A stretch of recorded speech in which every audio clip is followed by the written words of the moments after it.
Welcome everybody to our NHS West Yorkshire Integrated Care Board meeting. This is our third statutory meeting in the public domain and our second full meeting in public, setting us up as we mean to go out and about in communities. For those watching this on the live stream, we're in Huddersfield today, and our last meeting in September we were in Bradford.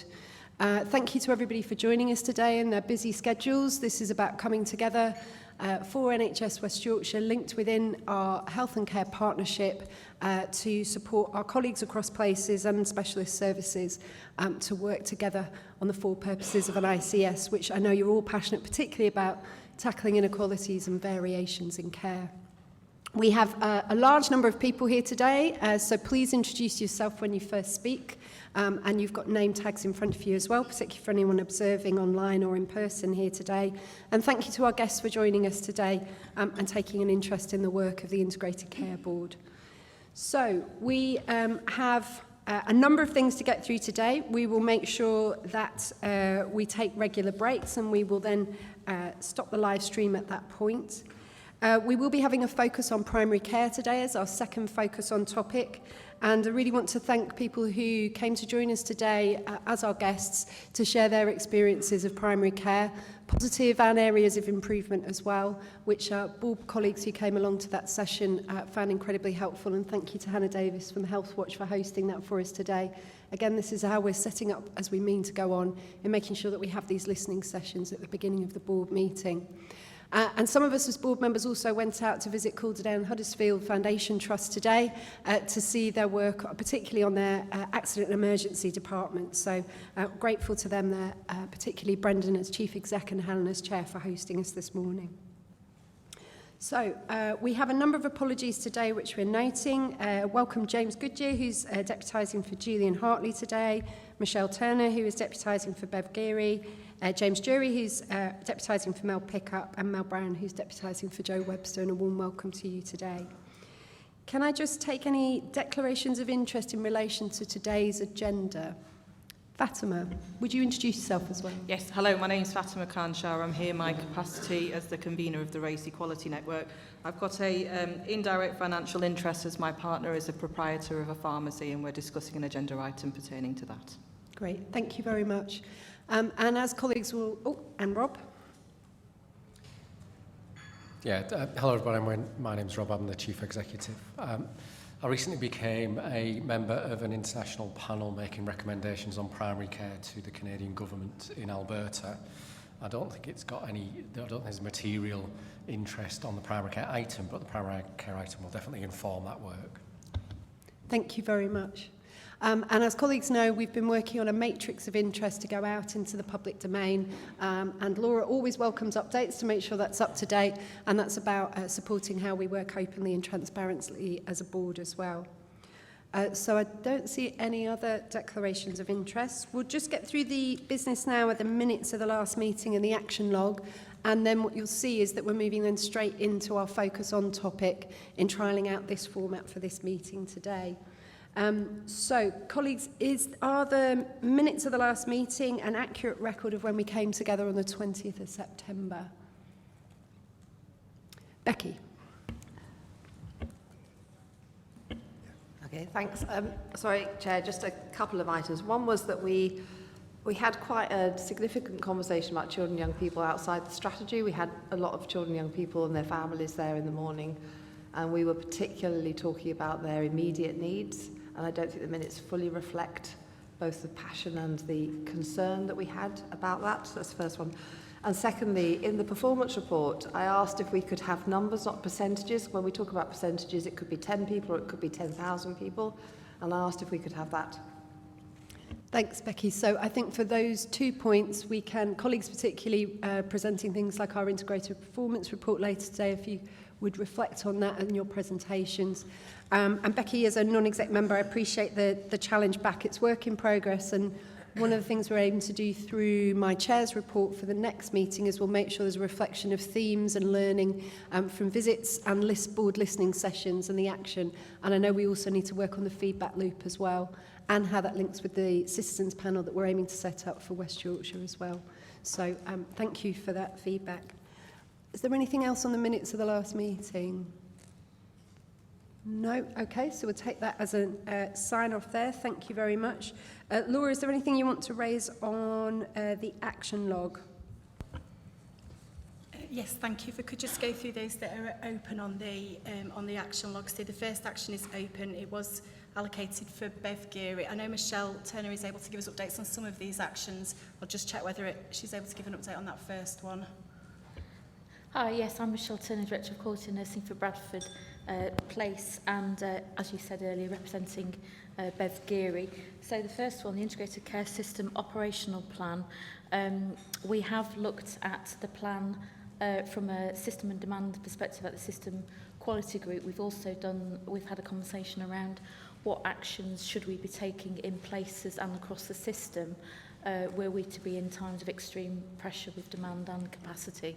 So I don't think there's anything else to say. There's some very helpful documents that have gone out this morning to each place in terms of actions that potentially could be taken by places, and also the clinical forum has sent some very helpful principles for prioritisation that will help us in our decision making. Thank you. Sorry, I can't see the light. Thank you, Michelle. You okay, do you want to? Carry on. So the next open action that was due is action 9, which was relating to feedback from people who participate in our engagement sessions and using that to inform our future board. You have mentioned it briefly, Chair. I didn't know if Hannah wanted to make any comment today. No, I suppose just to stress it is a really important part of the, we're engaging with people before the board meeting, but that relationship afterwards is an ongoing relationship and ongoing accountability to the people that share their experiences as well. So we'll be working with them to ask them how it works for them, but also how will it work going forward. I'm happy to bring that back to the next meeting. Yeah, let's keep it as an open action because we know it's work in progress and it complements then what Becky has, her non-exec has shared with us. Thank you, Hannah. Thank you. And the next open action was action 10, which was for yourself, Chair, around the recommendations on the cost of living crisis. Yes, so I'll come on to that and also on non-exec and executive remits in my report. Sorry, turning it on and off. I know that the next open action, is action 15, and Kate wanted to give an update around that action. Hello, I'm Kate Sims. I'm the Director of People for the ICB. So this action was specifically around call handlers at our Yorkshire Ambulance Service. So I've liaised with the People Director and the team, and the answer to this question that was raised around entry-level qualifications for both call handlers, both in 111 and 99, yes, the roles, the job profiles have been reviewed, and now very much the criteria is more inclusive in terms of looking at both qualifications and equivalent experience, including things like administrative experience and working with members of the public. It's worth perhaps saying that in addition there is a national ambulance review around entry-level call handler roles specifically, and the local Director of People at Yaz is leading that. So obviously they are looking at also balancing further skills and values as alongside qualifications. That's great. Thank you very much. And if Yaz is Yorkshire Ambulance Service. Thanks, Kate. That's really helpful. And the final two open actions are 17 and 18, which were both for Bev Geary, and Michelle, again, is going to give an update. Thank you. Just checking my mic's on. So looking at the first one, focused on children and young people. So Saima Mirza, who's the Programme Director working for Bev, has done a fantastic piece of work as part of that programme to look at the priorities that have come out and to align those priorities in place and across the ICS. The next workshop is going to be 5th of December, where they'll be prioritising the top 3 priorities as part of that programme.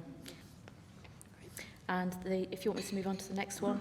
So in terms of urgent and emergency care, you will recall that the CQC led an ICS inspection of a number of services across West Yorkshire between March and May. They shared individual reports with organisations. Those organisations included a number of GP practices.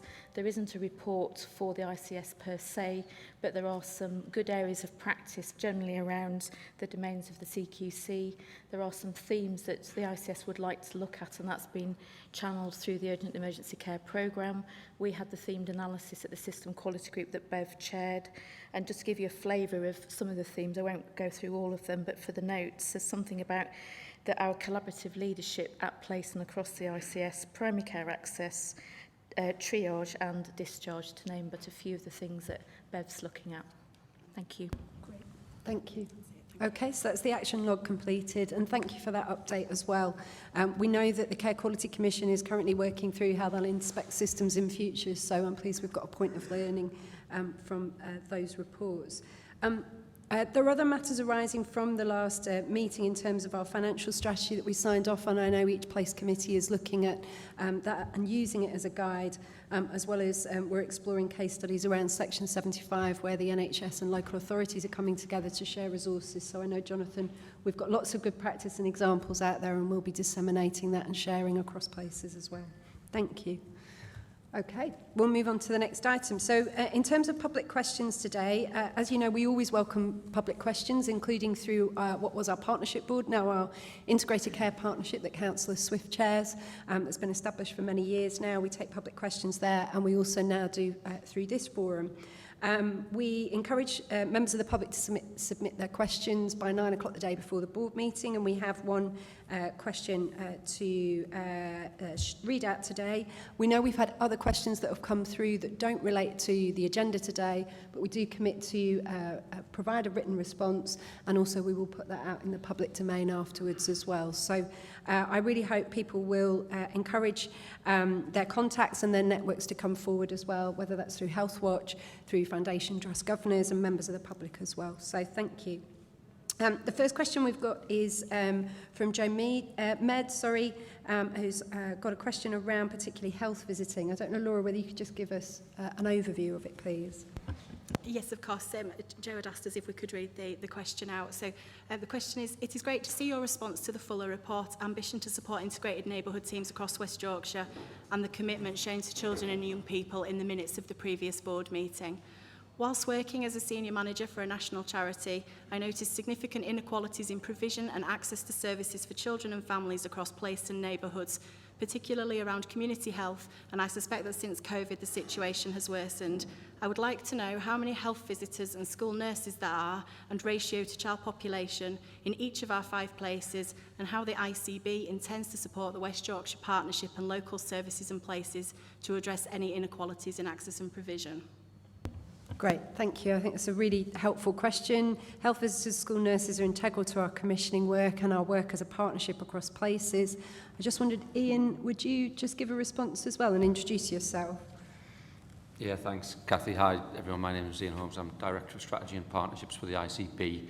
So first of all, thanks for the question and thanks for the interest in the agenda. In terms of the specific data, we've got a guy back in the office working on that this week.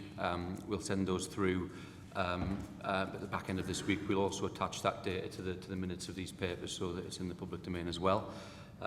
So we can do that. In terms of our wider work around inequalities, I think hopefully people can see that, you know, the last 5 or 6 years, inequalities have been a core part of our priorities and strategy. First 3 big ambitions of our strategy were relating to inequalities. We're currently refreshing the strategy, and I think people will be able to see that inequalities are front and centre in that strategy as well. Some of the specific work that we're doing to support places around that, you know, one example is the 10.5 million funding we received for the Core 20+5, which is national NHS England funding that is designed to be used to support communities where there's the highest inequalities. That funding's been allocated to places, and we're using our inequalities network to understand practice, share good practice, and really work out what's worked and what hasn't worked, so we can roll those things out. We've got initiatives like the Health and Equalities Academy and the Fellowship to really try and improve skills and understanding of staff working in the system around how you understand and tackle health inequalities. But I guess more sort of fundamentally what we're trying to do is build inequalities into everything that we do. So, you know, when we're having a conversation about elective recovery, we're really interested in how that recovery is impacting across different communities and different protected characteristics. When we're running vaccine rollout, flu, COVID vaccines, we really want to understand how that's being affected across different communities so that it becomes a core part of every bit of our business, really.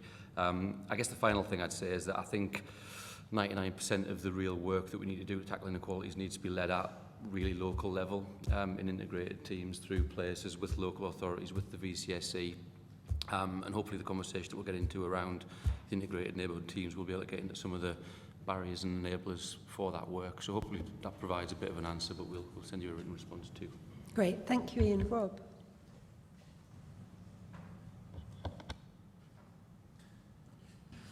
Oh, Tom, yeah. Just a reminder, really. I think the question's a really helpful reminder that integration's about all ages and children's services. And if you look at the vision that we've had in the partnership since 2016, it starts with everyone will have the best start in life. And this idea, you know, perpetuated rightly through the evidence in Marmot and Marmot 10 years on around systematic approaches to supporting children and families before the age of 2 is something that we're committed to. So I think it's a really good question and a really good reminder, Cathy. I think when we get to the item around primary care, that's about all ages and joining up services for everybody. Great, thank you very much. And we had a similar discussion at our visit to Caldale and Huddersfield Foundation Trust this morning as well, on how they were looking on tackling inequalities using data, but also engaging with communities and working in partnership as well. So, okay, we'll provide a written response as well, and also to those other questions that have come through as well, not relating to the agenda, but we will commit to provide the response as well. So thank you. Okay. So we now move on to our focus on topic. As you remember, for the September meeting, we looked at children and young people's services. I think we learnt a lot from trialling out that format for the first time. You'll see that we've moved it up to the start of the agenda, so hopefully you'll have lots of energy for this discussion, and also making sure that we have a focus on all 5 of our places as well. We felt that across the team here, a board team, that this was an important topic, and we've also been guided by Healthwatch's information that's come through not only to our integrated care partnership, but also through to this board as well. So thank you to everyone who has worked on this. I'd really welcome feedback from the board on how this item is working in practice for you, to make sure that this truly is a focus on topic, that we can guide and support work and innovation and quality improvement that's taking place, as well as making sure this is informative for you all. So, Ian, we have a team of people who are with us today, so I hope they get the opportunity to introduce themselves. We do. But it's great that yes. you're here. Sorry, thanks very much, Cathy. So, firstly, I'm really delighted that Louise James and Geeta Chandrasekaran have joined us. They're 2 clinical directors working in West Yorkshire. I don't know if there's a way we can get them around the table as well. Do you want to come forward and join? Yeah. And we've And got Steve Steve's Ollerton joined us as well, so who's please joined us, introduce yeah. yourself. Let's make sure we've got enough chairs for you.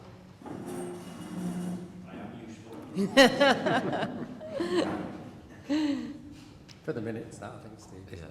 Yeah. And Steve, do you want to join as well? Yeah, Yeah, that'd be great. great. Would you introduce yourself, particularly for people around the table as well as people watching on the live stream? Hi, I'm Dr Louise James. I'm a local GP in Skelmerthorpe in Kirklees, and I'm the clinical director for the MAST Primary Care Network. Hello, I'm Dr Geeta. I'm a GP in Calderdale, and I'm clinical director for the North Halifax Primary Care Network. Hi, Steve Ollerton, GP, and I'm the primary care lead for community in West Yorkshire. That's great. And Richard, you happen to be sat next to them as well, but would you just introduce yourself, because you're our sector lead board member as well?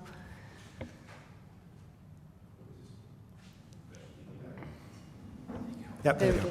I'm Richard Vautry. I'm a GP in Leeds. I'm the newly appointed representative for primary care on the board, but I'm also a clinical director in Leeds and also a member of the Royal College Council and BMA Council. That's great, and congratulations. We're pleased that you're joining us on a substantive basis as well. Ian, back to you. Thanks, Cathy. And I guess just for completeness, we've got Catherine Giles, who's the Associate Director for Primary Care, who's doing most of the actual work on this stuff, and Carol McKenna is the SRO for the Primary Community Care Programme. So we've got the right folk around the table to have the conversation, hopefully. And I'm really grateful that the clinical directors have made the time to join us this afternoon. So you've got the paper. You received the paper last week, and I'll assume that you've all read it. I guess just maybe 2 or 3 comments to open up the conversation, and particularly given the discussion that we heard this morning led by Healthwatch, which I thought was really excellent. The first one is that what we've tried to do in the paper is describe a story of pressure on the sector, which has been building over a number of years. I think it's fair to say that COVID exacerbated that, and the response to COVID exacerbated those pressures, but it's something that's been building over a period of time. And what we've tried to do in the diagrams is describe that increasing imbalance, I suppose, between capacity, and we've used GP as the measurement of capacity, which I realise is just one part of the primary care capacity, against the demand for services, which has been increasing steadily over time as the population ages and as we've got increasing sort of long-term conditions and multi-morbidities. And I guess the point there is that that pressure is leading to poorer satisfaction. And I think a lot of what we heard from Health Watch this morning was massive variations in the level of satisfaction in services. And that's backed up by a lot of the sort of the other evidence we've got from the GP patient survey, where we've seen the largest drop in patient satisfaction with access in the last year as a result of these pressures. So I guess the message is this is only going to get worse unless we do something different. And the conversation is about what we do together to support our system response to these pressures. That's the first point. I think the second point is, as we've said in the paper, we see the development of integrated neighbourhood teams as a big part of the solution around this. This morning we heard some brilliant examples, didn't we, about the experiences people have had with services when we get this right, and how joined up it's felt and how personalised it's felt. And we've got 52 primary care networks, neighbourhoods in West Yorkshire, and I think there is some fantastic practice happening across West Yorkshire. But at the same time, we know there's variation, and that variation is directly impacting on people's experience of services. So I guess what we're looking for this afternoon is a conversation about that and what we can do to enable and support the development of those models, and what we can do to really sort of back this agenda through our sort of joint forward planning and strategy processes. I guess the third point, and maybe this is stating the obvious, is that this isn't going to be straightforward. You've got people working exceptionally hard, delivering the day job in the face of huge demands, and we're asking those people who are exceptionally busy to transform, change, do things differently in line with this way of working. And what we set out in the paper is a number of kind of barriers and enablers, I suppose, which I think would be really good to get into. So one obvious one is workforce, and the workforce pressures on the sector. I think we'll hear about something called ARRS in the conversation, which are the additional funded roles from NHS England to support primary care networks and neighbourhood teams. I think the position is that we're not fully drawing down the resource that's available. There's rigidities in the way that this is nationally prescribed. Recruitment is difficult, but there might be a conversation about how we work together collectively to really maximise that opportunity. We've described the barriers around capital and digital, and again, the national resources coming down for capital to support this agenda is really small. So what can we do? How can we think about novel ways of supporting those developments, and thinking creatively about using the estate that we've got? I think there was a really important message that came out this morning around people understanding the model, and people still thinking a 10-minute appointment face-to-face with a GP is the gold standard, and that should be kind of the default. And I think if we're serious about this approach, it will mean that different people are seen by different healthcare professionals, which is right and safe and effective, but we probably need more work to do to explain that to people. And then finally, there's rigidities in the national contract. The national contract was developed 20-odd years ago and probably doesn't support the integration agenda as much as we want to. So again, there might be a conversation about what we might do collectively to work within the constraints that we've got on that. So the space that we want to get into, I guess, in this discussion is how does the ICB support this? How do we recognise the pressures and support our systems to respond?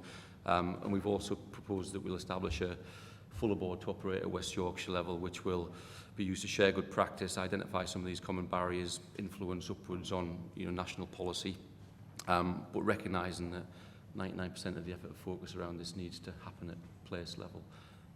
So I'll pause there, Cathy, if that's okay. I don't know, Carol, if there's anything that you want to add before we bring Louise and Gita in. Thanks, Ian. I'll just make a couple of observations, if that's okay, Chair. A couple of things, really. I think, first of all, I think I'd just like to start by thanking our colleagues working in primary care and wider community teams, because we're going to get into conversations about the extensive challenges that they're facing and some of the feedback that sometimes we'll hear about in the media. So I think it's just important at the start of that to recognise all of the hard work that's going on out there in our communities under really, really challenging circumstances. And also say thank you to our residents who attended this morning and spoke to us about their experience, predominantly in relation to general practice.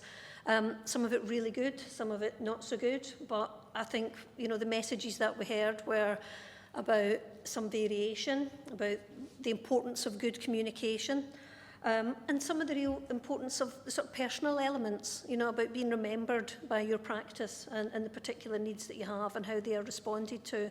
And there's a whole range of other messages as well, but those were the ones I took away. And I think, Ian, just to sort of reflect what you said about the pandemic made things worse, but the challenges existed beforehand. I think it's really important for us to remember that this, I hate saying we're on a journey, it's terrible, isn't it? But we were experiencing pressures before the pandemic in terms of workforce and levels of demand and capacity. And they have now been challenged, obviously, by the experience of the last couple of years. So it's important, I think, for us to remember that. I think the other thing I would reflect on, though, is that the pandemic did not in itself require services to work differently in a way that had never been thought of before the pandemic. So we were already moving towards things like virtual appointments, telephone consultations, use of digital in the way that we deliver services. And what the pandemic did was accelerate that. And obviously, I'm sure we'll get into a discussion about how that's not appropriate for everyone, and that's absolutely correct. But I think, again, it's not something that happened just out of necessity 2 years ago. It was part of the direction that we were on. And then just to sort of sum up by saying that I think probably now more than ever before, we've got challenges, the like of which we haven't seen before, but I think we've also got opportunities. So the fact that we're working in this way by having all sectors represented around the board table in the ICS, and that's mirrored in our places through our health and care partnerships, where we've got all sectors around the table having conversations about how we will work together in a more integrated way, I think gives us an opportunity that wasn't present, 18 months to 2 years ago in the same way that it is now. So hopefully we can build on that as well. So that's me, thank you. Great, thank you. Do any of our GP colleagues want to, I suppose, in terms of opening remarks, to guide our discussion today? Is there anything you'd like to share? Opportunities as well as issues. Richard first. Thank you. And I'd just like to thank the authors of the report and actually making time for this as the second priority for this board. I think it's really an important area. It obviously affects the vast majority of our patients who contact general practice almost on a week-by-week basis. And I think we know as GPs how frustrating it is for our patients who are trying to get through to the practice, particularly in the morning rush. We know that there aren't enough appointments to meet the growing demand. Just to reflect a little on my own practice, in my practice meeting yesterday, exemplified some of the issues. We all met as a group, as we do every week, and the topic of discussion was access, how the pressure on reception sort of was growing, how we were running out of appointments, yet we felt we were pedalling harder, yet we felt to be going back down the hill rather than going up the hill. And so we recognised that there was huge pressure. And we felt, well, should we start to recruit another doctor to actually work alongside the bigger team that we've got? But then the discussion was where would we put them? Because the challenge we have is about premises as well. So if we were to be able to recruit, we wouldn't actually have a place for them to work in the practice because the building hasn't got the capacity to be able to do that, despite the fact that we've actually had upgrades on our practice building sort of over a number of years. And the neighbouring practice, 2 or 3 miles up the road, was built very recently, about 3 years ago, and is already full to bursting and can't recruit any further because they haven't got the space to put clinicians in. So there's a real challenge around premises, and I think the report is right to highlight that. But there's also an issue about recruitment. As we know, the numbers of GPs per head of population is one of the lowest in Europe. It's falling sort of rather than increasing sort of in real terms, despite the fact that we are actually able to recruit more GP trainees into our practices. But the problem is that we're losing too many senior GPs at the rate sort of that is too great compared with those who are coming in. So there's a real challenge and a mismatch in that as well. We've also seen a significant increase in the way that people contact general practice in varying different ways, which is great, and we can provide telephone consultations, video consultations, increasingly face-to-face consultations are very much the norm sort of in most practices now. But nevertheless, one of my partners yesterday commented actually he was consulting with one of our patients who was in America. And because they can actually do telephone consultations from anywhere in the world, we've got people who would normally have sought care elsewhere who are continuing to receive care from us because it's so easy to actually contact us now in various different ways. So that just adds to our workload as well. I really do think we do need to focus around integration sort of, within our teams. We want to rebuild our relationship with our community teams, our health visitors and others we don't see on a regular basis. We want to be able to do that. We need the space to be able to do that. But we also need to think about the impact of the primary-secondary care interface as well, because all too often we know our colleagues in hospital are extremely busy as well, but often they would refer things to us that they could have actually done internally. So, for instance, just this morning, I passed on a letter to my receptionist to ask if they could follow it up, because we received a request from a paediatric neurologist asking us to refer them to the community paediatricians. Now, they could have done that, but because of the system, it doesn't allow them to do that. So we need to try and undo some of these historic blocks to enable clinicians, wherever they happen to be able to deal with things once, rather than passing it around the system to create more work and more burden, both to our secretarial staff and us as clinicians as well. So I think there's lots that we could do to actually smooth the system to ensure that patients get the right access at the right time. And then also thinking about my new role as primary care lead on this body, we need to think about our pharmacy colleagues as well. And we know community pharmacists are keen to do more, would be willing to do more. But again, one of the barriers between us sometimes is the referral process. So you highlighted, Ian, about some of the national barriers that are created. And one of those is the referral process between practice to pharmacy. A few years ago in Leeds, we used to have a very easy walk-in service for patients to be able to access minor ailments services without the need for the practice to do a formal referral process. But now we actually have to do a formal referral process for a patient who contacts a practice to be able to direct them to the pharmacy. It's easier for us to just do that activity ourselves rather than actually refer them to the pharmacist sometimes, when actually what we want to do is encourage patients to use the pharmacy in the first instance. So I think some of the national systems cause us problems too. And then finally on the workforce issue, I think you're right to highlight, Ian, the issue of the primary care network workforce recruitment, which has actually been phenomenally successful in many of our PCNs in recent years. Now I have pharmacists in all of my practices within my PCN, which we didn't have before. We have paramedics doing home visits, working alongside GPs. We have direct access to physios, often on telephone consultations, much quicker than would otherwise be the case. But again, one of the real challenges is space. So we want to have these people in our buildings alongside our practice teams. In many cases they are, but not always. And so some of these social prescribers that we've recruited over the last 2 years have actually given notice to leave because we're not able to provide enough space in our buildings to offer them the opportunity to do face-to-face consultations in the way that both they and we want them to be able to do. So I think there's big challenges there. It is restrictive in the national scheme on how we can use that resource. But one thing the ICB can do is enable us to be as flexible as possible in maximising the use of that national resource so that we ensure that every single clinical director and every single PCN can be confident that next year, at the end of the 5-year scheme, we have spent every penny, because by doing that, we'll retain it in the system going forward. Thank you very much, Richard. Geetha and Louise, do you want to share any points? And then board members around the table, I'd really welcome your perspectives from place, from your sector, from your service. But if we just hear from Louise and Geetha, and then Fatima, we can come over to you. Hello, everybody. Thank you for giving me the opportunity to come here. And Richard's quite eloquently outlined the kind of opportunities, not only the opportunities, but also the issues arising. I'd also just firstly like to say the opportunities and the positivity behind this integrated working. It is working really well. As I said, I'm from Calderdale, one of the small places in West Yorkshire, and we have a collaborative community board which has all the partners around the table, and from that we've done a couple of schemes that have been really successful, like the Ageing Well project. We've done some mental health transformation with SWIFT. So this type of working is the way to go, and I think it will be the way forward. However, with my practice hat on, there are also some times when you do need to see your own GP, your own practice team, for continuity of care, for example, palliative patients. There is something to be said about working in that way as well. So it's bringing all this together. Estates, massive, massive problem everywhere. Again, we cannot house our practice staff, we can't house our ARRS staff. And one of the other things that I think Richard didn't touch on is within the ARRS roles, it's not just the flexibility within those roles. What we are now growing as PCNs are almost teams of 25, 30 staff.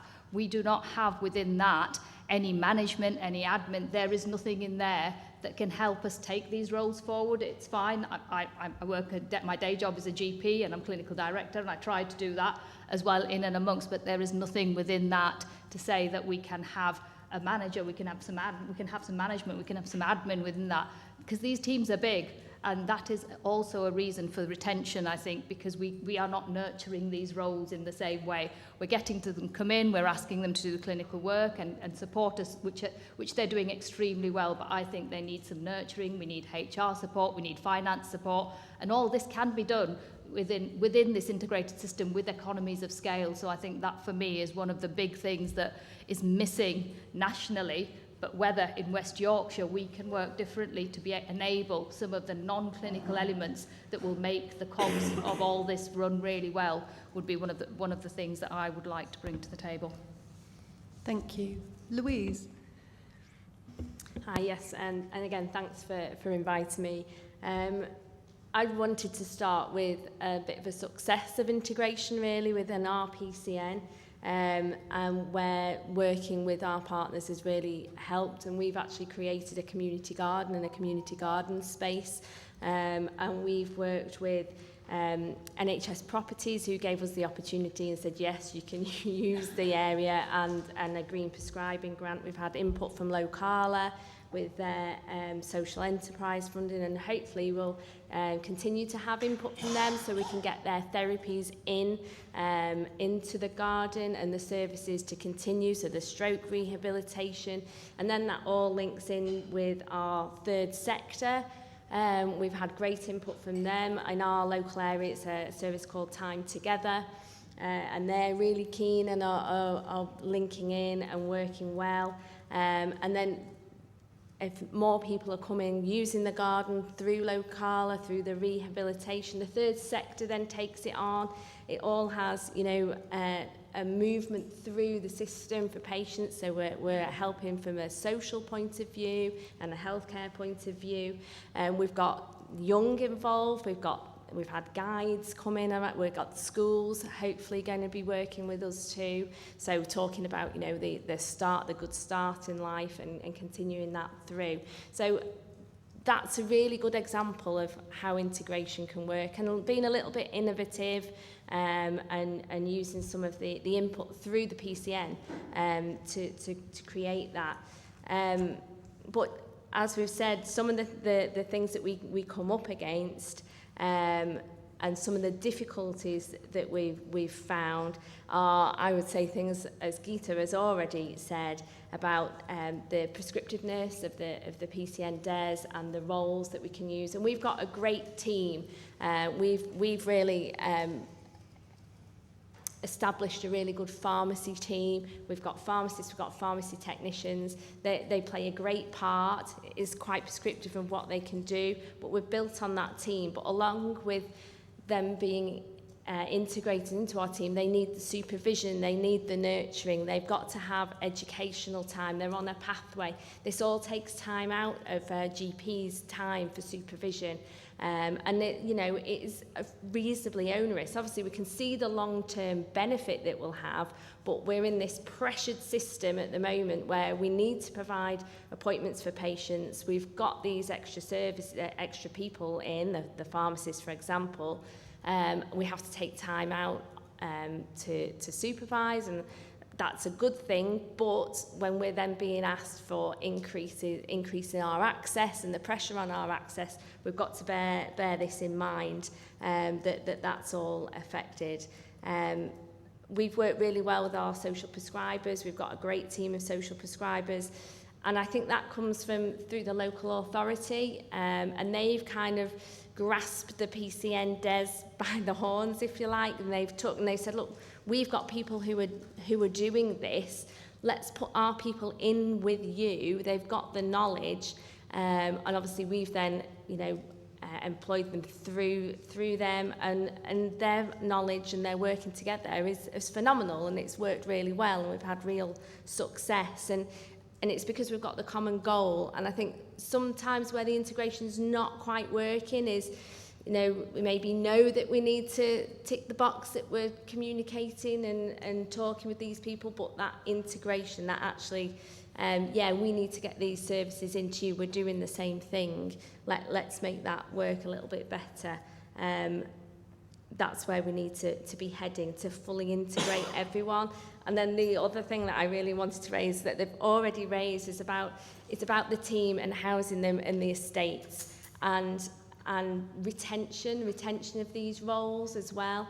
We've already had pharmacists left. Luckily we've been able to replace them, but we're seeing that it's all very well. We're looking at estates, we're looking at the whole estate, who's got what, but if the pharmacist is sat somewhere down the road and doesn't feel like they're integrated within the primary care team that's there, then it's not going to work, because you need that team together. You need to be able to see people. You need to be able to knock on the door and say, what about this? Or we'll share this, and that makes it harder. I think that probably covers it. Yeah, it was the time, and also the management aspect. Is the funding of it. So we've not got the specific funding, as Geeta has always said, for the management and the administration, and the PCN has grown so much over the time. They are industries in themselves now, and we've had pots of money, or you can use this for development, but it's non-recurrent. So we've not felt like we could recruit someone into that role, because we can't then continue it. But then next year, we'll get another pot that comes out that we can probably use for the same thing, but maybe not quite, but that's not recurrent either. And so it goes on, and that's been a real difficulty, certainly for my PCN, because we're small. We've only got 35,000 patients. It's worked out on per head population, which is fine, but I've still got the same admin and management to set up these schemes. It still takes the same manpower, but with less funding for it. So consideration to that, and that's a national ask really, consideration to that, and putting something like that into the ARRS.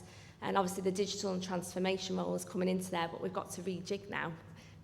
What roles might we not have in order to get something like that in? So that was what I wanted to bring to the table for consideration. Thank you. Thank you very much, Louise. I'm going to invite Rob in a minute just to comment on that, but I would also, what we can do now, we've got a luxury of nearly 40 minutes or so to have a discussion about this. So I'd really welcome people around the table from a sector or a place perspective to share what they can see in terms of issues and opportunities. And then I'd really hope that we can then move on to solutions. And I think we've got it clearly set out around workforce, estate, digital communication, and also in that workforce, that support and management, what you talked there, the non-clinical support. So I think that's something, Kate, maybe we can come to you and towards the end of the discussion about on the response on workforce. Jonathan, coming to you on estate and digital. And we can also take the note of communications, Ian, can't we, and talk to colleagues about that. So thank you for being open and honest about this. This is hopefully a new way of working for us in being an integrated care system under statutory arrangements, that we can look at these problems and try to remove barriers or influence and lobby. So Rob, to you, and then I can see we've got Fatima and then Karen who want to come in, and then Rachel. Thanks. Yeah, just a direct question back to Richard, Geeta and Louise, really. With, I think, input, probably I'm going to pick on Mel Brown and Karen Jackson. So this point about infrastructure is really well made. Primary care networks are networks, not organisations. Yeah, often I believe national policy treats you like organisations, but you don't have the management capacity or the capacity to do a lot of the things that are asked. There are, though, primary care federations, confederations. There are community organisations within the community collaborative who can provide the infrastructure for PCNs. And I just wondered if, Mel, do you want to talk a bit about the arrangements in Wakefield, which I think are pretty successful? And I don't know, Karen, if you've got any other thoughts around how provider collaboratives working with PCNs could create the infrastructure so we don't have to wait for government to sort it out. Can you hear me? Thank you, Chair. Thank you, Rob. So, Mel, will you just introduce yourself? I'm so sorry. For people who don't know me, I'm Melanie Brown. I'm Director of System Reform and Integration. In Wakefield, a number of years ago, we began some development work on a confederation called Connexus, and that's provided some support to our primary care networks. So, for example, some of the back office functions for the PCNs, the management, are being undertaken by a confederation. But it's also enabled us to be able to recruit our locum and additional capacity staff to support us through winter resilience as well for in primary care across our 36 practices, as well as being able to provide us with additional capacity for our extended access service as well. This has developed naturally over a number of years, so it's been in place for at least 4 years, and it's built up every year. And every year we've added additional opportunities for general practices to work together and combine assets and resources, whether they're staff, financial, or subcontracting arrangements together through Connexus. And I'm really happy to work with anybody across West Yorkshire to share that model. Steve Knight is our Management Director for Connexus, but we would be really happy to share the model with colleagues if that's of interest. I did have a question I wanted to share as well, Rob, but I can come up to that later on if that's suitable, Chair. If we hear from Karen, don't worry, I'll make sure we come back to you. Thanks, Mel. Karen, to you. Thank you. I'm Karen Jackson. I am the Chief Exec at Locala. Thank you, Louise. And I am the Sector Lead for Community Services here. So there are models where community services have worked together with their federations or their general practices, PCNs. For example, sharing nurse directors, sharing administration, finance, etc. And I think there are some really interesting models that we could look into now that PCNs are a bit more developed. And I think that's an offer actually we all need to bring to the table, because there are lots of organisations in the room that can make those offers and have endless sort of skills ranging from estates to HR to management to training. And we're doing some work with our care homes at the moment to support their nursing staff to do training and development with them. So I'm sure there's more we can do in that space. From a community services point of view, I'm really grateful, Carol, for you recognising that community services are part of this discussion as well. And it's really important that we address how we're looking after and supporting people close to where they live as a collective together, including our voluntary sector colleagues, our mental health colleagues.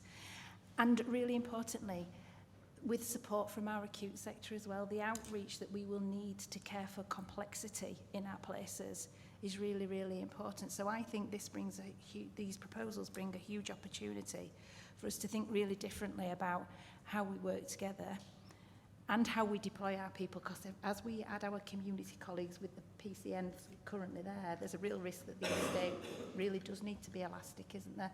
And we need to think about how we interface those really creatively.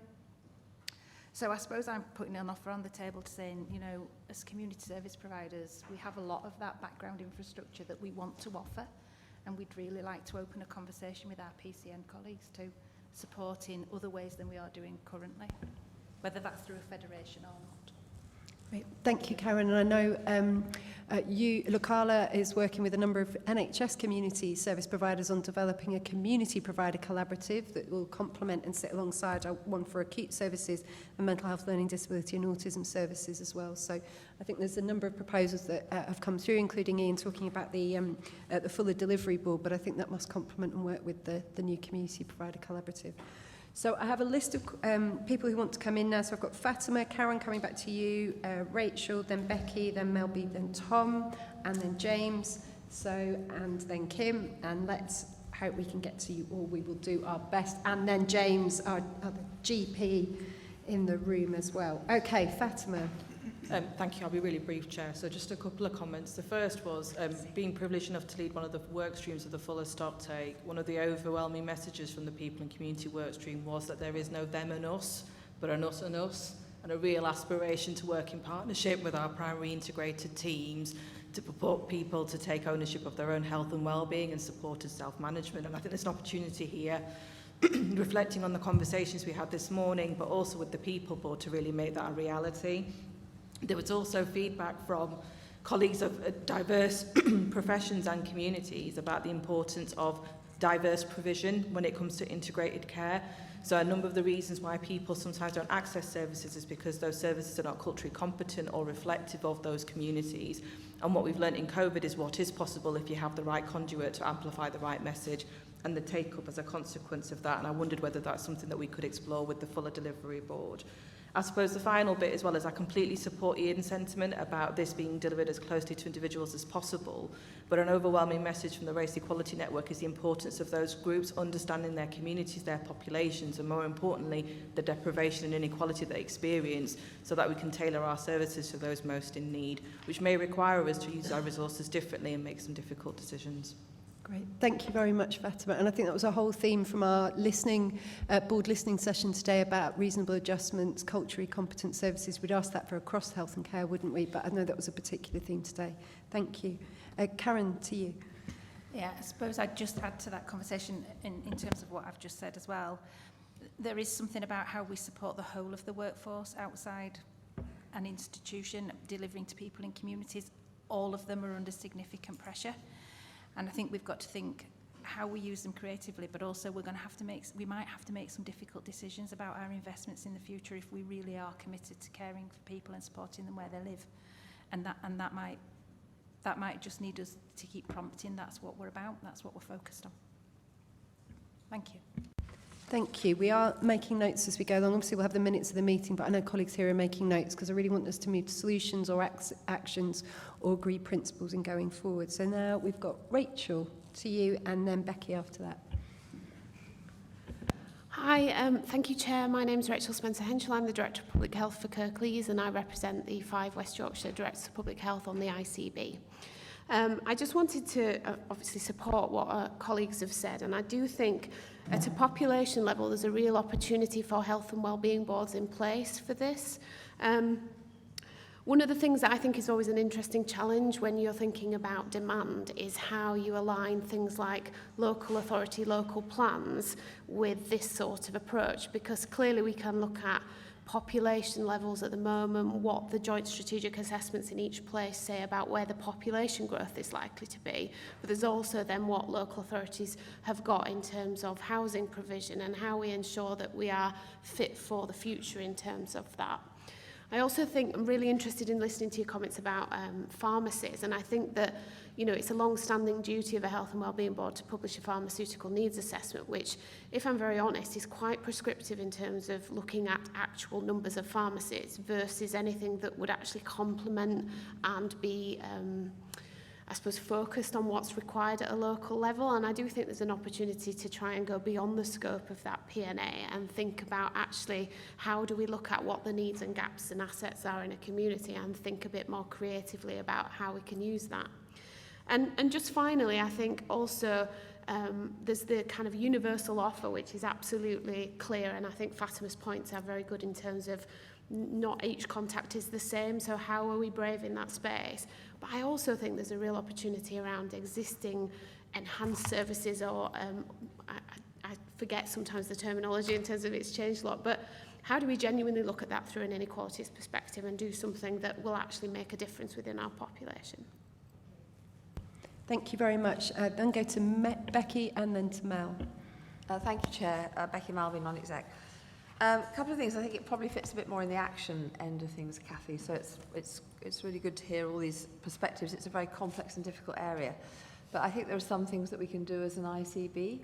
One is to make sure that funding for primary care is fair. So we know that our practices and our PCNs in poorer communities inevitably, because of the funding model, the Cahill formula, end up with less money per head than our wealthier communities, and that's not fair, and we need to do something about that as an ICB. So that's the first thing. That in itself, obviously not just the funding, generates that those folks in poorer communities have less access to appointments. Our overall appointment system as a whole, I think we could do something very proactive about that. So we heard today an awful lot of stuff about variation. There were some really great examples, but we have some practices that are not in tune. And I want to know how we do something about that.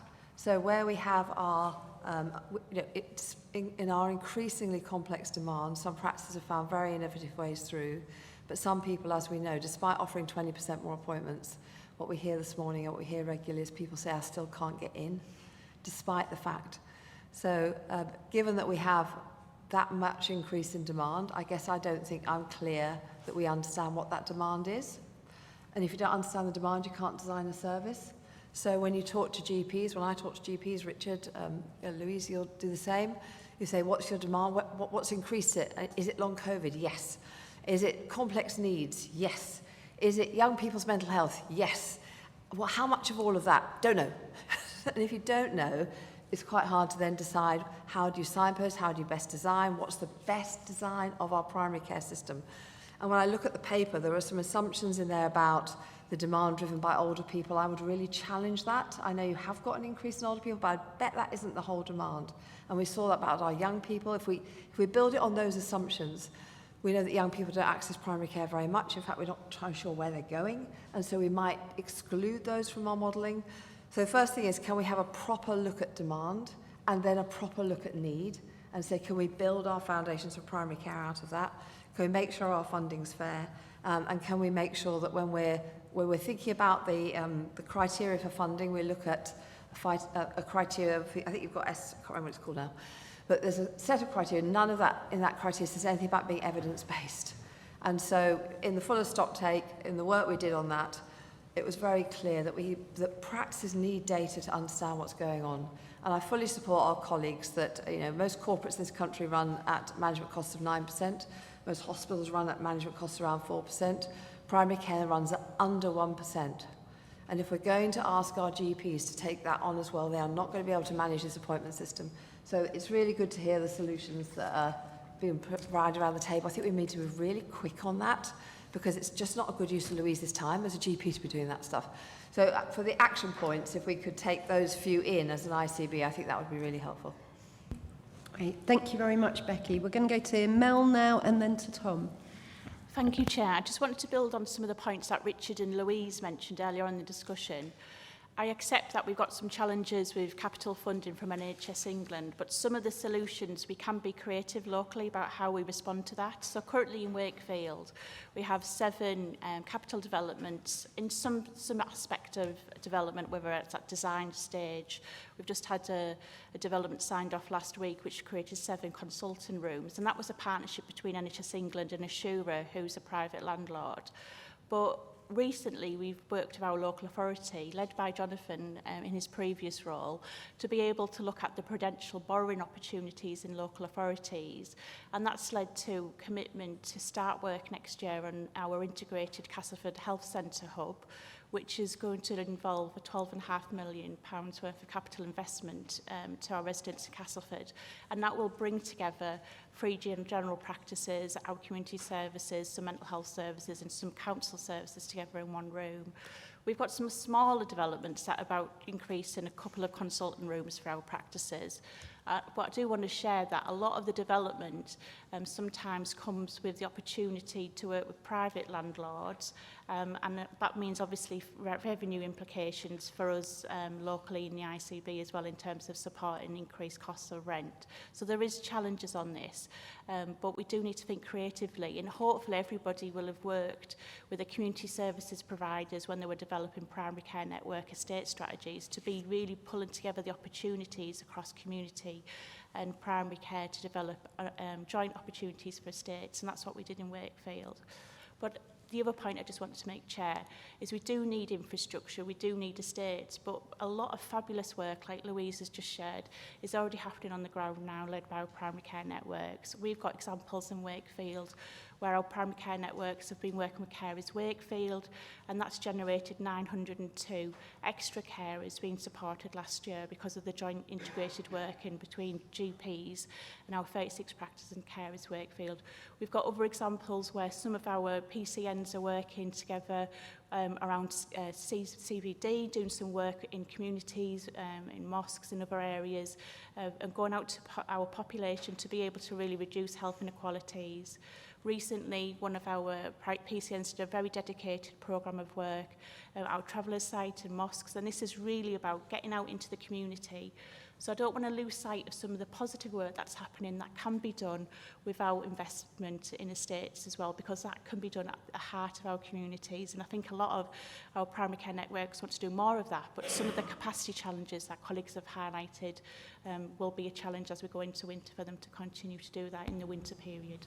Great. Thank you very much, Mel. And it is one of the roles that we have across the Integrated Care Board around exchanging best practice. Robin, you used a really important word, I feel, that I keep quoting at the last meeting about being a catalyst, and I think there's a broker, a convener role. So thank you for sharing those examples and using the word creativity as well. Tom, we're going to come to you, and then James Drury. Tom. Thank you. Yeah, just a really strong support from Leeds and from, I think, the local authority side in particular on this whole shift, I guess. We're all so pressured and challenged by the today, but to me it's the key to a lot of our problems if we can get this right at the neighbourhood level.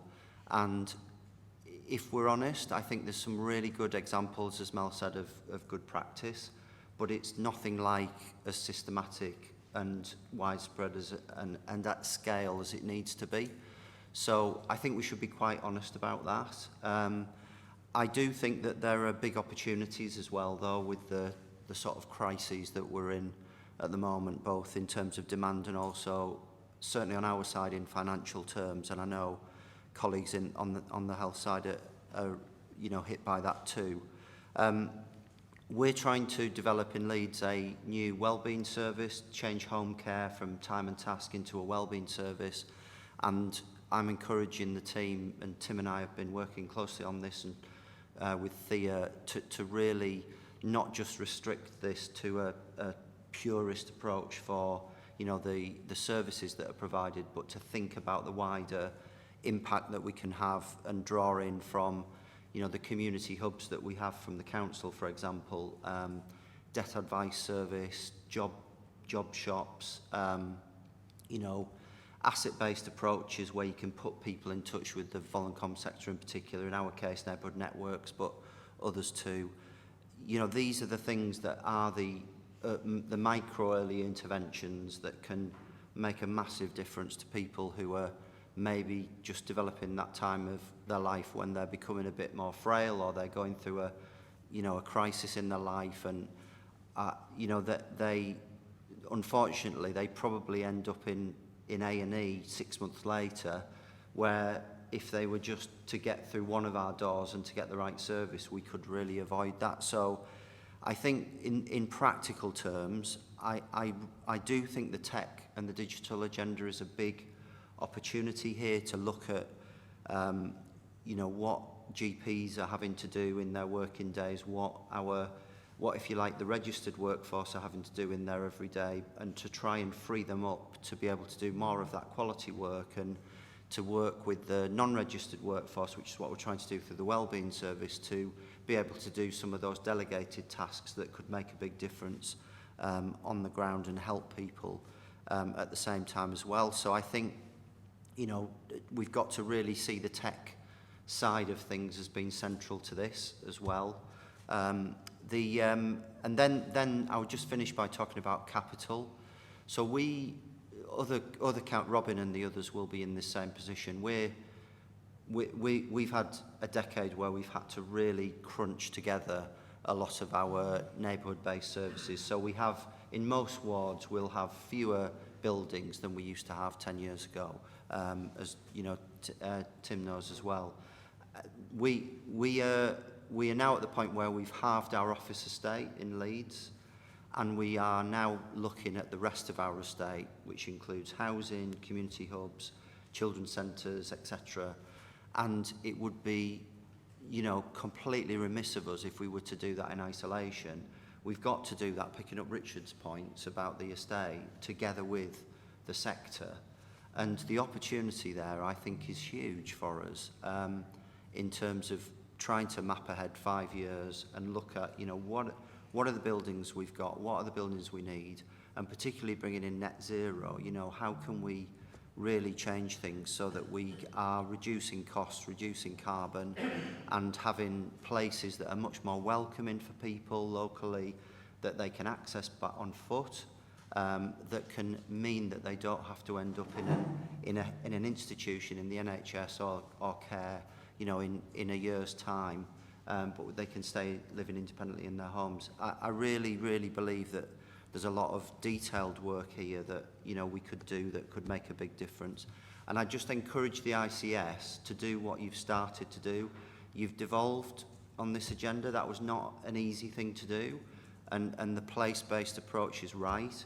But I think we also need that almost a clear, permissive framework that we set that says this is the outcome that we need, this is the one that we want, and rather than chasing the bits of capital money that will wax and wane as we go forward, we need ready our list of here's our capital priorities, here's what we're going to try and do on our own steam, and if we get the opportunity with help nationally, then we'll take advantage of that.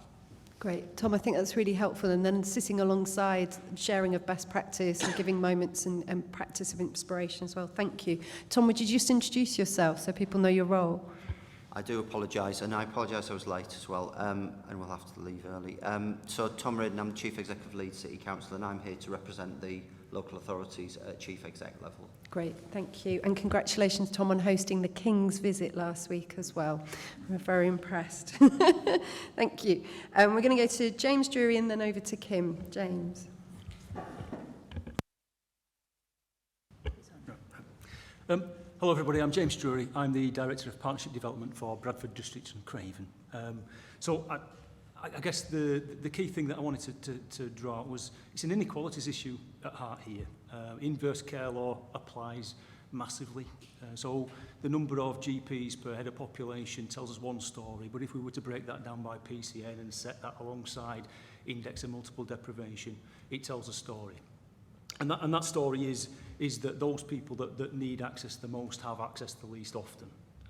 But the good news is that we have started to do things about that, and that shines a light on some of the things that we might want to amplify, as Tom described. So I would call to as examples that I know of, and I'm sure there'll be others, but reducing inequalities in communities, work that Suhail Abbas has led on, has shown the way about both how and where you deliver primary care services can make a difference to who accesses them. Expansion of different roles also makes a difference, and learning that's underway at the moment, led by Becky and Suhail, around universal healthcare offers and what might work in terms of new approaches to triage and access. It's all good stuff. But I do think we need to link this to the longer term. So education and our universities feel really critical in terms of not just producing a pipeline of talent, but producing a pipeline of talent that understands communities and has a real affinity with meeting their needs in new ways. So I think that's important for the long term. And then lastly, in terms of the physical location issues, I really like the things that Tom described about that whole system approach. There may also be elements where, you know, it may not be the right thing for us to conglomerate things around a general practice. Sometimes it might be that the better angle is to deflect some of this stuff and help people to connect more to each other and their communities. And so other resources that we have in the VCS and other places might be quite the right place to take some of our work as well. Thank you, James. I think that's very helpful. Lots of nods around the table when you're talking about training and development and education.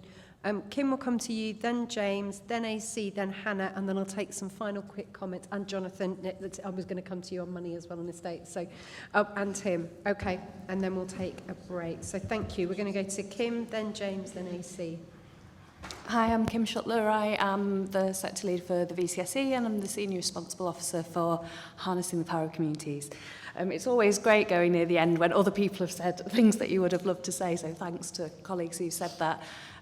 We had the session before today, which was talking to people from our communities about their experiences, and there were things that struck me that were really relevant to this about people wanting to partner with their GP practices and health services to come together for solutions. And I thought it'd be great to explore a little bit more about the rich assets that we have in communities, and that some of those solutions sit through us giving more power to the communities themselves to make choices and the early help and prevention agenda. In terms of the voluntary and community sector, I'm interested to understand about the things that have been talked about in terms of the restrictive nature of the national framework and to what extent we are truly restricted by those things, where our power and influence sits around that and the ability to push back. I really welcomed hearing Melanie's examples. I'm familiar with some fantastic innovation going on around primary care networks or GP federations. I'd point to one at Modality in Keighley, which I think is outstanding. It's in terms of how it's been really, really innovative with its Rs money, how it's used different estates, how the workforce has been really creative. They've put in a post which was within that federation to specifically broker with the sector, and having that leadership post accelerate those things, but also shift money out that way, I think has been really crucial. My VCSE colleagues would be very upset if I didn't mention that social prescribing is often talked about the panacea in some of this world, and I think it's not actually. One of my good colleagues will talk about lots of travel agents and no holidays. We've got a sector which is feeling very wobbly in its sustainability. So if we have a lot of investment in prescribing things that don't exist anymore, then that's problematic. So I think we're going to have to be, I think what's in the paper in terms of really, really radical and extensive in terms of what we're prepared to do in terms of the integration.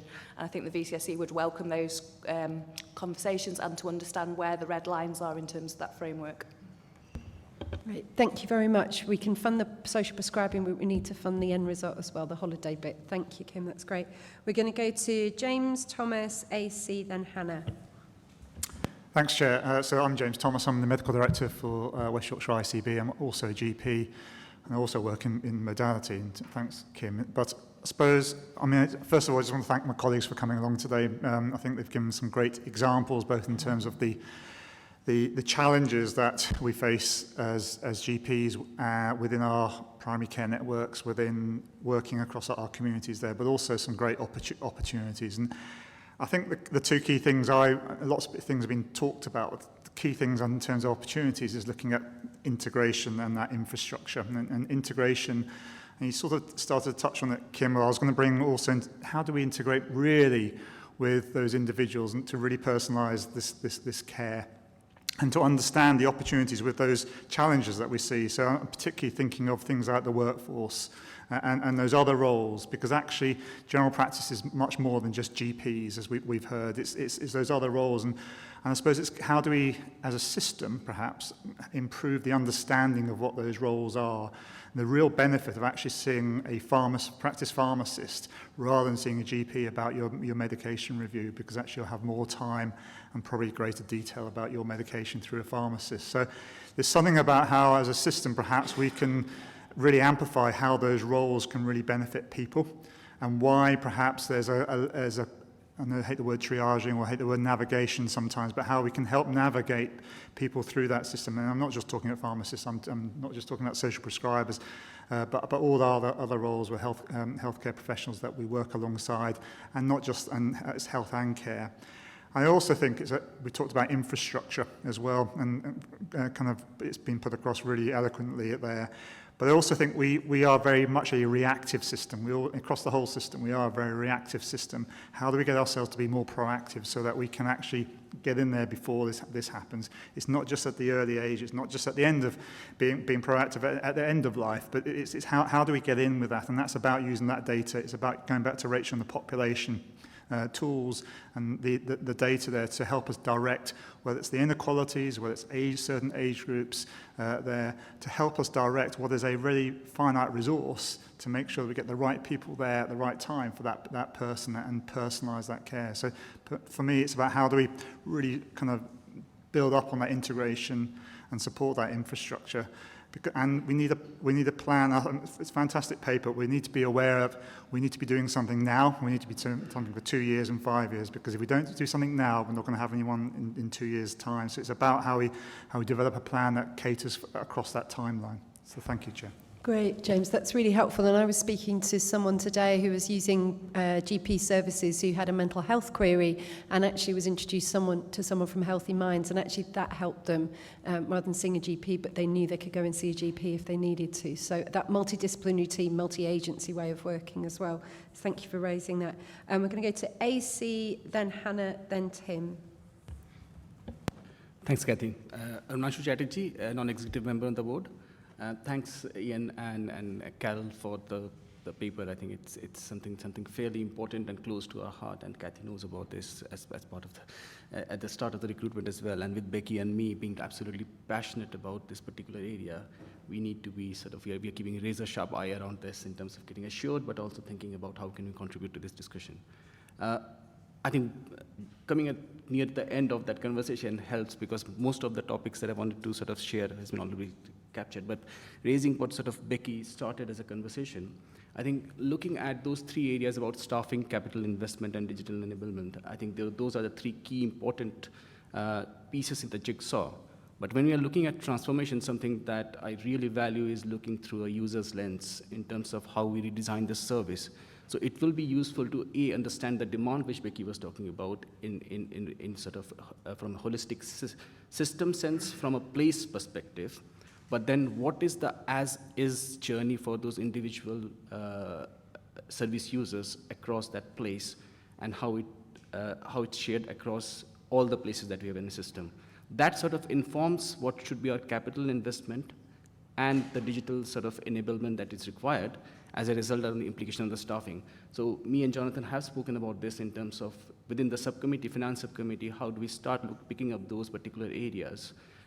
But I would really encourage to add a dedicated work stream around holistic service design, where we employ design thinking approaches to understand the service users' pathways currently navigating through the system, depending on their various demographic profiles. Thank you very much. That's really helpful. We're going to go to Hannah, then Tim, then Harris. Thank you, and I didn't introduce myself before. I'm Hannah Davis. I'm Chief Executive at Health Watch Leeds, and here on behalf of the other local Health Watch working across West Yorkshire. I suppose just to reflect, it's really positive to hear so many people reflect on what we heard this morning, but through the report and all the feedback that people have been sharing with us, and that is incredibly positive to hear. As we know, GPs are absolutely key to people's health and care journey, and that's been described here. But there are significant changes which have been made, and as we've said, not just because of COVID, they were in plan anyway, but how to access your GP, who's going to support you, different roles, how that care might be delivered, it might be telephone, and other places that you might need to go as well. And I know we've been really strong at saying, actually, we haven't communicated those changes with people, but actually I've been reflecting on that, and actually it builds on what AC just said. It's not just about communicating, it's about doing it with people and taking people with us, and that's more than just a communication, that's more than just a leaflet. It's actually it's a huge significant cultural shift that we're describing here, and so there's something there about just making sure that we're co-designing all of this with people and making sure that people's experiences are at the centre, but particularly that voice of inequalities as well, because if we're careful, we'll keep designing systems that exclude people. Yeah. Thank you, Hannah. I think that's really helpful. I know, and you at Healthwatch are working on this systems panel, which I referred to earlier. Our colleague Karen Coleman, who's over there, particularly has been championing our involvement framework, working with Healthwatch. I think there's more to do, isn't there? But that communication of how to access, what to access, and actually sometimes it's not a GP, which is what James was just talking about. Thank you. Tim, then Harris, and then we'll do some points of reflection and make sure we've got an action list by the end of this as well. Tim, to you. Thank you. My name is Tim Riley. I'm place lead for the City of Leeds.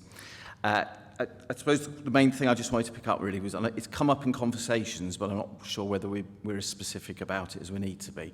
There's something about how we look at variation. And variation, I often hear in the NHS, is seen as a bad thing.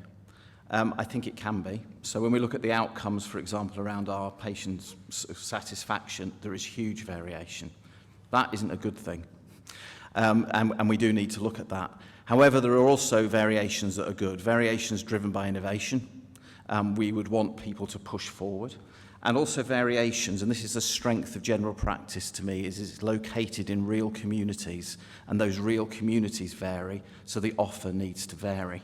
And I think that variation is one of the great strengths of general practice, and I wouldn't like to see it go in some form of standardisation.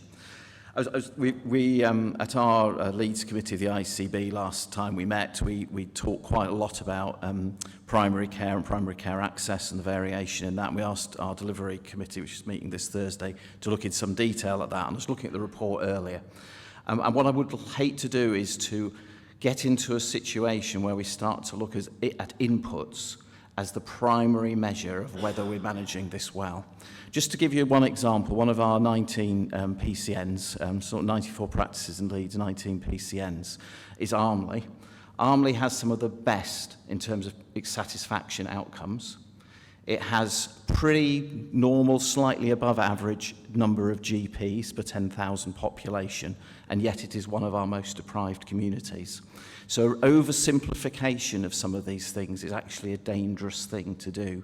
And that's why I'm really keen. I was going to make another point, which Tom has made more adequately than I was, but there is something about that permissive framework, which is how I think Tom described it, that is so important to really allow different communities, and by that I mean different communities of both the professionals, the voluntary sector and the community itself, to develop these models of care that fit best with where they are. Great. I think that's really helpful. Thank you so much, and complements something that Rachel talked about earlier and about use of data and population information as well. Thank you. Harris, to you. Hello. I'm Harris Sultan. I'm on the next direct placement within the ICB. So this morning at the engagement session, we had lots of conversations about how hard it is to navigate the system. And we've now mentioned we need to pay attention to certain groups, one of which is children and young people. We focus very much on the children when we talk about primary care, but miss that young person element. And we've got big cities in West Yorkshire, all with universities, and a massive chunk of that are students. Between re-registering to a GP when they're at uni and then not knowing the services in a new city, in a new environment, it's a pain to navigate the system as a student. And Becky said, well, children, young people don't tend to access primary care. Well, if you ask why, they don't feel like they're wanted or they're dismissed sometimes. And we need to have more conversations about how we're going to work with service users, as AC said, to collaborate, because there's out-of-the-box ideas which happen up and down the country and how they're interacting with students' unions or the universities to collaborate to make sure that students don't end up in A&E or in mental health services. Okay, and you were sharing the experience of a student who was waiting a long time, hours and hours, for just a prescription recently as well. So thank you, Harris. I think we must take that into our consideration. So thank you, everybody, for that discussion. I want to then come to the exec team to respond. So Jonathan, would you, particularly I'm interested in estates, digital, finance, there are lots of key points there. And then Rob, I don't know, Ian and Carol, do you want to finish up? Oh, sorry, Richard, I've forgotten you. If we hear from Jonathan and then come to you, Richard, and then we'll, yeah. Okay, thanks, Chair. So I'll pick up, so I'm Jonathan Webb, I'm Director of Finance at the ICB. I will pick up on the infrastructure and money issues. I might pass to my colleagues James on digital, if that's okay. Yeah, okay. So I guess the first thing is it's a really timely reminder, I think, for the Capital and Estates Infrastructure Board that exists across West Yorkshire ICS around primary care estates. So in the last couple of years, there's been a lot of work happening with each of the PCNs to develop estate strategies. The theory is those play into place estates boards, picking up that whole principle about one public estate, utilising the estate in the best way possible. And I think, Tom, your point about sort of permissive framework and trying to bring that together at a West Yorkshire level is really important. So I'm certainly happy to take that back to the Capital and Estates Strategy Board to sort of pick up that piece of work. I do think there's something about the the model, and not just because I was involved, but the model that happened in Wakefield around looking for the best source of capital that might tackle some of the issues that we've got across health provision, primary care, secondary care and social care, because there are a few developments that are being considered across West Yorkshire which bring those multi-sector sort of partnerships together. And there still is quite a big piece of work nationally to look at something called Cavell Centres, which has been intended to be that bit about bringing together sort of multidisciplinary teams. So I'd like us to look at that in a little bit more detail. I think there is something about the prescriptive nature of NHS England funding and the fact that it isn't always clear about whether it's non-recurrent but you're going to get it next year. So it's also like non-recurrent but recurrent. So there's something about that as well as the flexibility about how we can deploy that. I mean, that is a point that we often make to our NHS England colleagues, and I'm sure we can sort of continue to make it with regard to primary care if that's helpful. There is, or there has been, quite a lot of work done in all of the 5 places prior to the ICB's inception around looking at how health inequalities and relative deprivation play into GP contract values more locally.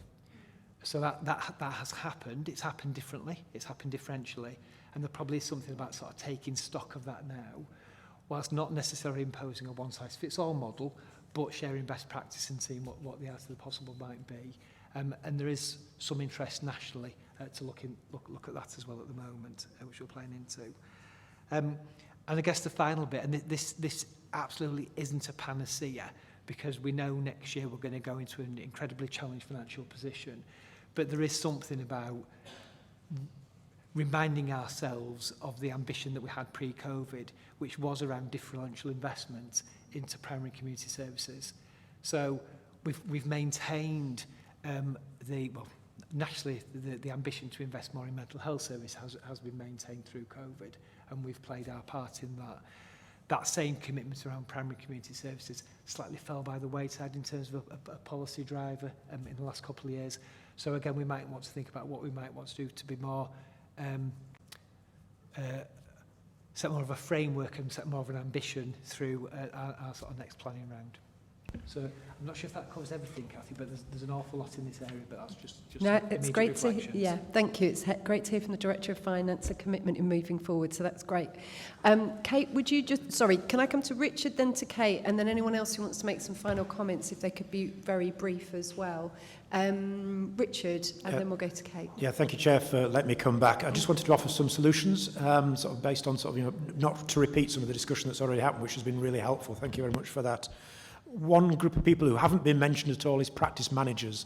I think practice managers are actually real linchpins, are real crucial to the development of practices, the success of practices, and supporting our practice managers. I think this is something that the ICS could do more, particularly in development, training, recruitment. Many of our practice managers are quite senior and planning to retire quite soon. Replacing those and having a plan for that, I think, is going to be really important, and a development programme around the ICS around that. Similarly with practice nurses. You have a phenomenally rich resource that we have, but many are more senior, again, at the end of their career and are likely to retire.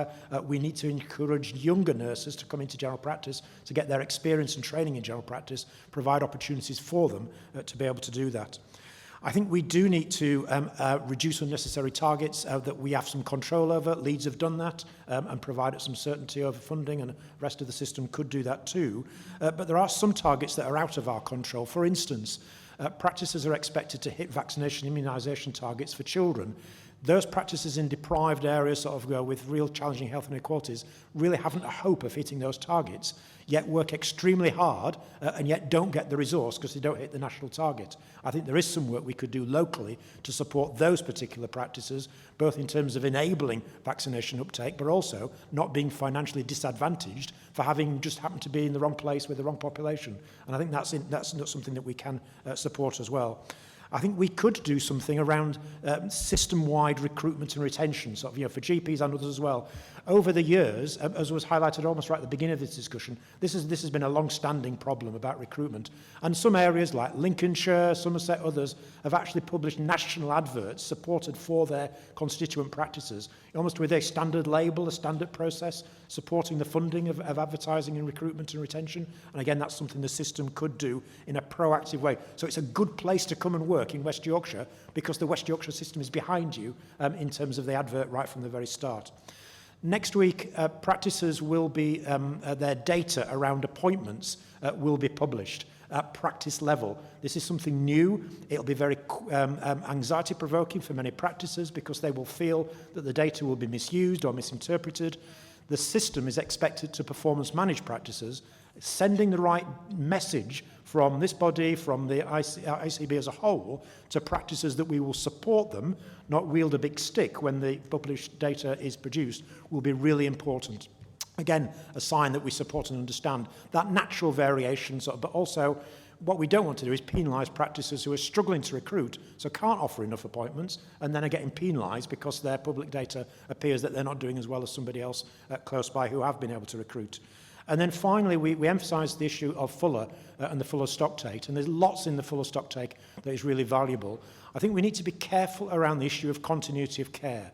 The Parliamentary Health and Social Care Committee produced a report on the future of general practice, and they really emphasised the value and the importance of continuity of care. And it's one of the reasons why Armley and others do really well, because they really place emphasis on continuity of care.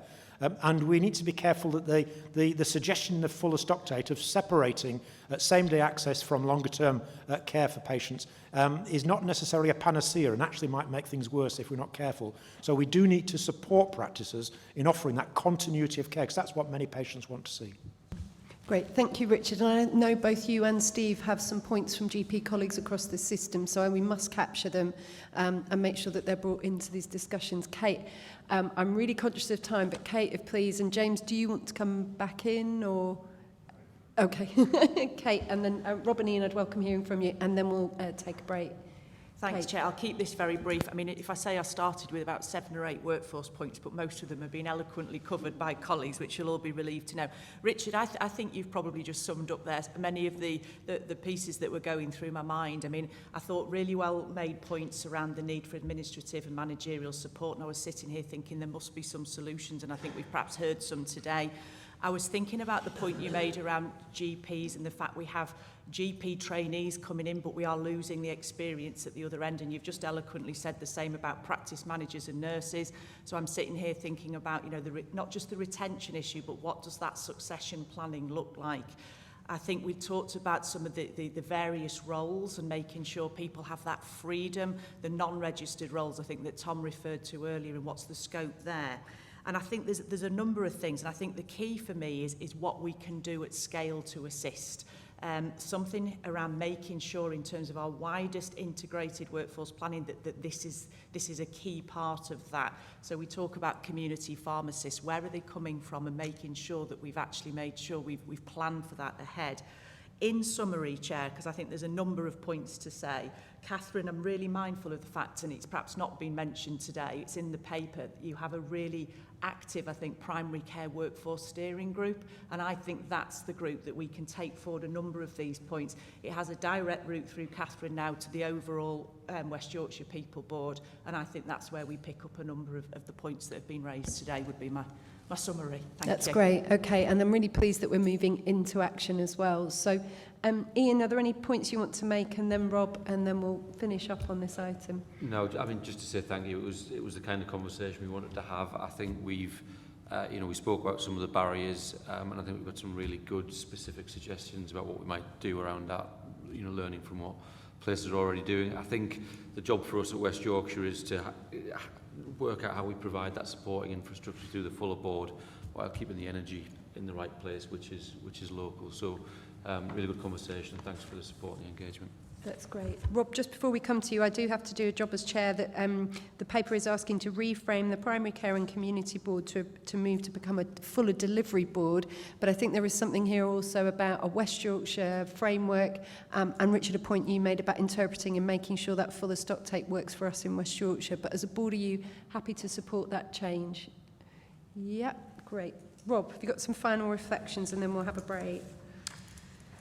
Yeah, so first reflection is when Don Berwick came to see us early in our development, he said, always have the person in the room when you're making the decisions about them. And I think that continues to be important because they give a perspective. So the perspective we heard this morning from people was some people had really great joined-up care and some people couldn't even get someone to answer the phone. And that is such an important thing for us to keep in view. So I'm not picking on them and just using them as an example because it's been raised already. Modality PCN does have some brilliant work, is doing some brilliant work. It's got one of the lowest satisfaction rates in terms of getting someone to answer the phone of any of our PCNs.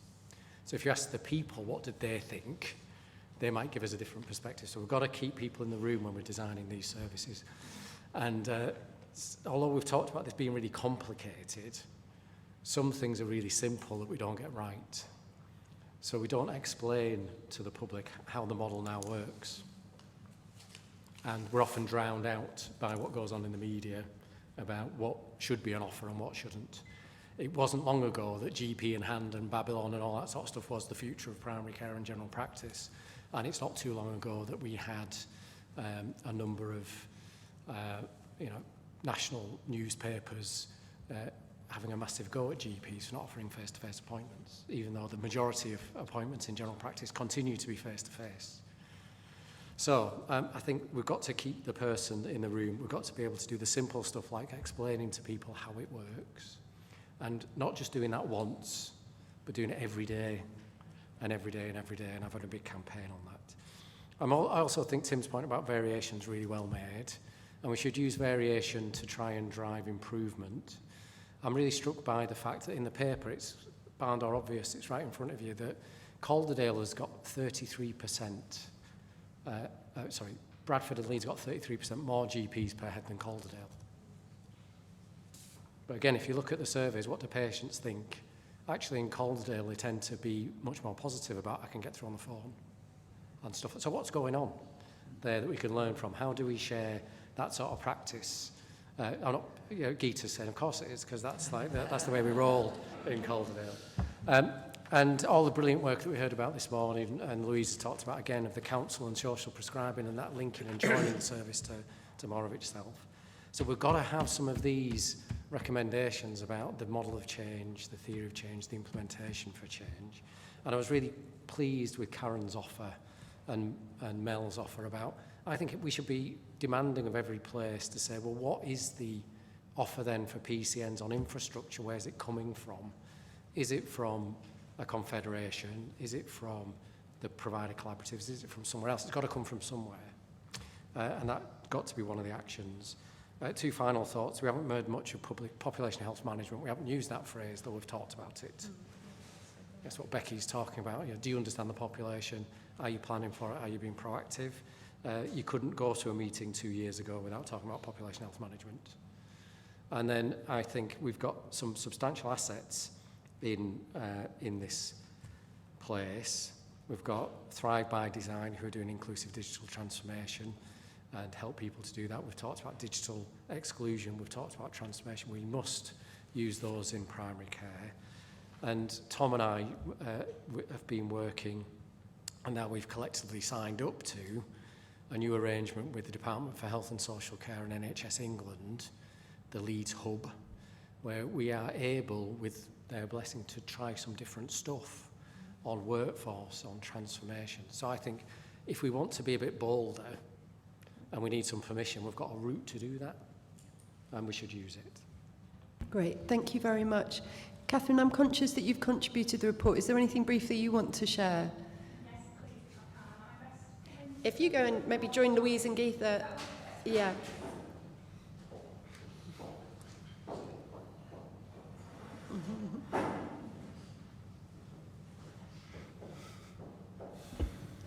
sorry, I'm mindful of time, Chair, so thank you very much for the opportunity. I just think it's really helpful to take this opportunity to inform board colleagues some of the great work that's already going on across West Yorkshire, and it does lead into some of the solutions as well.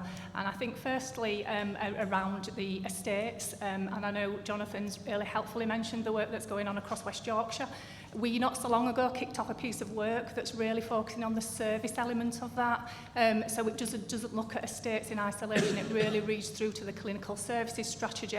It overlays the workforce that we need for the future. And if we're not looking at it from a workforce planning perspective, well then we're not going to get the outcomes that we really need. So we've already kicked off that piece of work. With regards to workforce, there's lots. We do have a really successful workforce group for primary care in West Yorkshire that Kate helpfully alluded to. We've got a really successful nurse VTS programme. It's doing really, really well. It's being funded through NHS England money, but it's doing incredibly well. We've got a really successful mentorship programme that's led through your LMC. And your LMC are also leading on a health training practice as well. So we do have quite a lot of initiatives that are already taking place across West Yorkshire to enable the workforce planning element of that. And I'd just like to thank colleagues for bringing in around community pharmacy as well. And again, noting around, you know, some of the pressures and really some untapped workforce that we've got there in the form of community pharmacy. And already, and thank you, Richard, for kind of, you know, bringing out around the community pharmacy and the referral programme. Like all of our sectors, funding's really, really tight. Similarly for community pharmacy. So I think through going through a referral programme that Richard's already talked about enables community pharmacy to provide that service much better.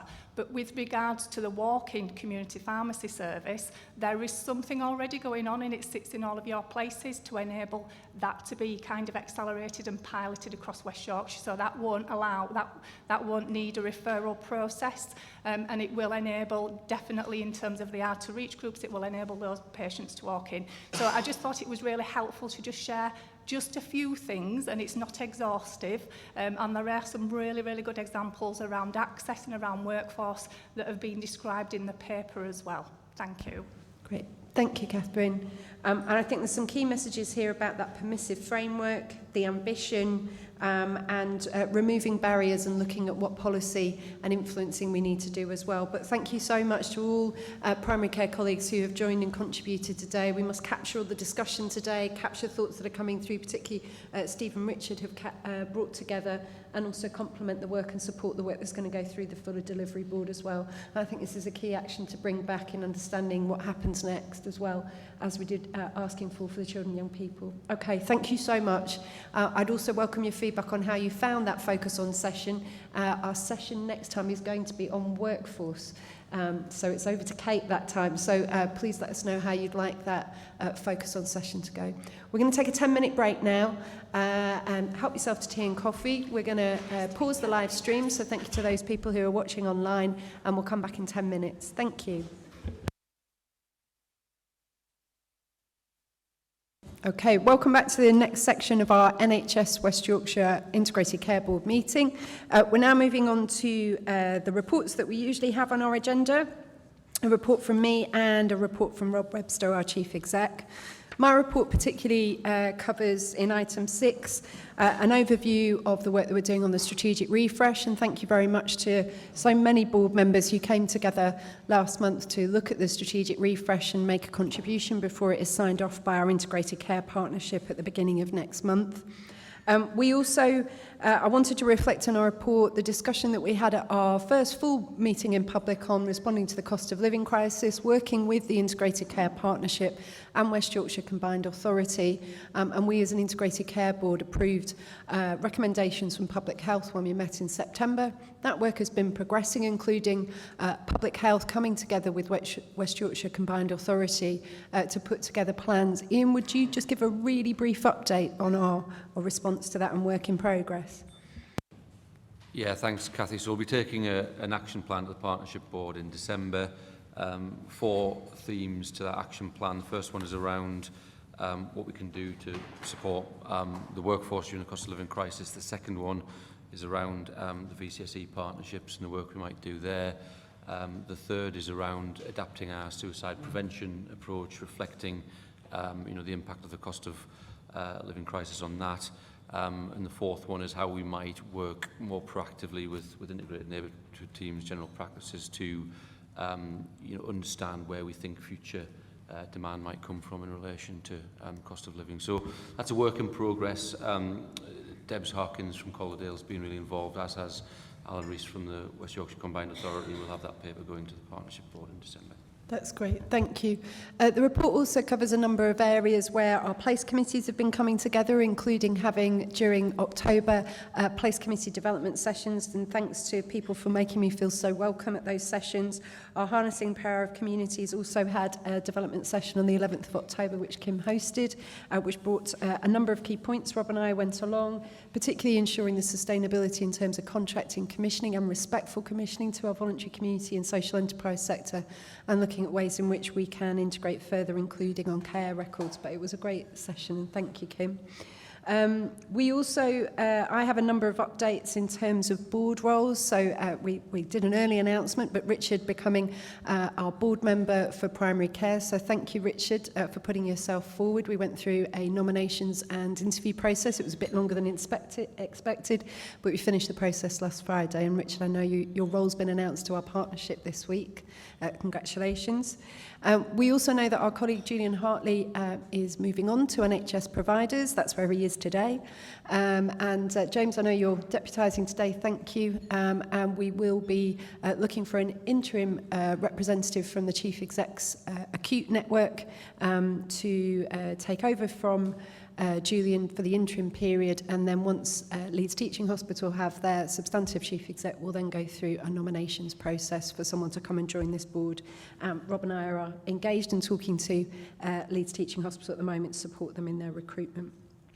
We also have changes within chairs within our provider at the moment. So Leeds and York Partnership are just finishing their recruitment for their new chair. And I particularly wanted to personally and professionally thank Sue Proctor, their current chair, for her fabulous, wonderful, considered professional contribution both to her trust and to the wider system over many years as well. She'll be sorely missed, but I'm sure we won't lose touch.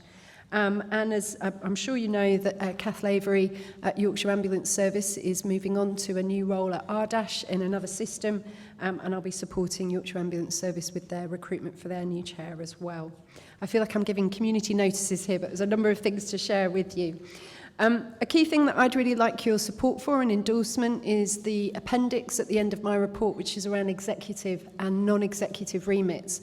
At our first statutory meeting on the 1st of July, we outlined a number of executive remits, which were required in the NHS England Model Constitution.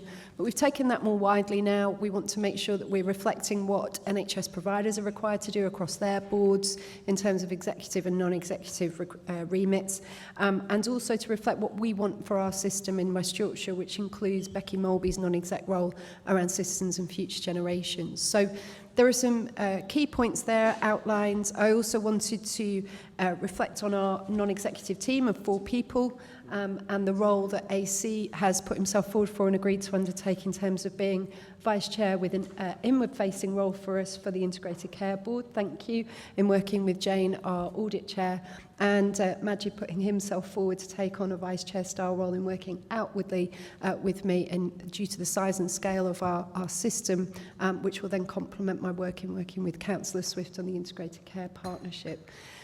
We've also gained support from our regional director for Jane as our audit chair to take on our senior independent director role. It's something I feel very passionate about, that we have that independent director, particularly in the across our system, across our places, to have that independent person, as well as someone to do my appraisal every year. But it's more than that role. And then for Becky taking on an outward-facing role, not only with citizens and future generations, but taking on that maternity safety champion role for non-execs as well, working with Bev Geary. So we have 2 non-execs, AC and Jane, inward-facing, and we have Majid and Becky outward-facing, which I hope will complement and support you all in the work that you do. So I'd ask for your endorsement of that. I think that those remits are work in progress, but I hope you're all happy to support them as they are today. Thank you. I think there is a number of other things in there. Laura and I work very hard to make sure that we're evidencing good governance. I want to thank Laura, Stacey, many other people in our governance teams across our places and within our West Yorkshire ICB team for their work at this time. Not only making sure that we're compliant with the model constitution, but things like the Care Quality Commission well-led framework. This is good governance in action, and I really appreciate it. And I know it was one of the points in the report that the Good Governance Institute nationally came to look at our ways in which we are engaging with citizens and users of our services, and felt it was exemplar national practice, which is compliments to lots of people in this room, including Karen Coleman over there, our colleagues at Health Watch. But I know that many of us around the table feel that there's much more to do, which we talked about earlier. So it's nice to have the compliment, and now we'll move on and improve the practice as well. So those are the highlights for me, really. I don't know if anyone's got any questions or queries at all, but as usual, my report's there to evidence the governance work that we're taking place at this time. No? Okay. Rob, over to you with your Chief Exec's report then. Thank you. Thanks, Cathy. So I'll just take the report as read. You've had it. I just wanted to say 4 things. 2 from the report and 2 that have happened subsequently. So just to draw the board's attention to the fact there is a lot of political change. You might not have noticed, but there's a lot of political change in the country, and the NHS is often caught up in that. The mandate for the NHS has not changed throughout that period.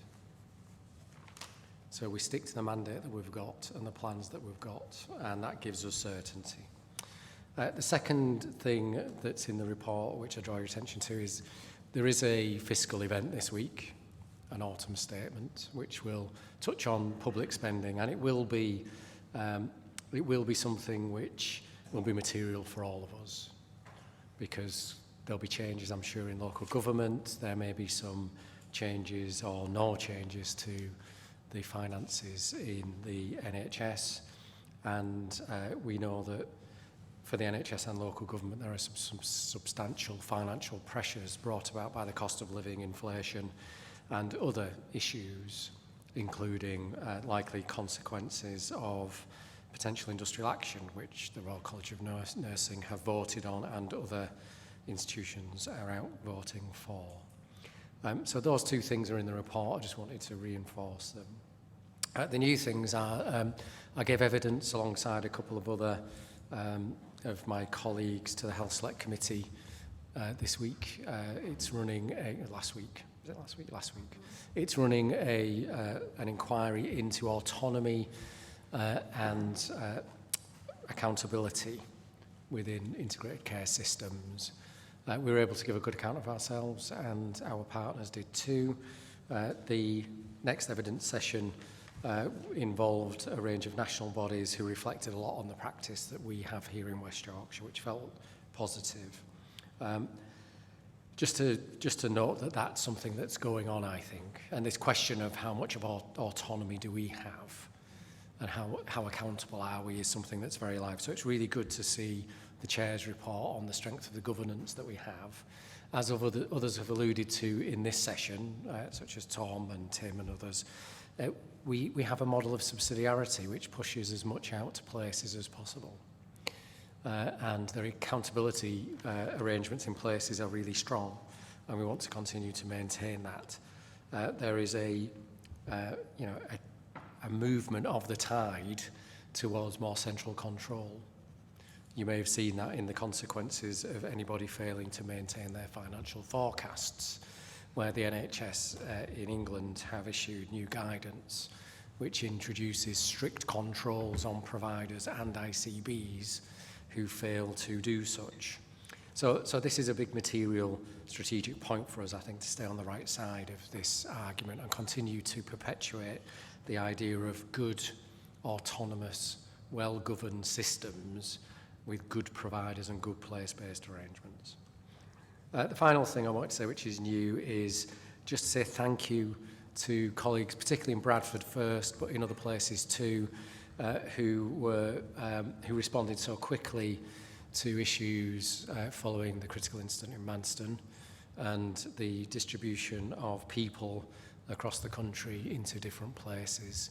We had to do a very quick response in Bradford in very short notice to meet the health and care needs of vulnerable people over the weekend of the 4th of November and subsequently in other places in West Yorkshire too, including Collardale, Wakefield and elsewhere. That work, I think, showed the real strength of our partnership and our staff. Bevan Healthcare providing great support in Bradford, the ICB staff working with local systems to make sure that people got support, and the links between the Integrated Care Board and the Local Resilience Forum were exemplary, I thought. We will do lessons learned on anything that didn't go so well, or where other agencies and other government departments may learn too. But I would primarily want to say thank you to everyone who's been involved in that, because it was exemplary work. Apart from that, Chairman, I'll just take the report as read. That's great. And thank you for representing us so well at the Health and Care Select Committee. It was much appreciated, and to be one of 3 systems out of 42 in the country to be invited was great. There were some huge compliments from academics and other leaders there. Are there any questions at all? I'd like to invite us not to get into a discussion around performance, and because we've got that in the integrated performance report and the risk register, but is there anything there around policy, current regional or national changes going on that people might want to raise or ask Rob about? No? Okay. We note the NHS England operating framework. I don't know, Ian or Rob, whether you want to just reflect on that and working in line with that as well as our own West Yorkshire plans. I'm happy to start and Ian can join. I mean, people have seen the briefing. It's, I think what's written down is really positive. System by default, autonomy for systems. And I think in terms of some of the behaviours, we're seeing that in practice. We had our winter bilateral with NHS England, which sought to assure itself that we'd done a process here which had looked at our old places doing their winter plan and is it in line with expectations. There wasn't then an assurance from NHS England, an action plan, follow-up, further meetings. All they required was assurance that we'd done the process. And I think that that's them putting their money where their mouth is when it comes to the new operating model. What we need to ensure happens is that what's written down on paper continues to be the reality. It would be naive of us to expect that the political pressure, the public pressure that there is on the health and care system in terms of expectations doesn't lead to greater grip and requests for assurance from us as a system and from our partners within the ICS. But I think it's a good start and we should commend NHS England for producing it. Great. Ian, do you want to share anything?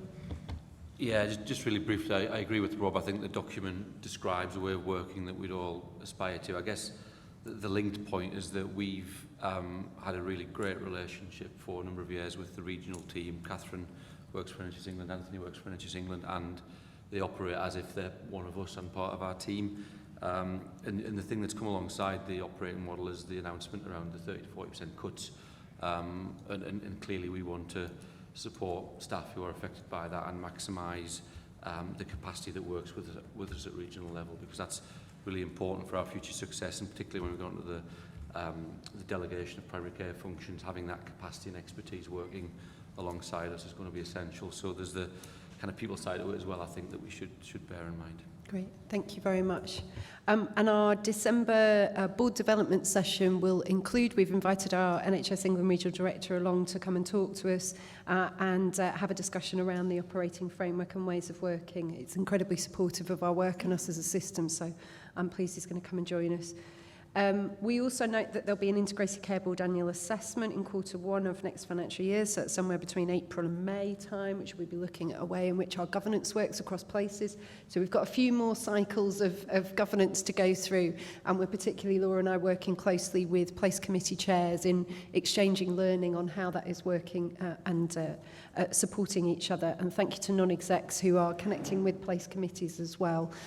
We have set up a great framework and it's now implementing it in practice and making sure that we're capturing learning as we go along, as we do each month for our board meetings.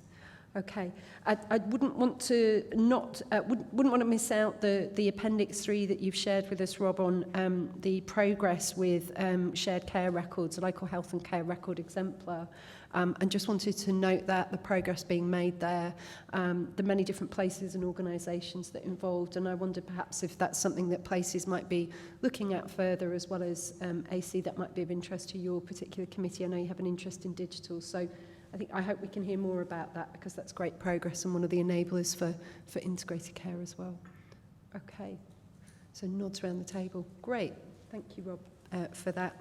Okay, we're going to move on then to our next item, item 8, which is looking at our risk updates, our corporate risk register and board assurance framework. Laura, you're going to take us through this.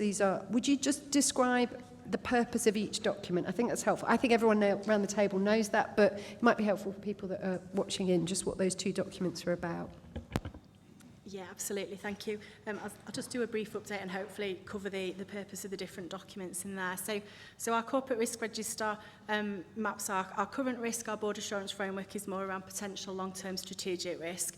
I'm going to focus on the corporate risk register first. So really pleased today to present the corporate risk register to you at the end of the second risk cycle. And in your papers, you have details of all of our current corporate risks.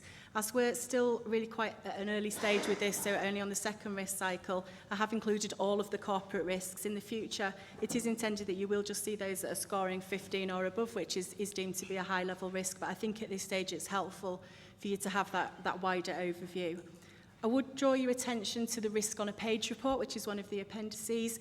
That will help you as a board have a quick overview of all of our ICB corporate risks. And as we move through future cycles and we build that data, we'll start to be able to show you trends through that report and flag areas that you might wish to consider looking at in more detail. In the report, you'll also find the high-level risks from each of our 5 places, together with mapping, which is a different appendix, to identify areas of common risk that are emerging from those place risk registers. And I would also draw your attention to the list of emerging risks and gaps at section 6 of the report, which we'll be addressing as we move into the next risk cycle. And you've also got a summary of feedback from the committees, so that's the West Yorkshire ICB Quality Committee and also the Finance, Investment and Performance Committee, who reviewed this risk register earlier in the cycle. Just to clarify, there is an error on the second bullet point in that section. It references leads under mental health risk. It should say that the committee suggested there should be a corporate West Yorkshire risk in relation to appropriate access to placement for individuals with complex mental health needs. I think it was a Leeds colleague who raised it, and so that was incorrectly captured. Finally, I just wanted to give a short update on the board assurance framework. So that the assurance framework complements the risk register. It's much more focused on that long-term potential strategic risk. The task and finish group that we referenced at the last meeting has now been established, and it is due to meet for the first time next week. And we expect to bring an initial draft board assurance framework to the audit committee in mid-December and then to the board in January. I'll pause there, thank you, to see if there's any comments. That's great. So this is what this document we have quite high up on the agenda, so we can have oversight of it. It should complement what we're hearing and seeing through the integrated performance report and the reports coming from our committees as well. Does anyone have any questions or comments? Anything that they'd like further information on? Becky? Thank you, Chair. Just on our children and young people and access to mental health. So in the common risks, it's come up in all the places. And we've got a score of 12 in Calderdale for 14-month wait and a score of 20 in Wakefield for 52-week wait. That's not dissimilar, but quite different approach to risk. And I think it feeds back to our conversations last time. So we seem to be bringing this up as risk, but I haven't heard how we're going to be handling that risk. Thank you very much. So there's reporting the risk, but what's the mitigation and the action for improvement there? I don't know if anyone would like to respond on that. James, thank you. So I won't comment in terms of the variation in that approach there, but specifically about these children and people risk or the approach? It's the fact that if you're waiting for a year, that isn't a risk, that is a non-delivery of service, James.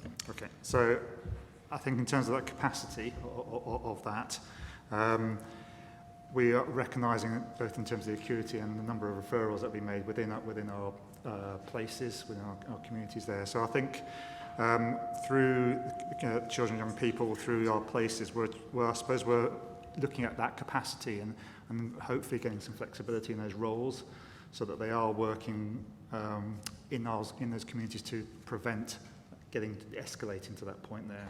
So I think it's about the flexibility of the capacity we've got, recognising that varies at the moment there. So that's what we're trying to do in terms of mitigate some of that risk.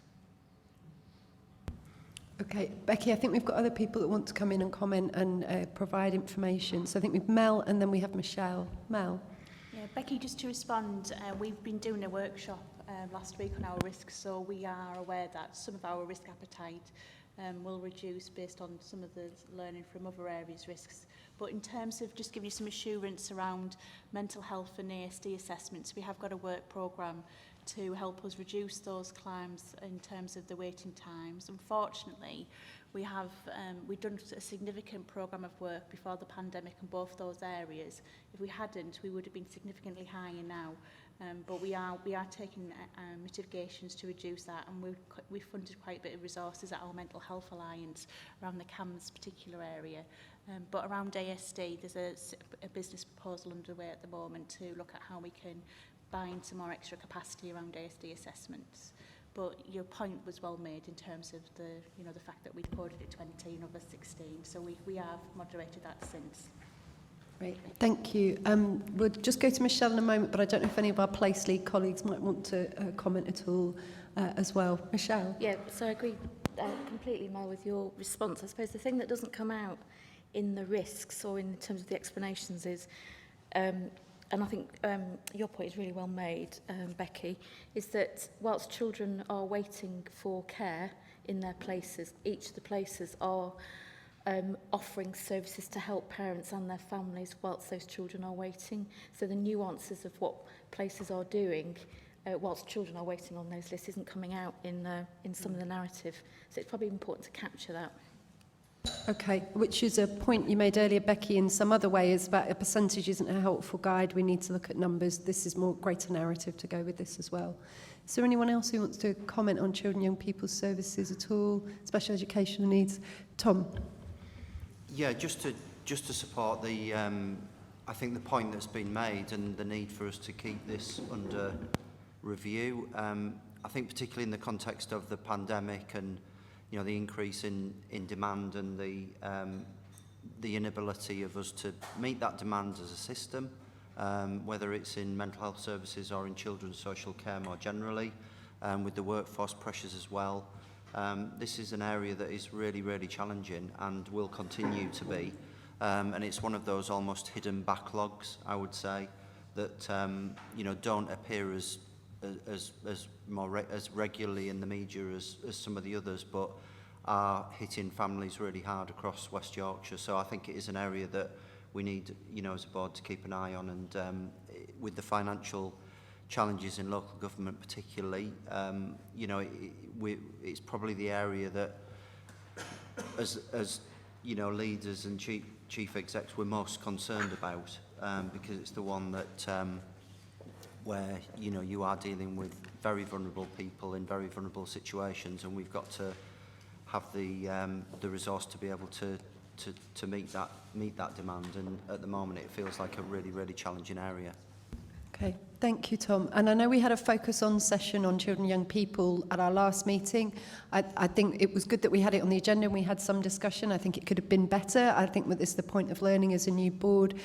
We do have standing agenda items such as winter planning, and I'll be guided by you all on how we regularly report on this, but this feels like this might be due to being a priority risk, how we have it as a standing agenda item. I've got lots of people putting their hands up. Welcome, Jamie, on the corporate risk register. Tim, then over to Robin. Yes, thank you.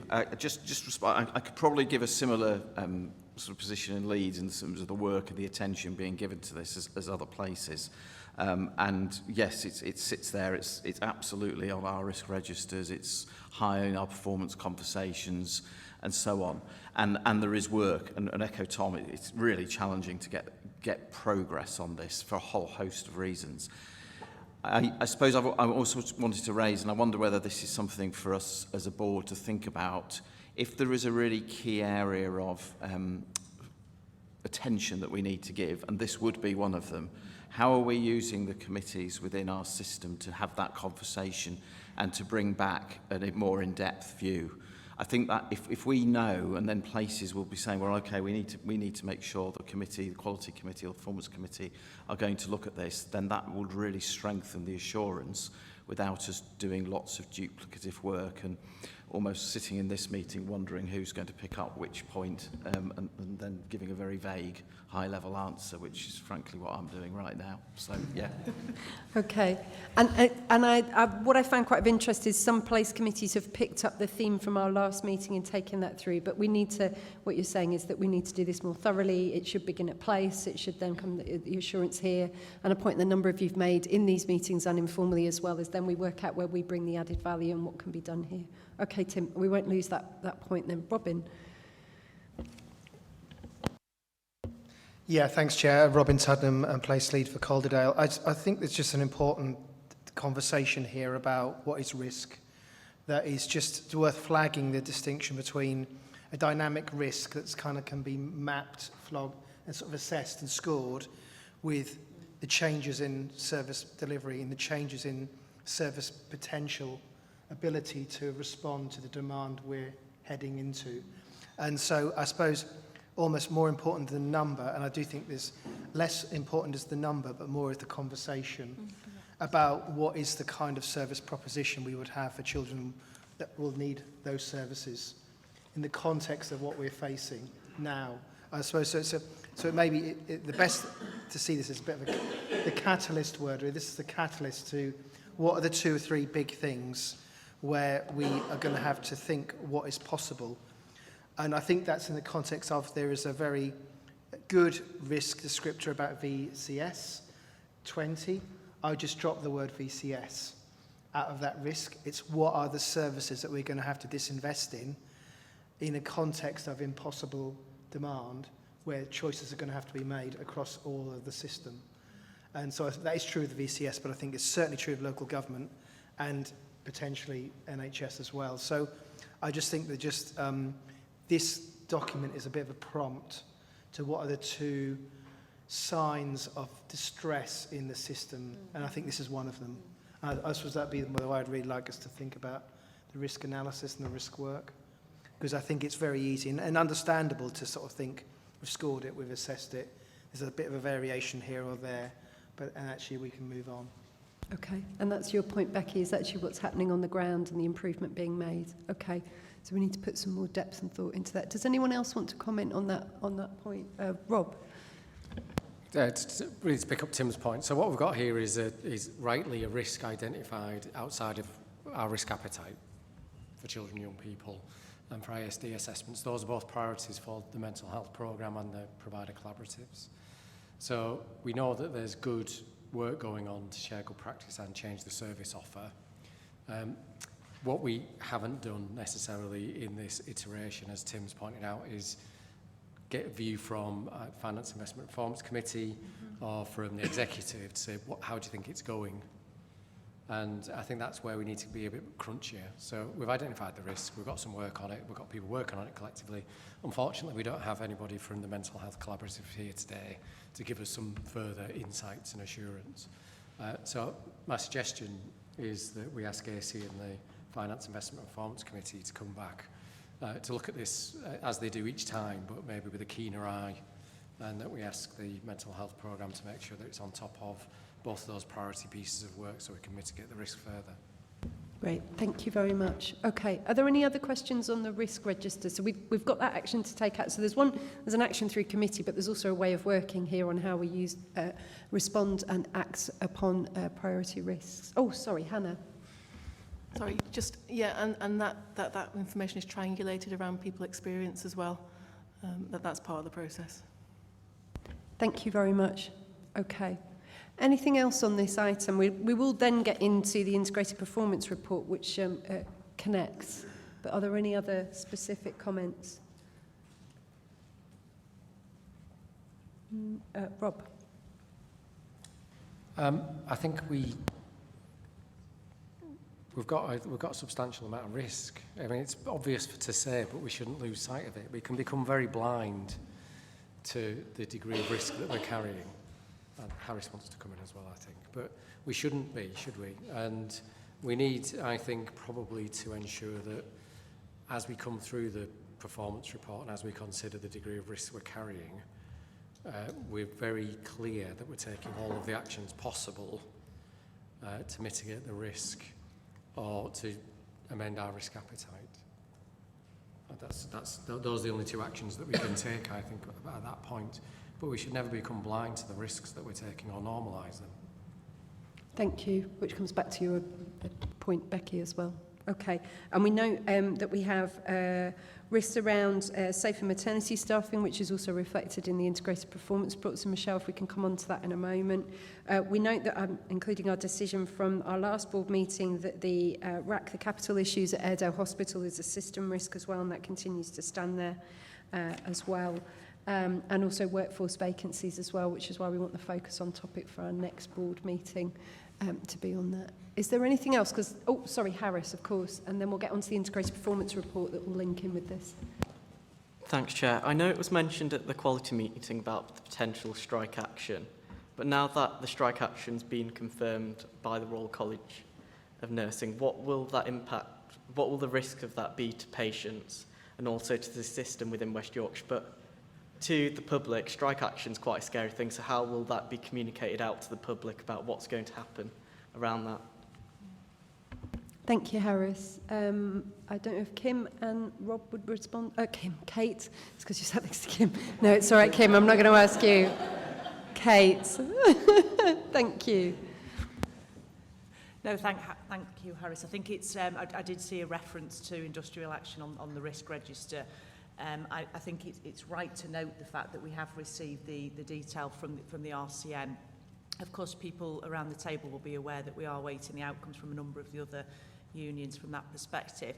I think the reality at the moment is the behind-the-scenes planning. I mean, organisations within the health service have been asked to do some self-assessment planning, which is the stage that people currently are, and obviously linking this both to business continuity plans and, of course, the bigger winter planning, which I know we're coming on to as well. In terms of things like communication, I mean, we've spoken internally about making sure certainly all of our workforce receive a really useful communication stroke Q&A, because there's lots of questions around participating in and not in industrial action. But I think your point around that the wider communities and the public is an important one. But at this very moment, we are awaiting to hear what the outcome of that ballot actually means in practice for those organisations where their members have elected to strike. We're still awaiting that point. Okay, thank you. And if we could have maybe in between this session and the next board session, perhaps an email update for board members so they know about the response and the plans, I think that'd be really welcomed. Jonathan, did you want to come in? Thank you, Chair. It was just to let colleagues know, so myself and Jane Maidley had a conversation with the 10 Trust Audit Committee chairs probably about 2 or 3 weeks ago now. And we've talked through the work that we're doing within the ICB to develop the risk register.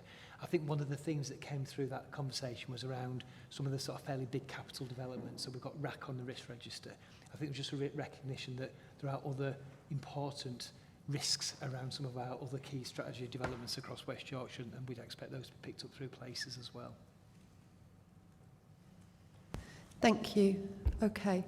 So we've got some themes there on a message there about are we doing all that we can, all the mitigation that we need to do, and can we see that within the reporting as well? How do we take those big risks such as children and young people's services and special educational needs support? Do these need to be standing items when they stand at such high risk? We're going to invite the Finance Investment and Performance Committee to look at that. And how does this connect with place committees and supporting and enabling the work at place level as well? Okay, we've got a few things there to take forward. Rob? I think it is worth just, again, pausing on the industrial action point to reflect that, as has been alluded, not all trusts have voted to take action. So our providers of mental health and community services have tended not to, Organisations like Karen's aren't included in the ballot anyway, as a community interest company, because the dispute is with the NHS.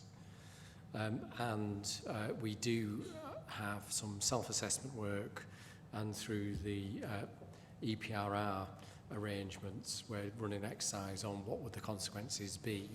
All of the noise from the Royal College of Nursing has been that emergency services and urgent planned treatments will go ahead. Other things will be open to disruption. So I think I think just to give further assurance, we are planning through Anthony's team and through Bev this exercise to make sure that we're ready for all of this if and when it happens, and that it isn't affecting all of our services. Thank you, Rob, for that clarification. And just on the point of emergency preparedness and resilience and response, EPRR, we'll just note that that is also within our risk register as well, which is supporting us. Anthony, is there anything you'd like to say, and would you introduce yourself as well? Thanks, Chair. I'm Anthony Keeley. I'm the NHS England Locality Director for West Yorkshire, and I lead on planning, performance and EPRR issues for the ICB. So we are going to come on later on the agenda, in fact, to talk about the EPRR policy for the ICB, but that reflects a lot of the work that's currently going on across West Yorkshire through the ICS and through the Local Health Resilience Partnership to address a significant number of risks that we've been touching on in that conversation so far. The immediate work around industrial action, as Rob says, there'll be a nationally sort of mandated exercise known as Exercise Arctic Willow that'll take place in the next couple of weeks, which is about testing the mitigations for industrial action. I think what the unions are proposing at the moment, if the strike goes ahead, is Christmas Day levels of service. So I think we need to be clear that this will have significant impact on patient care. Emergency services will be provided, but in the organisations that have voted in sufficient numbers to go on strike, the impact will be material. So all of the work we're doing is around how we mitigate that in terms of the mutual aid and support available across the system for those impacted organisations. So we can come back on in the next meeting and give an update on what has happened, assuming something has happened at that point, and how we've responded to it. Okay, and the learning from that as well. Okay, thank you. And we note that point on capital for place committees. I think there's something we can do with the governance team in capturing suggestions, guidance points for place committees to take forward, as well as the ways of working. Okay, thank you for that. We'll now move into item 9, which is the integrated performance dashboard. There is a large amount of information there for you. Around the table, you may want to ask questions or comment on certain aspects or general themes. Particularly, Anthony, is there anything that you would like to highlight? Yeah, thanks, Chair. So I should say we're continuing to develop the scope and format of the performance dashboard,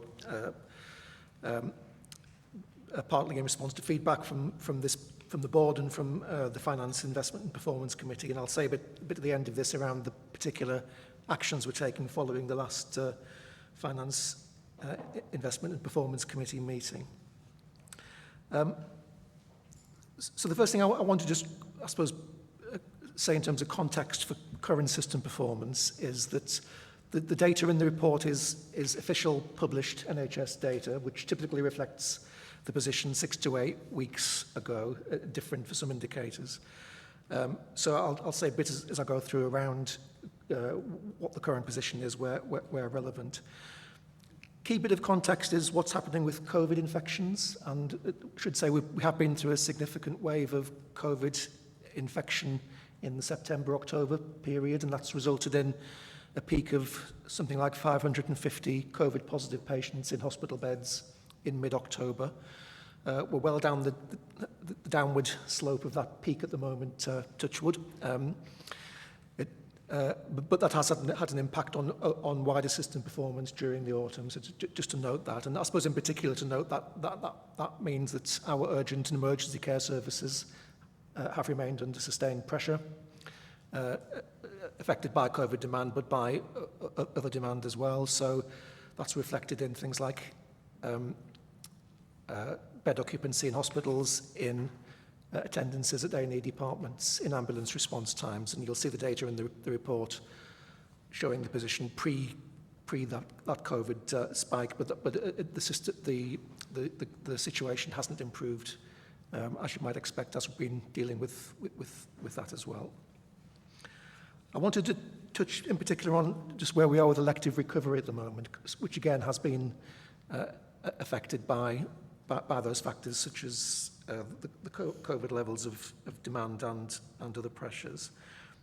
Members of the board will remember there's a significant focus on reducing very long waiters at the moment, and we were aiming to have eliminated people waiting more than 2 years by July. We got down to a position of being at about 33 patients in West Yorkshire who were waiting over 2 years at that point, and those 33 were largely people delayed because of their own choice or because of the complexity of the care that they needed.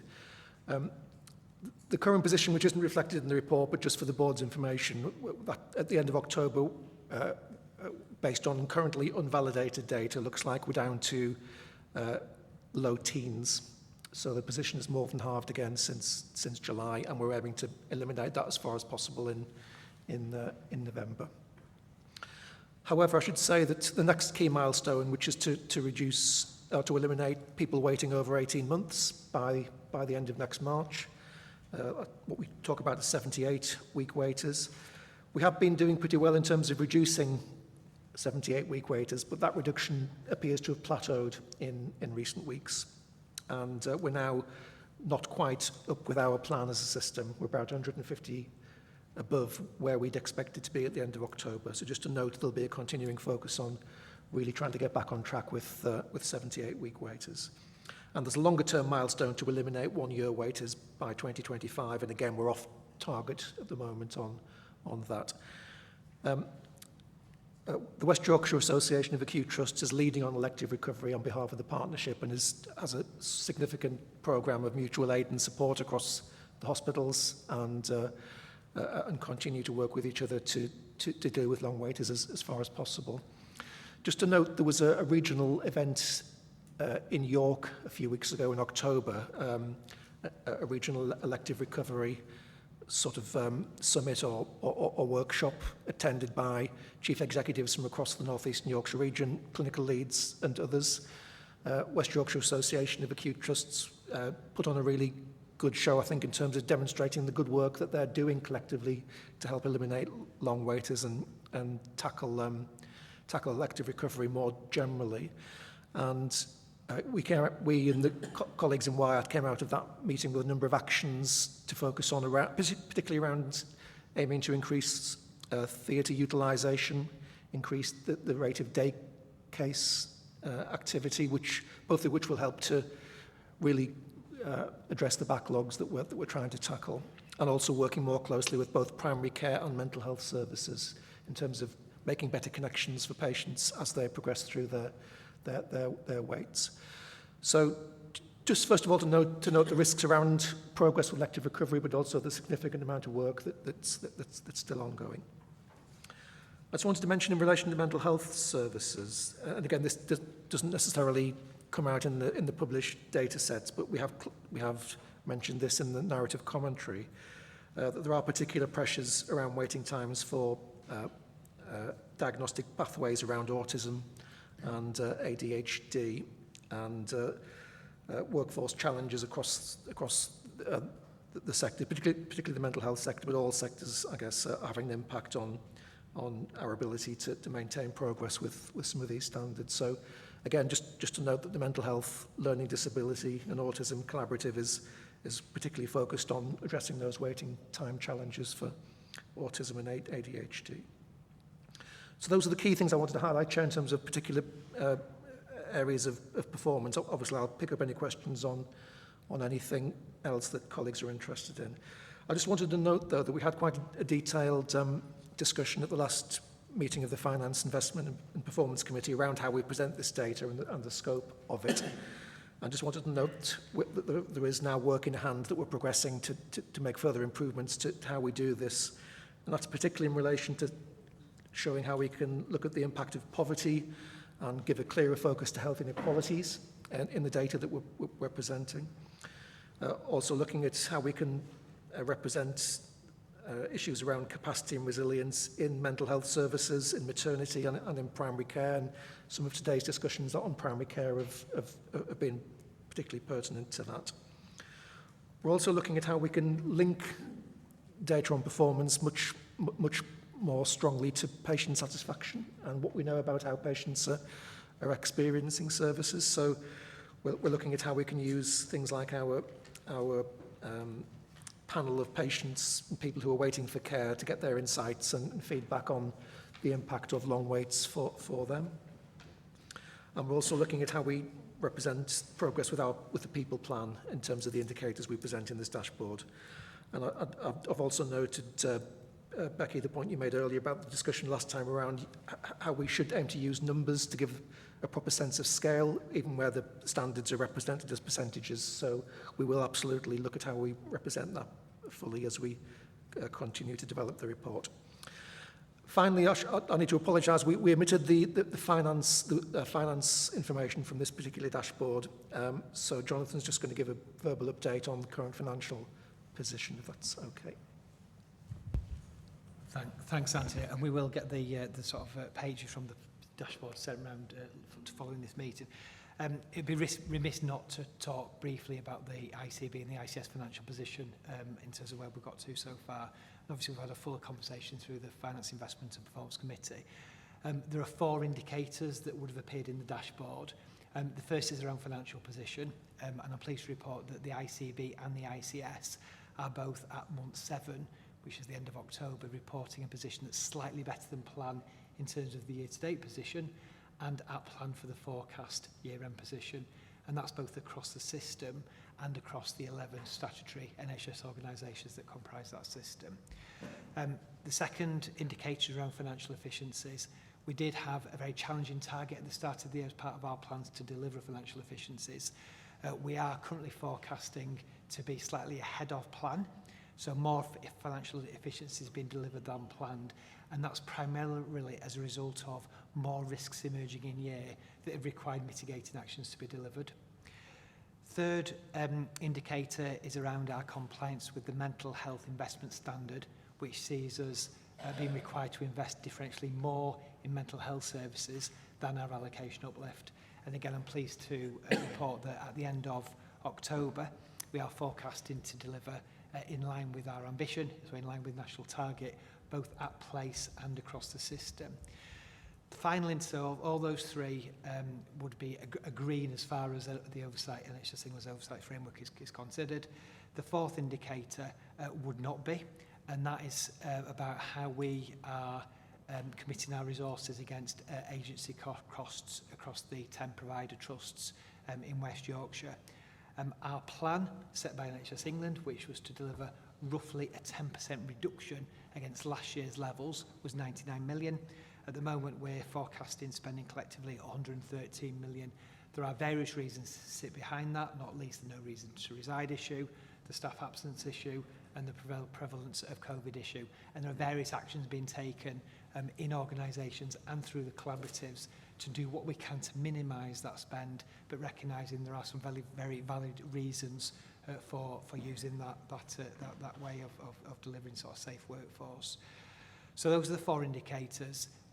As you might expect, the focus within the Finance Forum at the moment is on 2 things really. One is about managing the risk for this year, and the second is about preparing for next year and the year after, as we've alluded to earlier. So, as I said, we'll get those slides out. So there wasn't anything untoward in terms of not including that in the Finance report. It was just an oversight on the part of a number of colleagues. Okay, and we'll have that as a regular set of information. Absolutely, yes. Board meetings in public. Great, thank you. So, I mean, I have some questions, but I want to look around the table and see who else has got questions. If we go Richard, then Becky, then Fatima. Rich, and then Tom.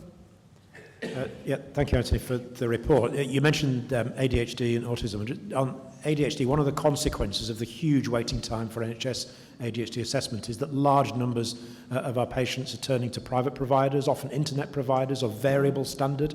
What happens then is that they come back often to the GP, sort of, with some form of diagnosis that we're not certain about, and also a requirement for ongoing treatment. So this is an ongoing risk that the system sort of is increasingly have to then deal with.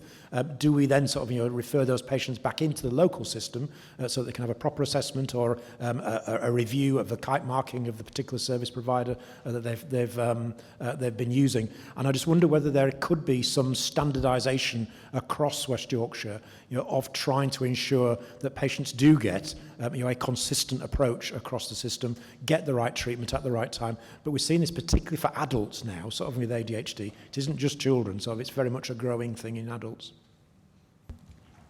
Anthony? We'll pick that up with the Mental Health, LD and Autism Collaborative to see how far we can get towards a standardised position on that. I think it's a really good collaborative piece of work we could aim to do. So I'll pick that up with colleagues. So I think, Richard, what we'll do is, I think there's going to be a number of points for that particular collaborative. We can take that back through our colleague Sarah Monroe, who's unfortunately not able to join us today, and then we can bring that back into the reporting for the January meeting. Rob? Just to say that we do get complaints around this frequently, and I think it's fair to say that the collaborative have been working with private providers to see what degree of standardisation we can have, and we have a group of private providers we work with collectively, and if people have a contract, if people have gone down that route, we have a contract with the private provider, often it really helps with the subsequent treatment.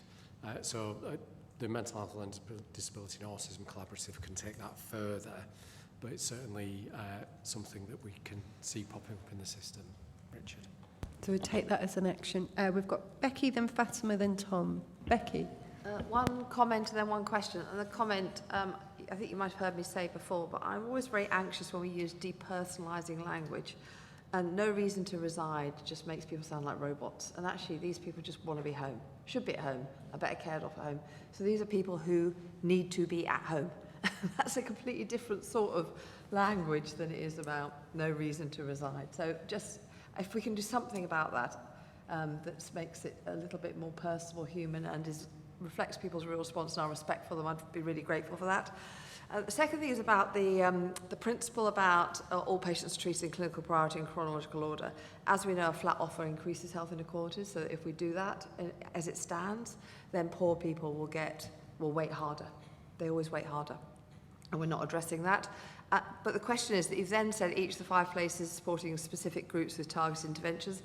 Is that where that's being addressed? Are those specific groups people who are waiting harder? Whether it's from learning disabilities or ethnicity or poverty or... Rob, do you want to respond? Yeah, no, James might want to come in here. I think we've got examples, Becky, where, and one of them's reflected in my report. So the Mid-Yorkshire Hospitals Trust Learning Disability Nursing team won an award at the Nursing Times Awards for the changes to the pathway for people with learning disability. So it's not, in essence, what they've done is they've put people with learning disability into priority 2 always, irrespective, or priority 1 if it's priority 1, but you can't be less than priority 2 as I understand it, which means that your waiting is shortened because of your learning disability, because the risk of dying of an avoidable illness, diagnostic overshadowing, etc., for that group of people is so great. So the trust has agreed to do that. Other trusts have done similar work. And when we did our visit to CHFT today, they were talking about doing the same for people from deprived communities, from with a learning disability, and for some of their populations where actually for the P2 group, the priority 2 group, there were discrepancies and they didn't know why they were, so they got those sorted out. James might have more up-to-date information about what the position is across the whole of WIAT, but I know that the West Yorkshire Association of Acute Trust was looking at this collectively. Within that, there is this sense of how do you categorise need then? And you can see from the Mid-Yorkshire example, what they've done is they've said, well, your needs are accelerated because of your condition or the situation that you find yourself in. Great, thank you. James? Oh, James Goodyear. Oh, I was getting 2 James in the room. James Goodyear, do you want to come in? And then James Thomas, do you want to respond at all? Okay. Thank you. I'm James Goodyear. I'm the Director of Strategy at Leeds Teaching Hospitals and here representing the acute sector. So I think, Rob, you've reflected the position well, in that acute trusts across West Yorkshire are examining and stratifying their waiting lists to understand who are the different communities that are waiting for care and what are the different factors that might impact on their outcomes, both ultimately but also whilst they're waiting.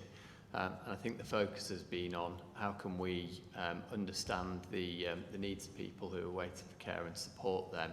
So, as you've said, harm reviews are being undertaken of the waiting list, and that takes into account the clinical priority, but in a holistic way. So, as you've set out, Rob, for example, with learning disabilities, where someone is at risk of greater harm whilst waiting, they will be seen sooner, and also will engage with them to try and support them whilst they're waiting.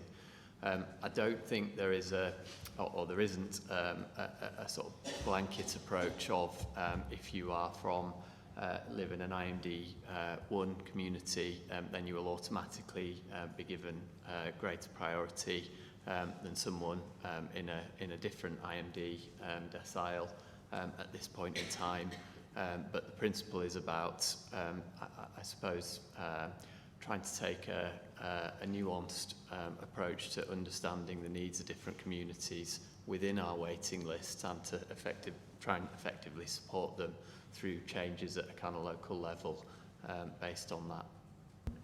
Thank you, James. And taking Tom's point earlier about a permissive framework, is there something that's coming through from our Association of Acute Trusts and sort of a guide, a policy, a permissive framework on taking that approach? So I'm not sure if it's been formalised into a guide as such. What I can say is that it's been an active topic of communication, both in the elective recovery work stream and through the Healthy Hospitals network that the ICB has brought together. And I think we've all got a much greater understanding of our data sets and the ability to appropriately stratify them. And indeed, we're sharing those examples of good practice of what's worked well across the different places in acute trusts in West Yorkshire. Okay, thank you. And we heard some of those examples at Calderdown, Huddersfield this morning. James Thomas. Yeah, so thanks, Chair. So just to, I suppose, go a little bit wider than just the immediate discussion with the acutes, I suppose in terms of also in our communities and in primary care in terms of prevention. So we know the referrals keep coming in. So I think there's an aspect of using things like our core 20+5 approach. I think also the learning we've seen over the acute episodes, during the immediate episodes with COVID, and especially with the vaccination, in terms of how we identify groups in terms of severe mental illness, in terms of our people with learning disabilities, in terms of prevention, in terms of those health checks as well. So we're both identifying those people there who might need referral, and with the core 20+5 looking at specific areas where again we may identify those people in those areas and those groups, and to bring them forward there. So it's widening it, not just in terms of those who are on the list, but those who might also come onto the list as well, and make sure we identify those groups. Great, thank you. Okay, so I think there's something here about looking at beyond the data. We need the data, but we need the narrative that goes with it, as well as understanding the best practice, which I know some non-exec colleagues have raised with me as well. So I think that would bring bringing the data and the mitigation and the quality improvement to life would be really welcomed. Okay, we've got a few more people who want to comment and ask questions. We've got Fatima, Tom, Kim, and then Rachel. So Fatima, to you. So mine's a bit of a segue from what Becky was just describing, and isn't it absolutely incredible to hear some of the work that's taking place to mitigate and address health inequalities? I think we need to celebrate that, because I know from my work nationally it's not something that is consistent. I suppose that the reflections from the Race Equality Network, being aware of some of this work, is are we sometimes hitting the target and missing the point? So if you look at the report itself and the metrics that we're currently measuring to demonstrate our performance, it may suggest something that isn't completely true.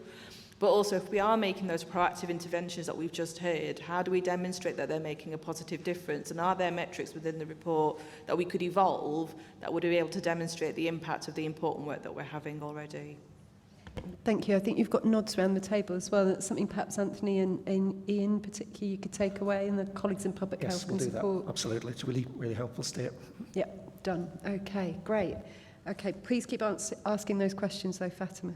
Tom, then Kim, then Rachel, then Harris. Tom. Thank you, Chair. I just wanted to make the point about the state of the council finances currently, and which are obviously juxtaposed right next to the NHS financial position that was that Jonathan described. And you know, it is it feels like that one of the hardest years we've ever had, if not the hardest. This year, all councils are looking at in West Yorkshire are, you know, forecasting overspends. We'd managed to avoid that in the past, even through the toughest austerity years. But the combination of energy costs and an unbudgeted pay award has put massive pressure on budgets and is leading most councils to have to use large reserves this year.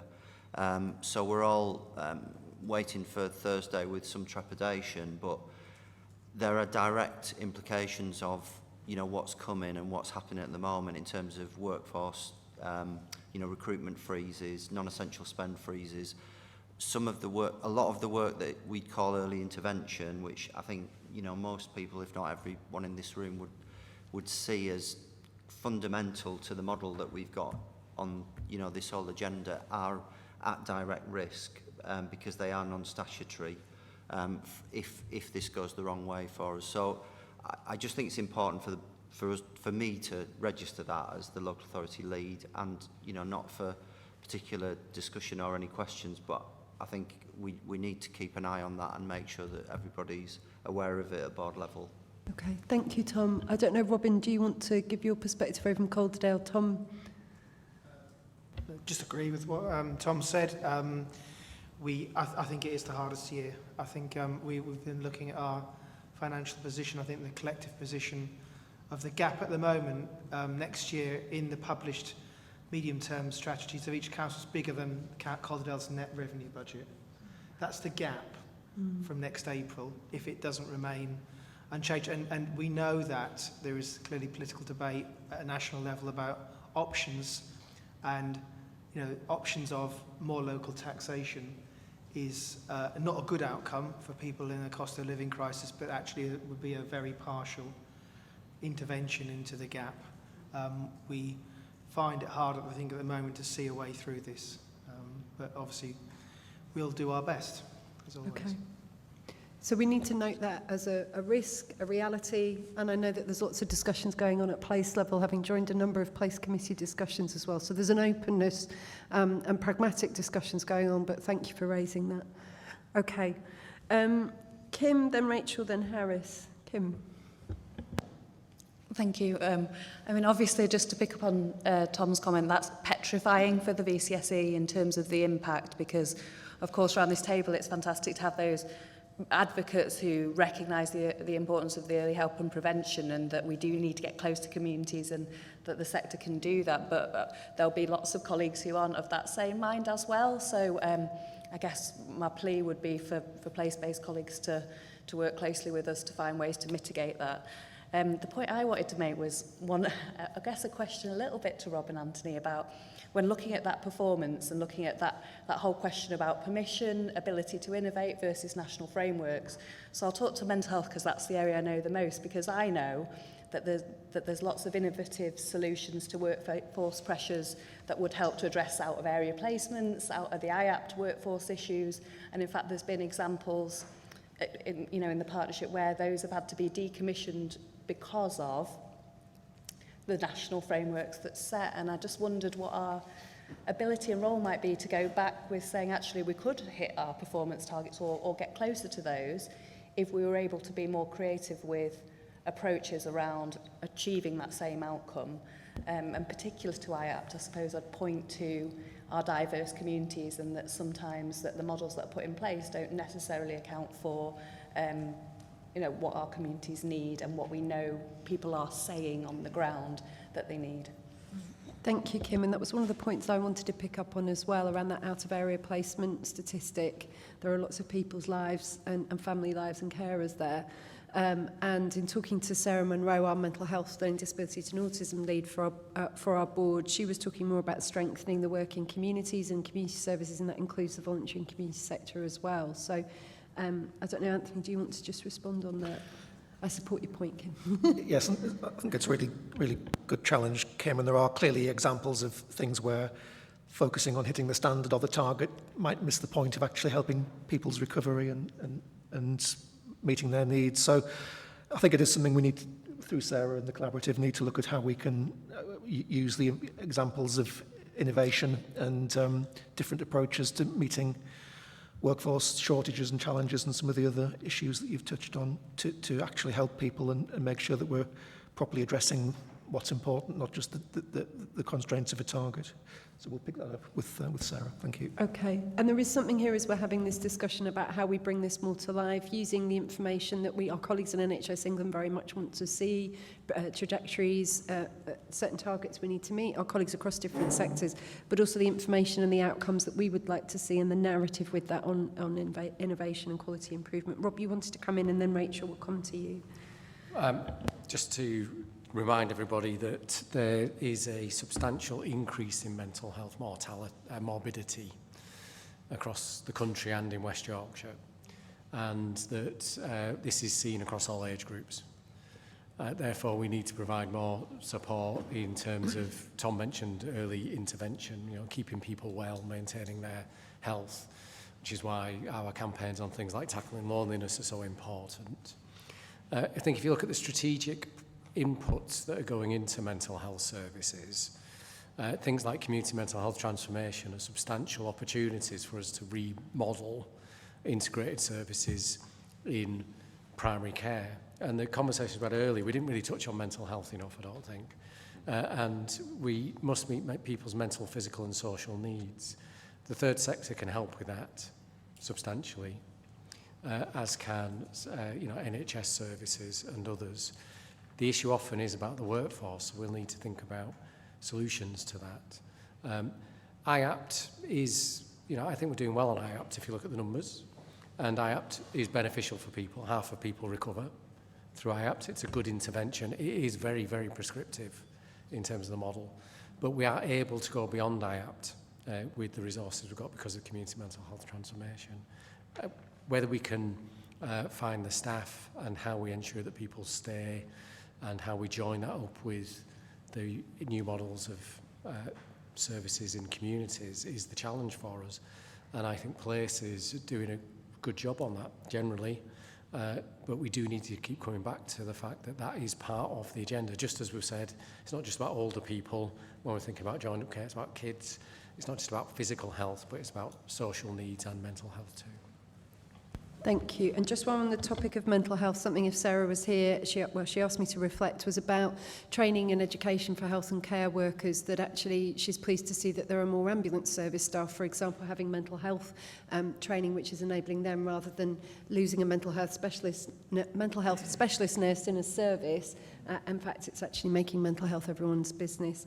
I'm just going to take Chair's privilege here on out-of-area placement statistics. Anthony and I have had a discussion about just understanding greater detail around that, where those out-of-area placements are within West Yorkshire and those that are outside of West Yorkshire. I know some of the trusts are tracking that. I'd just be of interest, I think, for a number of people. Okay, we've got a few points and then we do need to cover winter planning before the break, but thank you for nodding on that one, Anthony. We have Rachel, Harris, Jane.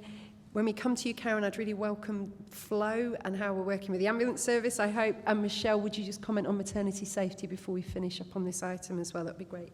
Rachel.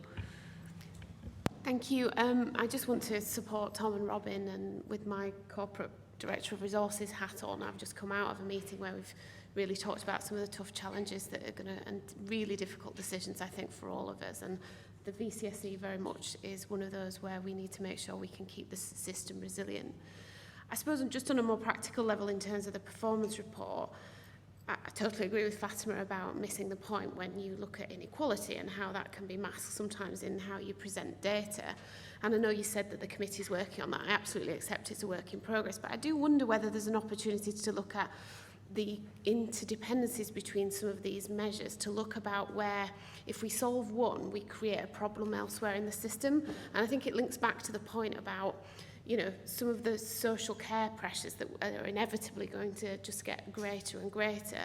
You know, we almost need to make sure that we're not creating problems elsewhere in the system. So sort of how we do that kind of performance measure map to sort of say how you take something through, because there'll be consequential impacts on community services and primary care, etc., purely by getting to zero on one of these. So I just think it'd be quite nice to be able to look at it in more of a kind of map rather than just a list of kind of indicators, if that makes sense. Yeah, more three-dimensional system, ecosystem, yeah, solar system, sometimes we talk about, yeah. Okay, thank you. And I think this is about us taking, we've talked about this before in these meetings and development sessions, how we must deliver for NHS England. Their targets and their aims are ours. We are in that together, but also how we're working for West Yorkshire, and we're a mature and well-established partnership, so we can take that further. Okay, thank you. Lots of nods around the table. Harris, then Jane, then Karen, then Michelle. Thank you, Chair. Just a comment about point 2.13. It's great students have been identified as an area of focus, but touching on my earlier point, I think we need to think about why, and it's not just communications to alter their behaviour. How are you going to put mitigations in place further upstream to stop them from attending? And that second bit is we talk about going to communities rather than coming to us. Realistically, how many students are going to go onto the Together We Can website? And how are you going to place the information where they can see it opposed to where we have it? Okay. Thank you. I wanted to highlight the Together We Can campaign. I don't know, Karen Coleman, whether you want to come up to that microphone there and comment, if you just want to do that. But thank you, Harris, while Karen moves along up there. Thank you for raising the student population, because I think this is a piece of work that we need to make sure that we're understanding. Karen, do you just talk about the Together We Can and that point on student population? Good afternoon, everybody. I'm Karen Coleman, very proud to work for West Yorkshire Healthcare Partnership in communications. I think it's a really good point, Harris, what you've raised, because we need to make sure that we're targeting the right audience who actually tend to frequent accident emergency units far more than other population groups of people.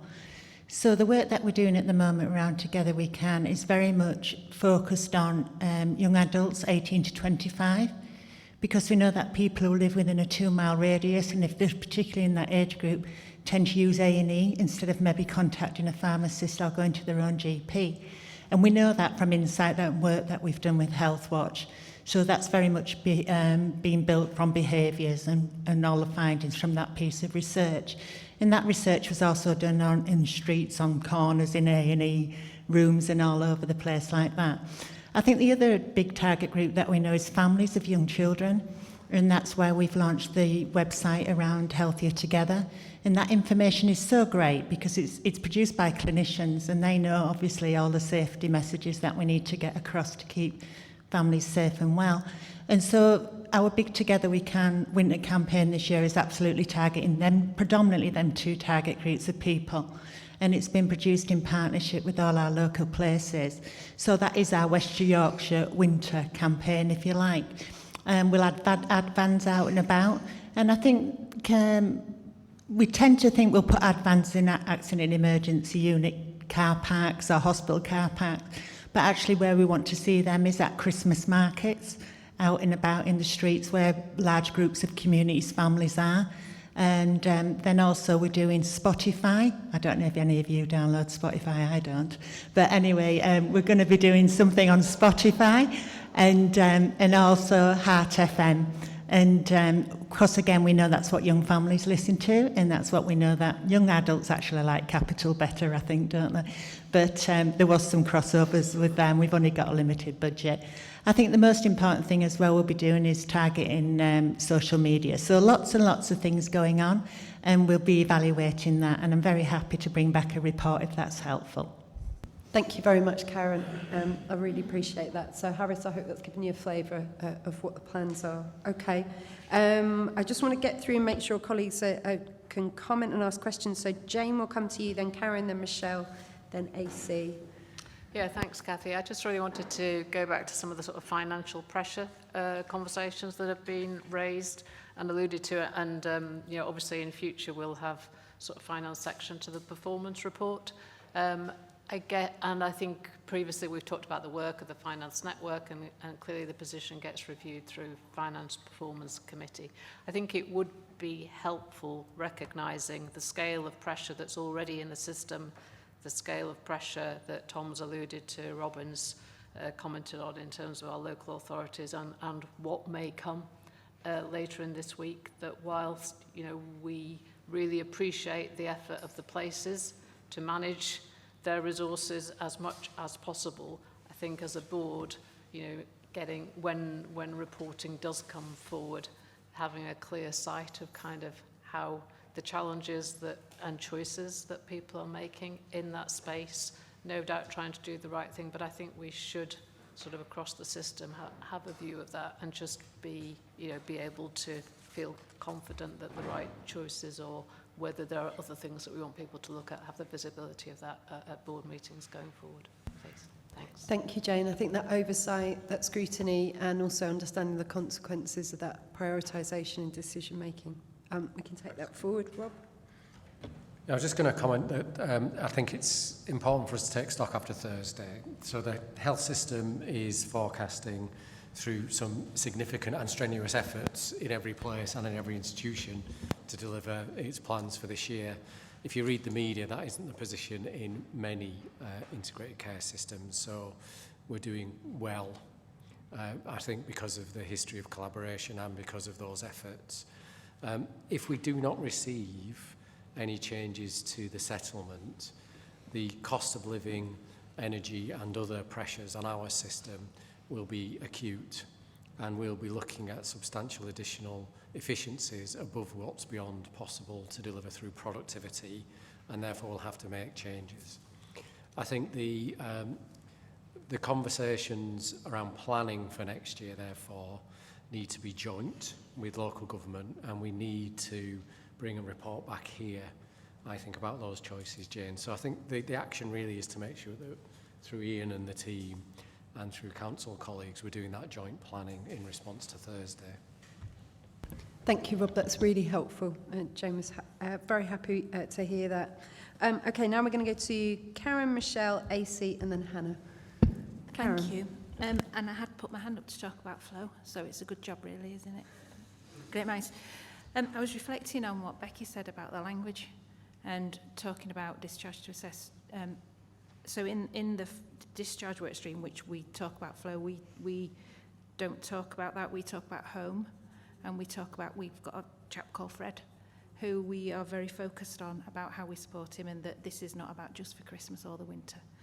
We had the first presentation of the dashboard for flow on Friday at the discharge meeting. Rob challenged us about that earlier from each area, so we've some more work to do on that. It's more complicated than we first anticipated. But I'm hopeful that I can come to Anthony with something that we can put into the winter planning around how that is impacting everywhere, and so how we properly understand where the pressure is in our system that is keeping people in a place that's not appropriate for them. So that work is happening at the moment. The other thing that we've done recently through Trudy Davis, who's the SRO for urgent and emergency care, is we've joined up the SROs, and there was a meeting last week to bring all the SROs together around the winter so that we can manage flow collectively and we don't have any gaps or overlaps, and that will happen now on a regular basis so that we can join those up. Indeed, I'm going to UEC board next week to talk about discharge and where we've got to on the whole process. I think the other thing I'd say linked to some of the things we've talked about is there are impacts on bits of the system that we haven't discussed. So if I think about elective care and the flow there, discharge and flow is important when we consider elective care, as well as it's not just all about the emergency stuff, it's about how we support people through their elective process and how we include everybody in the system in that. So we're looking at the whole of the system as well as trying to deal with the winter, and we do talk about this not being for Christmas, but this being a change in mindset. So I hope that helps.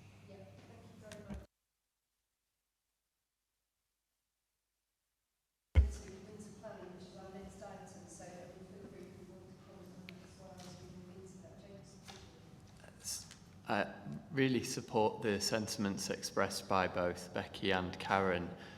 As this is a public meeting, I think it's important just to clarify that the language around no reason to reside is based on a national data requirement, and NHS England, it's reflecting the language of NHS England's sort of policy guidance, and so absolutely support the sentiment, but can also understand how it's ended up in the report. Thank you. James Thomas.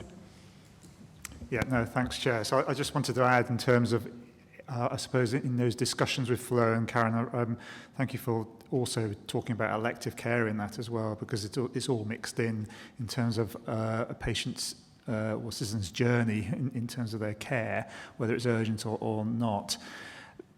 Sitting behind that also in terms of both for the individual and also the carer, whether it's a health or care professional, is assessing risk there. And I just wanted to kind of add in terms of work has been done and is carrying on in terms of us looking at in terms of system risk and what that means in terms of system clinical risk there to support those who are making those decisions on the front line, that they feel supported in some of those decision making, recognising and understanding actually where people are safe and in the impact it is in terms of that journey in terms of the rest of the system. And in fact, actually the clinical risk might be higher in a particular area and recognising that, but there's a reason for that because actually we're improving the clinical risk elsewhere within that patient journey there. So I just wanted to kind of emphasise actually part of that the logistics and the processing also is about also how we support our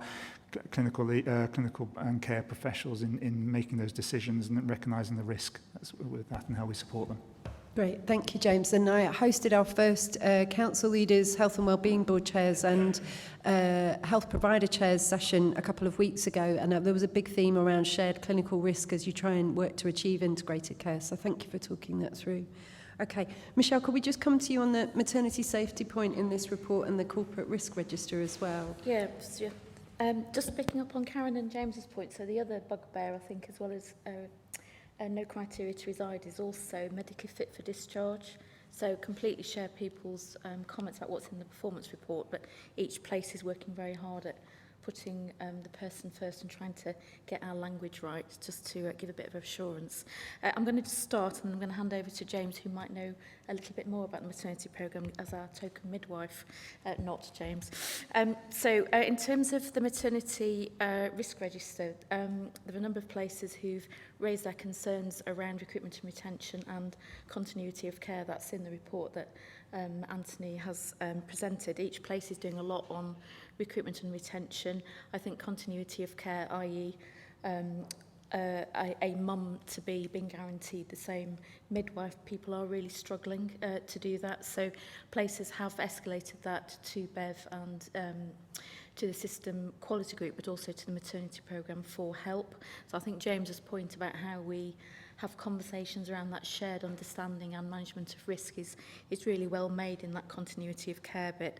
The local maternity service is doing a lot in terms of the collaboration between maternity and neonatal services. So people like Karen Poole are supporting each place on some of that decision making. And I know there's going to be an increased focus on how it feels in a maternity team in a hospital, and what else can we do to help with that. It's almost turning it on its head because places have asked for help.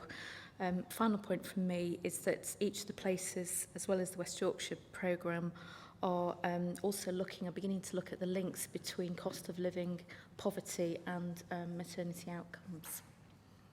That's really helpful. James, do you want to add to that? I don't think you need my midwifery skills, but okay. Except the only other thing to say is that I think as a region, in terms of the workforce and staffing, there's a big kind of focus on that in terms of recruitment from a regional point of view to help us in terms of within our places and organisations. But that's the only thing to add.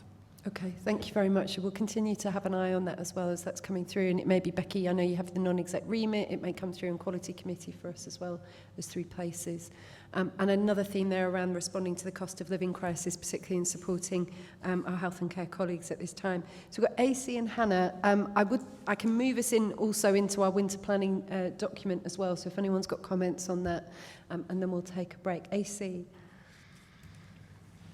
Just very quickly to extend what Jane sort of observed as a result of the conversation that Tom and Robin had.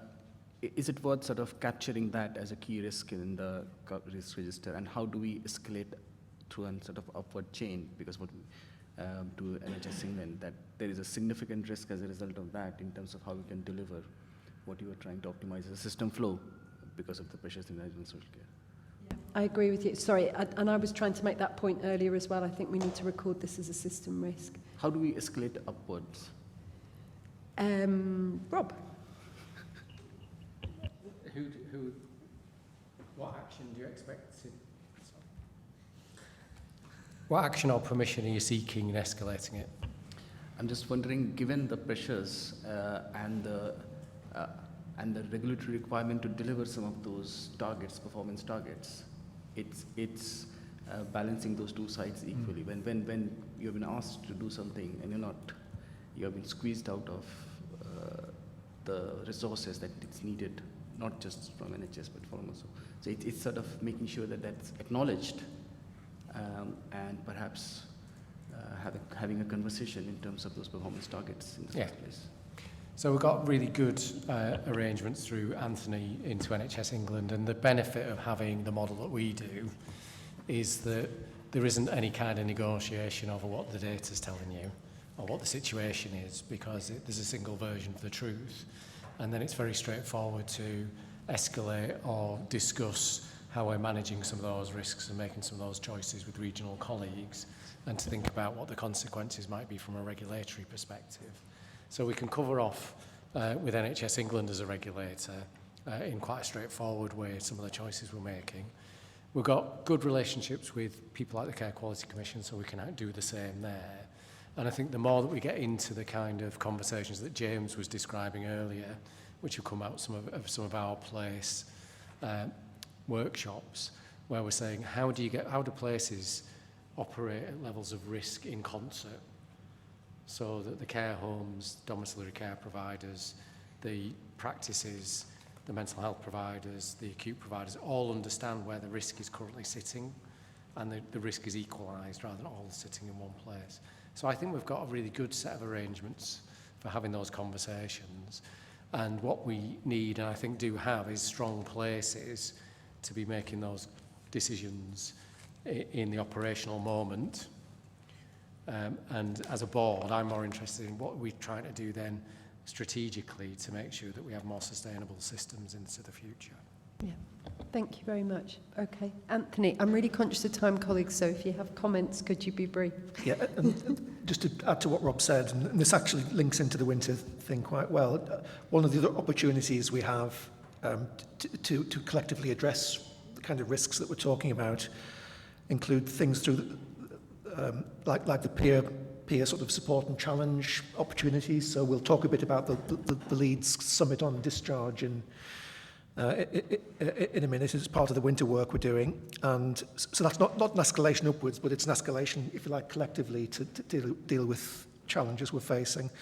And then nationally, that they've launched something called the Winter Improvement Collaborative, which again is about bringing clinical leaders together, chief operating officers of trusts, for example, clinical leaders, but also people like CQC and others to look at how we can collectively overcome barriers to some of the big winter performance and delivery challenges we have. So there's a number of different approaches to dealing with risk that I think are emerging that are really in line with our preferred approaches. Okay, but noted that in our reporting and our advocacy and engagement with our regional colleagues and national colleagues as well, we must be raising this. We are a connected system. Thank you. Hannah, then Fatima, and then Anthony, if there's anything you'd like to highlight on the winter plan, and then I'd like to encourage us to take a break. Hannah.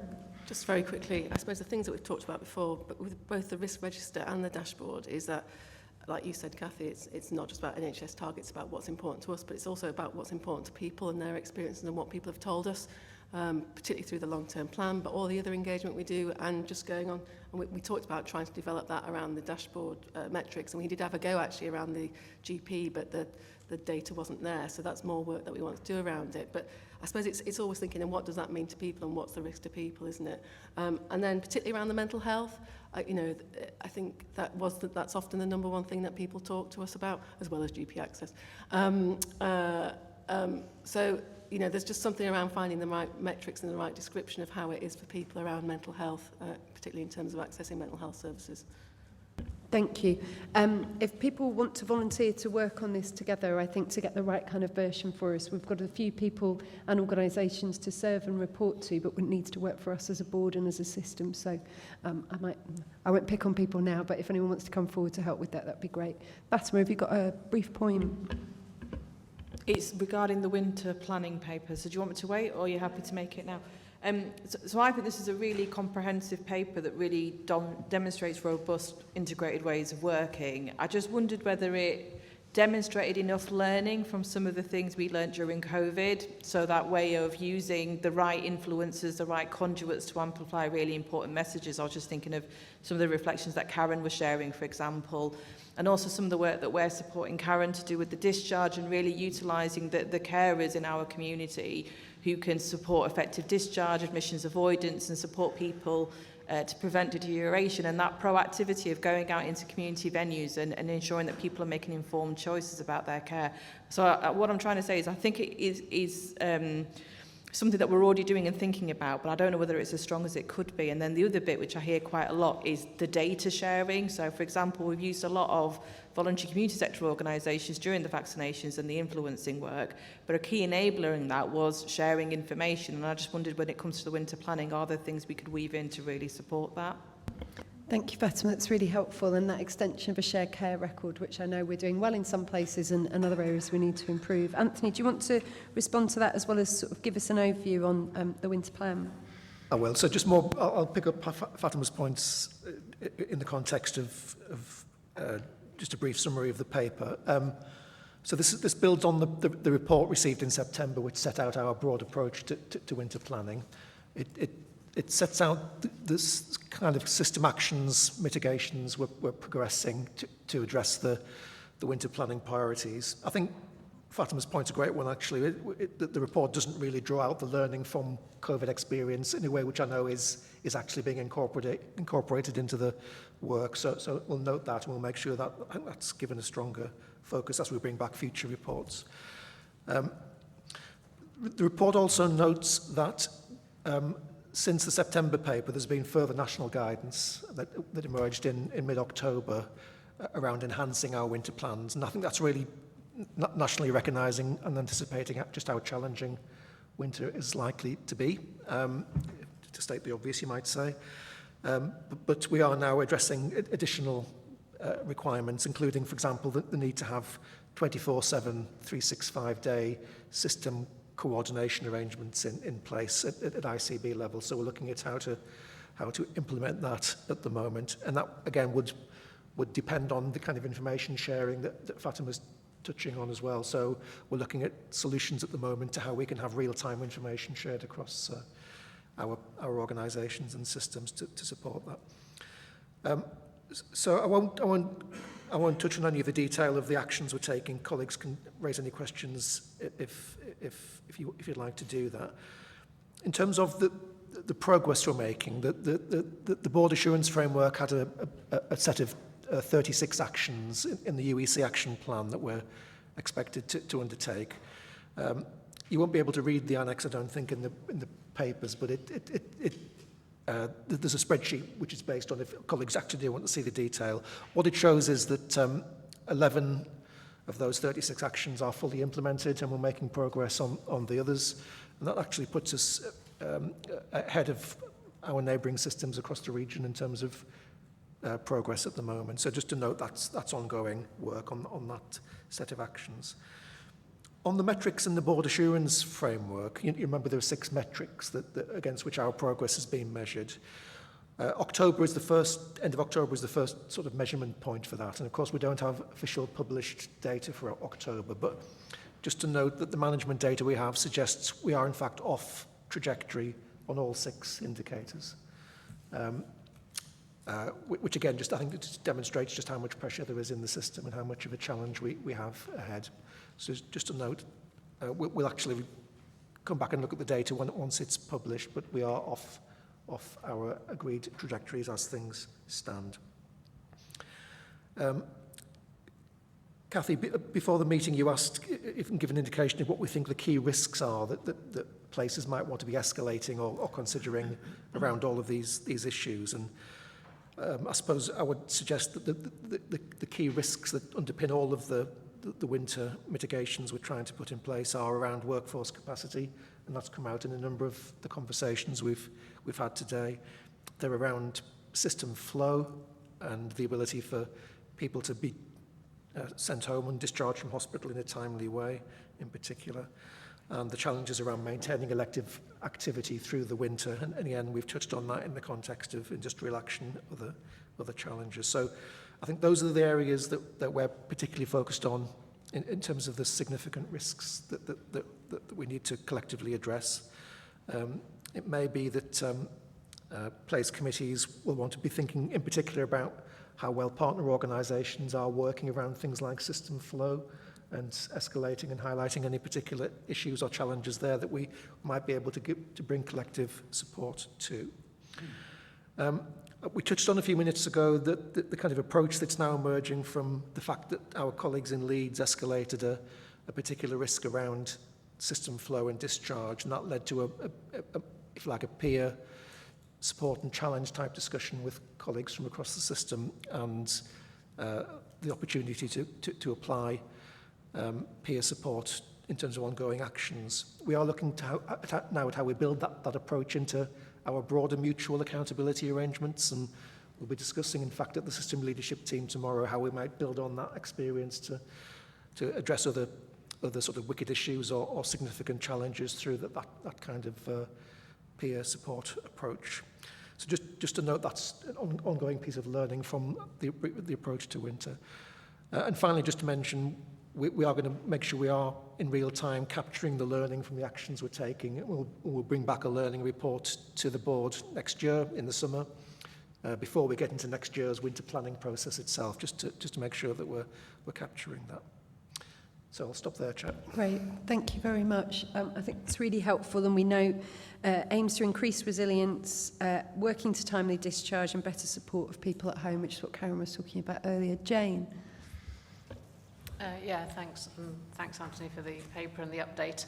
I guess in terms of, it's concerning to hear that we are already off against trajectory, and I just was wondering if there's any insight yet, or whether it's too early to say how much of that is just simply volume driven versus interventions or parts of the plan that we hoped would improve positions but are not delivering sort of improvement that we had hoped for. What kind of early indications are there around that? Thanks. Yeah, thanks, Jane. I think a lot of it is down to volume of activity that the providers are dealing with, and a lot of it actually does stem from the sort of the congestion in the system that we talk about in terms of system flow. So the fact that hospitals are full, our hospitals are typically well over 90% full in terms of bed occupancy, and with large numbers of people who aren't able to go home. The fact that hospitals are full means accident and emergency departments equally congested because people can't get through into beds. That has an impact on ambulance handovers and ambulance performance. So all of these things are interrelated, really linked to the volume of activity that providers are dealing with. Sorry. Jane, do you want to come back? Is the trajectory a plan? Was it a planned figure to get to? Or was it a target that was given to us that we're asked to? Because a lot of the congestion, etc., you would kind of hope that we're well aware of. Yep. So it still kind of poses that question: is it other things? Were we not as cited? I struggle to think that's the case in terms of how congested it was, or were we optimistic? or did we have too ambitious a target that was set for us? So the trajectories were ours, they weren't given to us, so they were built up from trusts, from providers, from places in terms of what they felt could be achieved in terms of improving on a baseline position. I think our initial challenge on the trajectories was they probably weren't ambitious enough, because they you know, in some cases actually maintaining performance was as good as they felt it could get. So you might say now they're looking realistic or even perhaps overly ambitious in some cases.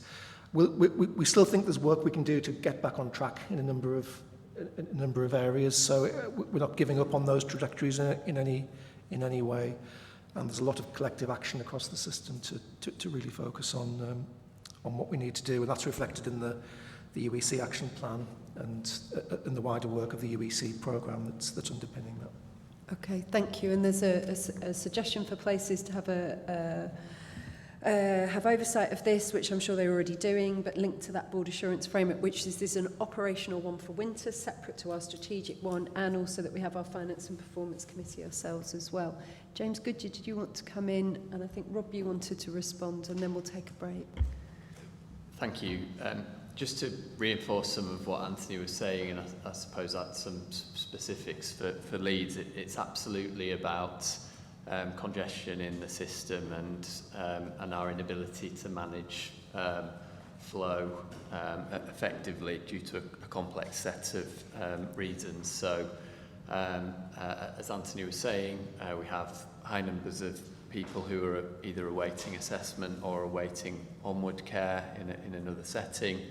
That backs up through the hospital to ED, and typically in Leeds we're frequently experiencing days where we have up to 30 people awaiting a bed in ED on a morning.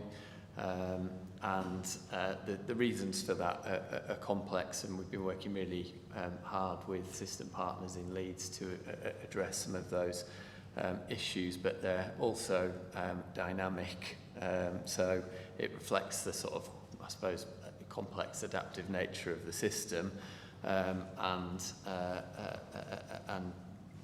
some of those things are very much affected by the kind of broader economic context. So we've talked about workforce scarcity, and particularly in Leeds in the care sector, as well as the healthcare sector. That's a big issue. That's one of the causes, but not the only cause.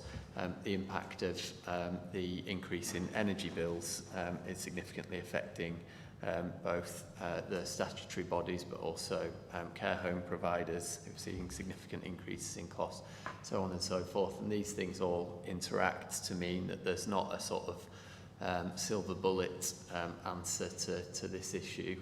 I think certainly from a trust perspective, I think that we found the peer review process with West Yorkshire colleagues helpful, and we're very grateful to have a committed set of colleagues in Leeds who are working with to try and address some of the systemic issues to improve this situation. Great. Thank you, James, and thank you for referring to the peer review, the summit, as it were, and coming together of Leeds partners with the support of NHS West Yorkshire Integrated Care Board colleagues to work through together your plans and next steps. Rob, do you want to just respond, and then I'd like to... Yeah, just to remind board colleagues that the 6 trajectories are on 111 call abandonment, average 999 call answering times, category 2 ambulance response times, average hours lost to ambulance handover delays, adult G&A type 1 bed occupancy, and percentage of beds occupied by patients who should be at home, Becky, or no longer have the criteria to resign.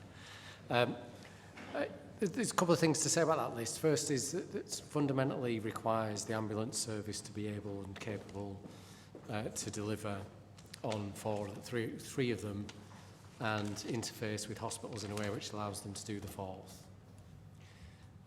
We are working very closely with Yaz on them having the capacity to call handle and for them to be able to respond appropriately to calls, which is linked to ambulances not being stuck outside. But not just our hospitals are affected by that. So it's not just a West Yorkshire issue, it's a Yorkshire and Humber issue, which is why I chair a Yorkshire and Humber meeting every week. I think the bed occupancy point and the percentage of beds occupied by patients, we're having this conversation without the numbers, so it's good that Anthony's given us an indication, but when you look at the numbers, I think what you see is there are a couple of places and a couple of institutions where we can focus and things will get better. And James and the team in Leeds would be the first to say, well, you know, there's an issue in Leeds around flow, that's why we've had the work there. Occupancy is also very high in Leeds, which is linked to that point, but it's also high in Bradford and Calderdale. So I think that I would want us to make sure we maintain the focus, recognise that some of this is about a Yorkshire and Humber service, which we are the lead commissioner on, and really pick up your challenge, Jane, which is, well, we set these trajectories, didn't we? So if we're not delivering them, we need to take action to get back on track. Thank you very much. Just some other points I wanted to note is about the quality improvement work between Yorkshire Ambulance Service and Mid Yorkshire, which has been, I know, not only being shared across our system, but in other systems as well. When I was talking to colleagues at Yorkshire Ambulance Service last week, a reminder that the NHS England states that the Integrated Care Board is accountable for the delivery of this winter resilience plan, but we know that we are working with our providers, partners and places in delivering this. And thank you to particular updates and comments from colleagues working on flow, such as Karen and James, and talking through about the acute provider collaborative. So this is a standing agenda item for us, at least for the next 2 board meetings. Thank you, Anthony, for talking about coming back to us in the summer with learning about winter so we can get ready for the following winter. And I know a number of you discussing about what we do now and how we learn from it to inform next year, as also what we do as business as usual. So thank you to so many people across providers, places, provider collaborative services. This is a phenomenal amount of work. I know we've got more to do, but it's fantastic. Thank you. Okay, we're going to take a 10-minute break now and then we'll come to item 11. So if you could come back at 4:40, that would be great. Thank you. And we'll end the live stream at this point and come back in 10 minutes. Thank you. We're now moving on to a number of items in looking at our ways in which we're working and evidencing compliance. We have item 11, which is our constitutional and governance update, which Laura is going to provide for us. So Laura, to you. Thank you. Yes, there are 3 parts to this item, but if it's okay, I'll run swiftly through each of them before pausing for questions at the end, and we are looking for approval on these items. So the first one is around the Constitution and Standing Orders. You'll recall that as a board you approved those on the 1st of July. We have been keeping them under review, and the report sets out a number of changes that we need to make at this point. They fall into 3 categories. One is being described as NHS England technical amendments that we need to make. We also have some amendments that we want to make around the deputy chair arrangements and the senior independent director arrangements. The details are all in the paper, so I won't go through those. And just to flag that the document, the Constitution itself, is marked with track changes. We're seeking approval, which will enable me to apply to NHS England to formally amend our Constitution. The governance handbook item is specifically relates to 2 sets of terms of reference that sit within the handbook. Each of our committees reviewed their terms of reference at their first meeting, and we identified a number of longer term changes that we'll want to pick up as part of the end of year review. We're not doing that now, but we've also identified a small number of immediate changes that we wanted to make. Again, we're seeking approval for those, and they're marked with track changes. Can I also reference that we are seeking approval to add Race Equality Network representatives onto 3 of our committees? So that would be the Quality Committee, Finance, Investment and Performance Committee and the Transformation Committee. If we could approve that today, I'll be able to update those terms of reference as well. And the third part of the report is to do with the West Yorkshire Partnership Board terms of reference. At its first formal meeting as the Integrated Care Partnership, the board reviewed their draft terms of reference, and we are seeking formal approval of those today by the board on behalf of the ICB. Thank you. Thank you, Laura. It's really comprehensive. Does anyone have any questions at all, or can we move to approving those documents? Colleagues happy with that? Okay, so we're taking those 3 changes, one around the Constitution and also those changes of roles. Vice Chair and Senior Independent Director are ICB Remuneration and Nominations Committee looked at last month as well. And then the other changes you've outlined, including, I really welcome the Race Equality Network having involvement with our committee work. and the terms of reference for our integrated care partnership. Colleagues, are you happy to approve those 3 items? Great. Thank you very much, and thank you to our governance colleagues. Sometimes those kind of things go through quite quickly, but I know there's a huge amount of work in the background, so thank you very much. Okay, we'll now move on to item 12, our emergency preparedness, resilience and response policy, and this is something that's around compliance that we need to look at. Anthony, will you just talk us through this? This was added onto our agenda today. Yes, thanks, Chair. So we're presenting this paper on a policy for emergency preparedness, resilience and response to the board for approval. And I'm doing this on behalf of Beverly Geary in her capacity as the accountable emergency officer for the board. So the context for this is that the NHS obviously has to plan to be able to prepare for and respond to a wide range of incidents and emergencies. This policy sets out the ICB's operating model for doing that and its particular role in both preparing for and then responding to any incidents or emergencies which do happen. Clearly, as a new organisation, our approach and policy builds on what was already in place in our 5 former CCGs, our 5 places. And part of our policy recognises that for this, if you like, this first year of operation, that the board is adopting and building on those 5 place-based set of EPRR plans, and we'll consolidate and develop them as we go through this year. So I won't go into any more detail on the paper itself, Chair, if that's okay. Happy to pick up any questions, but hoping for the board's approval for the policy. Okay, Fatima. Just one brief question, Anthony, about some of the learning from the independent review that was commissioned by Robin into the impact of inequalities on our staff and communities, and just some of the work that we've done on risk assessments, particularly when it comes to staff.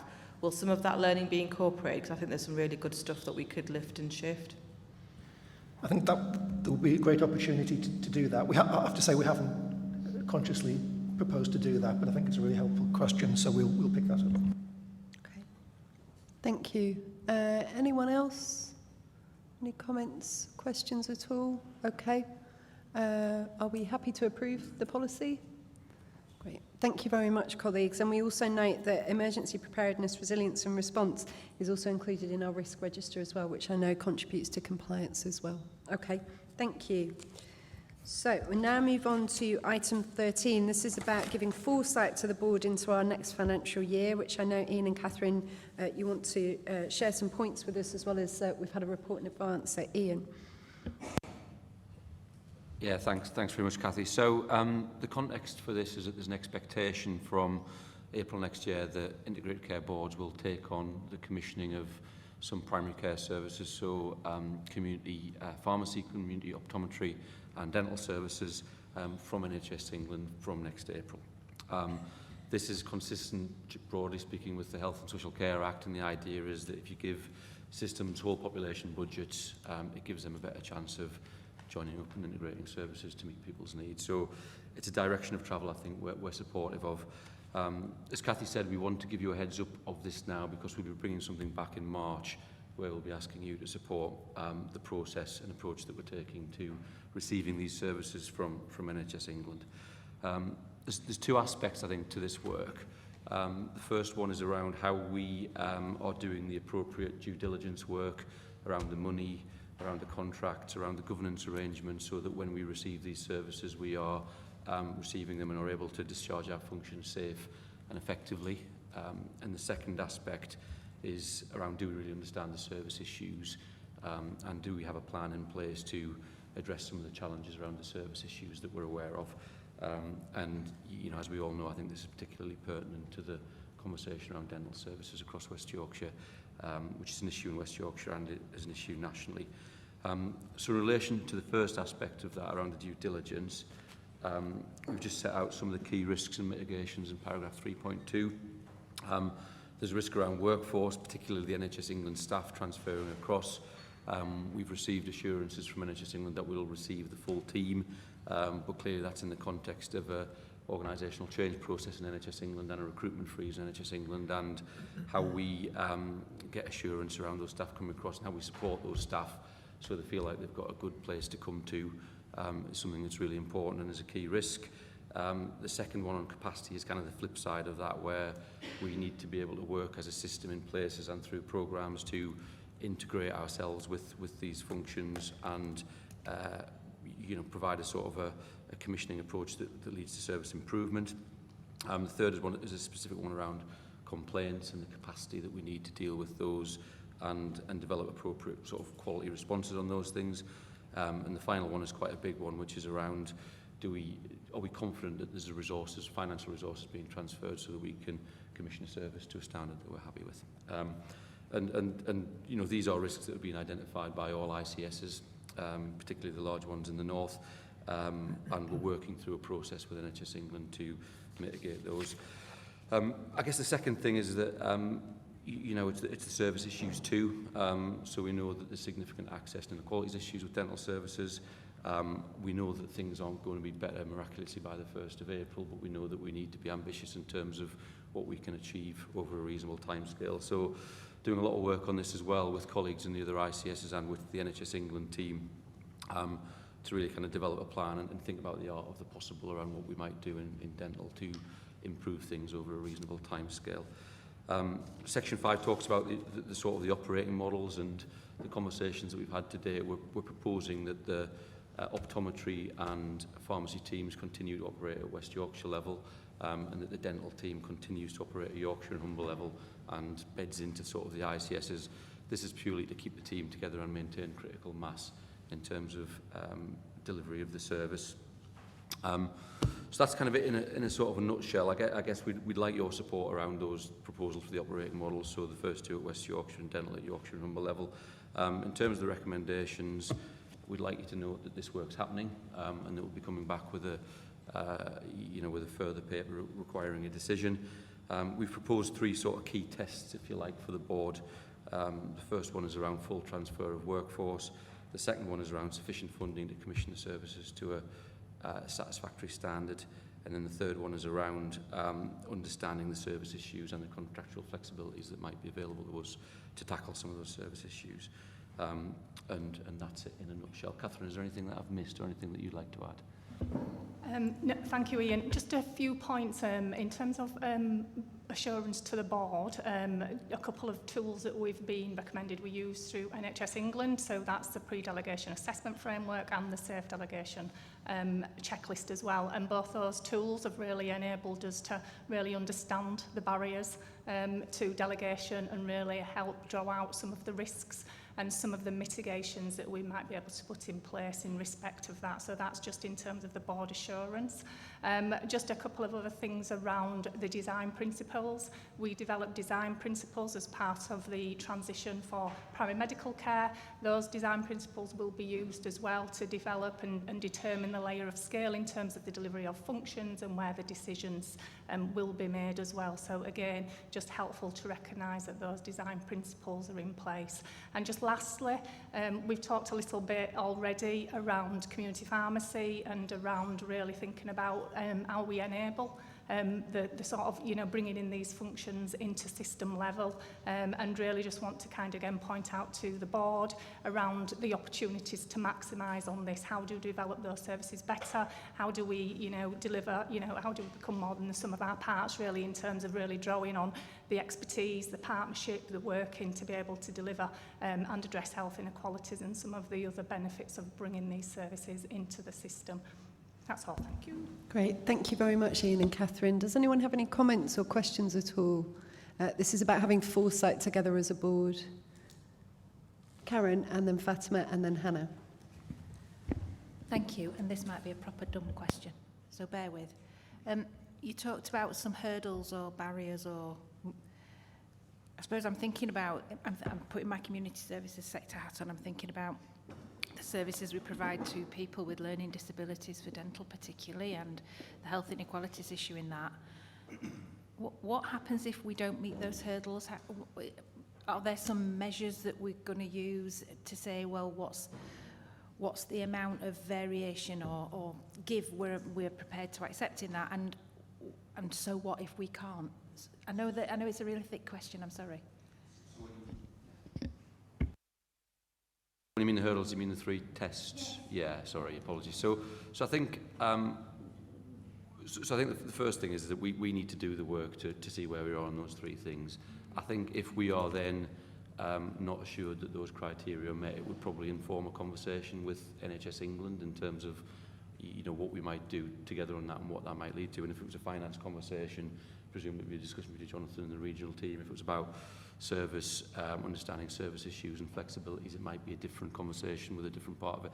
I think there is a direction of travel here, and I think it'd be unlikely that we get to a point where we're saying no, we're not having it. But I think the sort of the work that we do would inform a conversation with NHS England about how we deal with those things. Go on.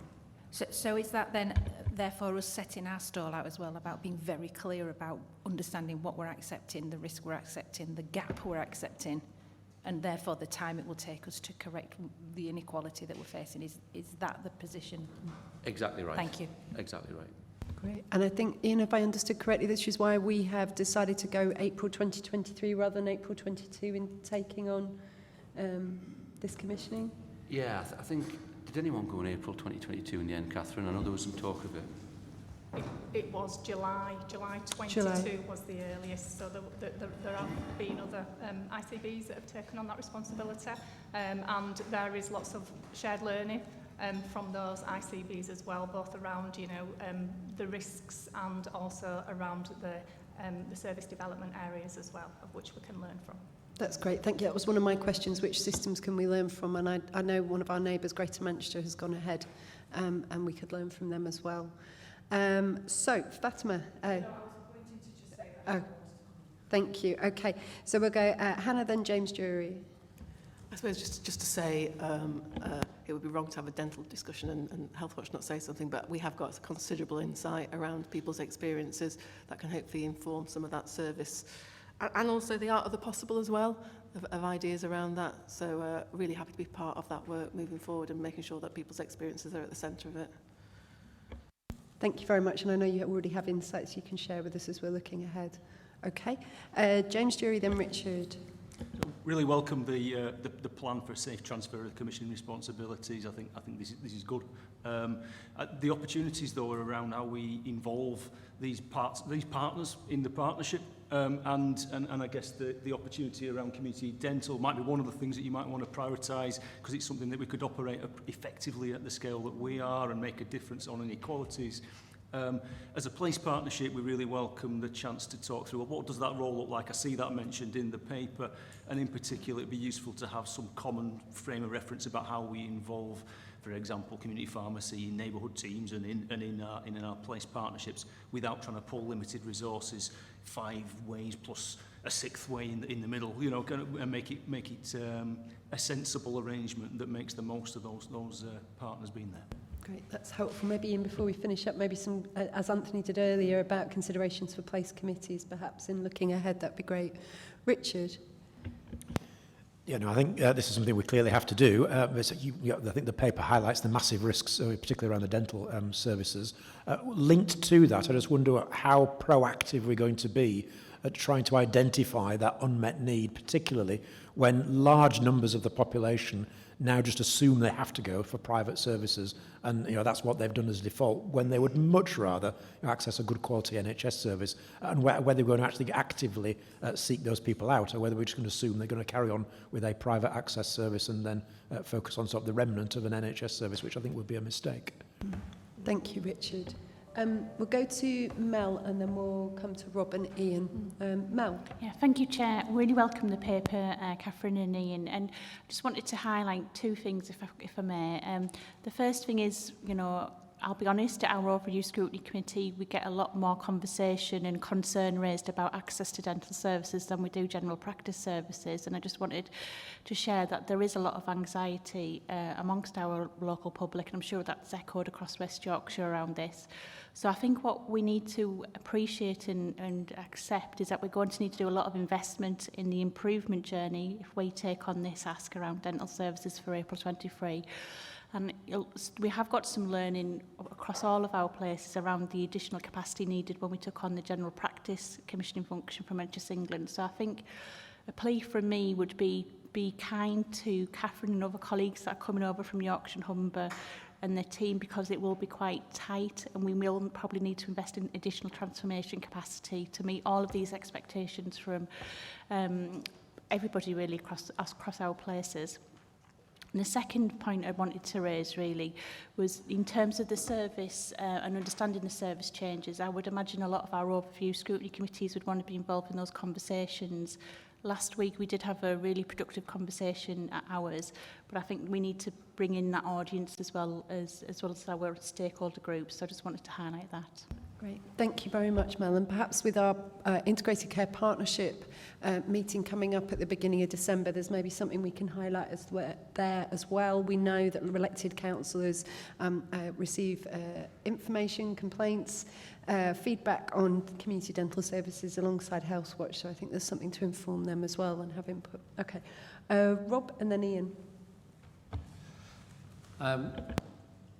Thank you for all the work on this. I mean, I think it's really good work and it's got to a good position. Just to remind board colleagues, we said back in one of our development sessions that we wanted our conditions for satisfaction if we were going to pick this up and to be able to state those very clearly. So I think what Ian's done with the 3 tests is say to be satisfied that we can do this, these 3 things have to be true. So we can, as Karen says, I think Karen's question is the right question. It's not a daft question, it's the right question. How much do we get into a negotiation or conversation with NHS England then? Our experience should be informed by the work we've done on SpecCom, specialised commissioning and mental health, where all of these conversations have been very similar. Is there enough money? Do we have the capacity? How's it going to transfer? How's it going to work? And we've had a really good conversation actually with NHS England about how you parcel up the risk and how you manage the transition together so that you reduce that together. So I think I feel quite confident that we'll have the right sort of conversations and we'll set our stall out right and the work's good. I think behind Richard's question is how ambitious are we going to be on this then, because it should and could be so much better than it is now. And I think as executives, when we've been talking about this, we've all said, wouldn't it be great if we could just do something about this and make it better? And what's the point of having these arrangements if you don't try and sort this kind of thing out? So I think we should be ambitious and realistic and pragmatic about it, but let's not lose the ambition on it. We might even talk about fluoridation at some point, but not today. Okay. Thank you very much, Rachel's Rob. gone. Ian. Yeah, I mean, really helpful. Thanks for the comments and the support.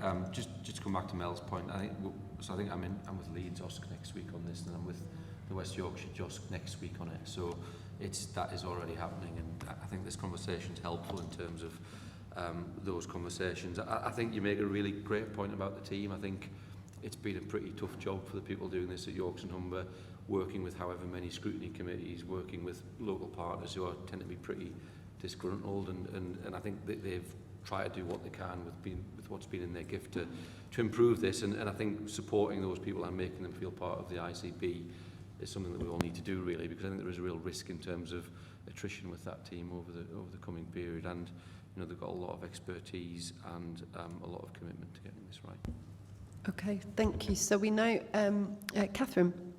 Sorry, just to add to that, if I may, please, Chair. I think just a couple of other points just to reflect on as well around the pressures. And I think, we've said in the paper that the pressures that are affecting, pharmacy, dental optometry are the same across, the sectors. So, specifically workforce. So that does, of course, again, impact. And we know, we're still inheriting risks. And, primary care dental specifically has been fairly challenging for some time. But again, we're thinking about the workforce pressures that are affected through the dental workforce as well. So I just think it's helpful to bring that into consideration. And I think back to Mel's points, our task and finish group approach is really focusing on some of those areas, and we have set ourselves a priority to think about how we really work closely with NHS England on really trying to target what is the unmet need, so then we can put some things in place and really think about what that means for our ambition as a partnership. Okay, thank you very much. Okay, so we're going to hear our next board meetings in public are in January and in March, so if we can have updates on the readiness for delegation, that would be really welcomed. And then we're taking the board with us on that, as well as gaining their input alongside all the variety of work that's taking place, including the task and finish groups that are taking place at the moment. Okay, thank you very much for the foresight on that. So colleagues, are we happy to support colleagues in taking that forward? There's some principles there that we've talked about on a number of occasions since we've come together as a new board, and thank you for the input. Jane?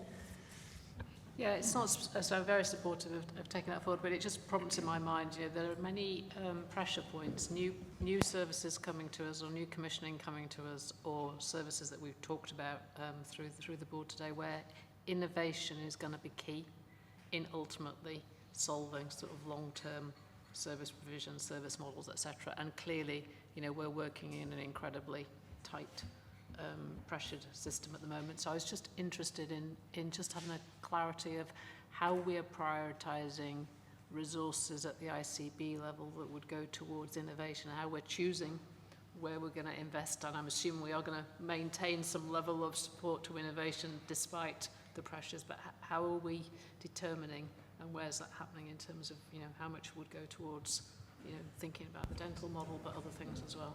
Please. Thank you. Ian, do you want to respond? Yeah, I mean, it's a great question. I guess the logical flow is that we start with our strategy. That informs our joint forward plan, which informs our business planning process, which determines how we use our scarce resource. So that's the sort of the theory to it. In practice, I think what we need to think about and probably get a little bit better at is how we course correct. So, it's great having a plan, it's great having a clarity for the team at the start of the year, but we know we need to be flexible as we were during the pandemic and be able to, deploy and redeploy teams on issues that are bubbling up out of these conversations. So that's part of our kind of conversation about how we get business planning right. It's part of our OD journey in terms of how we work with places on those things, but that's the sort of the framework that we're trying to apply, Jane. James might want to comment as well. So Jane, that's a really good question, to be perfectly honest, and I think there's more to be done in terms of that. And I think we've got, in terms of the ICB and across the integrated care system, we've got the innovation hub, and we've got the innovation board there. And there's more to do in terms of how we bring in this sort of work into that, because it's kind of, and how that helps with some of those discussions, whether it's prioritisation, whether it's resourcing and things like that. So it's kind of the collective use across the system, but being able to bring some of this work, which I don't think we've currently done in terms of that. So there's an opportunity here, I think, to look at that and utilise that, the hub and those people that sit around that hub and work within the system with that. So really good question. Okay. And Jonathan? Yeah, just two bits to add on to that. I guess for me it's around just reflecting back on the work and the discussions we had as part of the finance strategy for the ICS, so using that as a set of high-level principles. I would see that we would still use the finance forum as a vehicle for making some recommendations, which would come through the Oversight and Insurance Group, through the Finance Committee. So those almost like finance policy conversations around how we choose to spread our resource.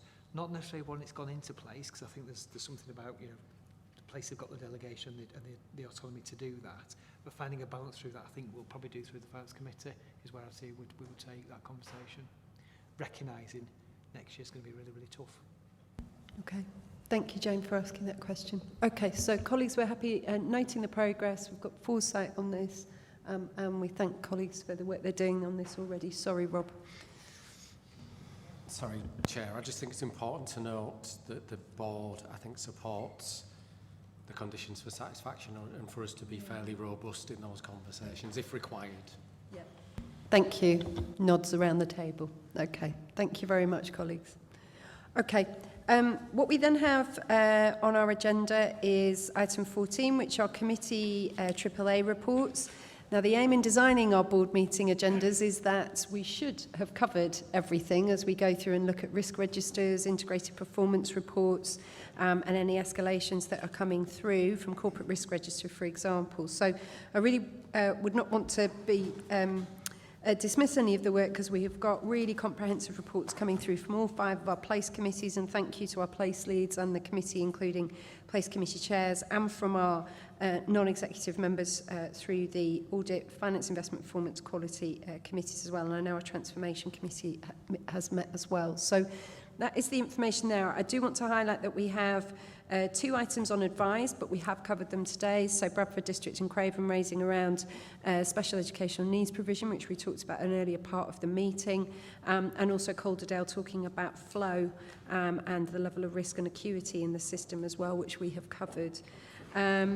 Is there anything that anyone would like to ask or raise in having looked at those AAA reports? They are there for you for information and to support our discussions. James Thomas. Just to add in terms of the quality AAA, there's a bit of an error there in terms of just the advice for the UEC, Urgent Emergency Care, where it's got 5 X's in there, and that's the West Yorkshire UEC Programme Board, just for minuting. And the authors are Beverly Geary and myself, just so you're aware. Brilliant. Thank you very much for that. Apologise for that. Thank you for that correction. Becky, then Jane. Just a quick sort of clarification. In the Calderdale one, it's urging a greater alignment between the working place with children and young people and the ICB programme. I just didn't know what that meant. Yeah, I don't know if our colleagues in Calderdale, Robin? Yeah, it was, we had a deep dive in our partnership board meeting, and I think it followed the one that was held here. And I think I did feed that through into discussions with the executive team. I think the comments were made actually at the ICB board meeting about the challenges in some of the practice issues around children's social care that we've also covered earlier today, around demand, acuity, workforce, level of risk, and urging that that was taken forward at the ICB level as well with that greater focus. So it was simply that point, which I think we had picked up earlier. Thank you. Jane? Yeah, it's an observation, and I'm happy to be corrected. So, but and I came in late during the risk discussion earlier. But it kind of feels as if they're in the risk register piece. There's loads of stuff that's being thrown up, but not as much of it is coming through in these. And I wouldn't expect all of it to be duplicated here. But this feels lighter in terms of stuff that is being escalated through the AAA reports to what's coming through, and it's just how are we calibrating and how are people judging, to get a balance in terms of what's in these reports versus what's coming through in risk registers. Sorry, it's a general question, but. And Jane, I think that's a fair observation. I'm grateful to you and AC joining our first gathering of place committee chairs, for example, just to talk through that first round of governance process, and we're going to do the same afterwards, and I think that's something to feed back to place leads as well. James Dury, did you want to come in? Well, I think all I would say is it feels like this is a developing piece and we're learning as we go, but also this reflects largely what we've discussed in our committee of the ICB in place. So there may well have been action on those risks in other parts of our place partnership that wouldn't necessarily flow through this report unless it had been in that particular setting. So I guess that partly explains why you see that filter. And I think it's work in progress. We'll go through our third round soon. We will check in and work in progress, and I hope by the end of the financial year that we've worked that through. AC, did you want to come in? Yeah, just sort of extending what again Jen observed, because we had a conversation with me and Laura about this in terms of doing 2 things. Over the next few months, just look at how we are sort of documenting alerts and advisories and sort of having it consistently applied across all places. But then also flagging those AAAs, not only here, but if they are available for all of the subcommittees as well, so that the things can be picked up within those subcommittees before it comes to this. So it's an ongoing piece, and I think that's something that we have perhaps discussed and worked out, and we'll try in the next finance committee. Yeah, it's an iterative process, isn't it? Everyone, it's the implementation of the governance handbook in practice. Robin, did you want to come in? Yeah, I did, Chair, if that's okay. We did have some discussion about this in Calderdale, and just really and the request for some clarity of definitions. I think alert is pretty clear, but advise and assure is useful to have a shared sense of an understanding of that, although having looked at them, I think they are fairly consistent. And I suppose my plea would be that we're not duplicating what's already in the conversation, and the principles of subsidiarity apply, and it's exception reporting that is maybe not covered. I mean, the very comprehensive risk report really highlights a lot of things that we could have put in here, but it had merely been duplicating what was already in that report. Yeah, thank you. That's really helpful, Robin. I think Laura wants to respond on that, but we take on board the common sense approach, and we don't want you to have a lot of duplication as we implement our governance. Laura?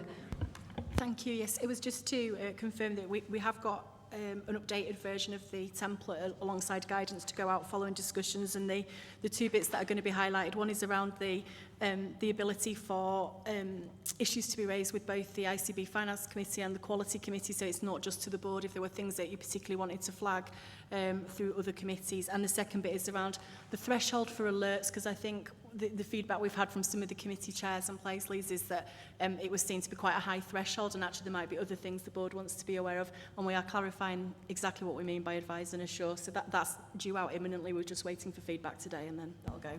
That's great. Okay, so work in progress. Rob, do you want to? On a different. Okay.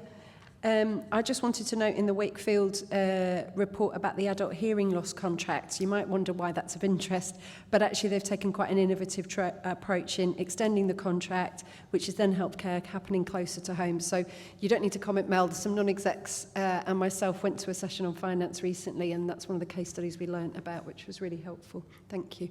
Rob?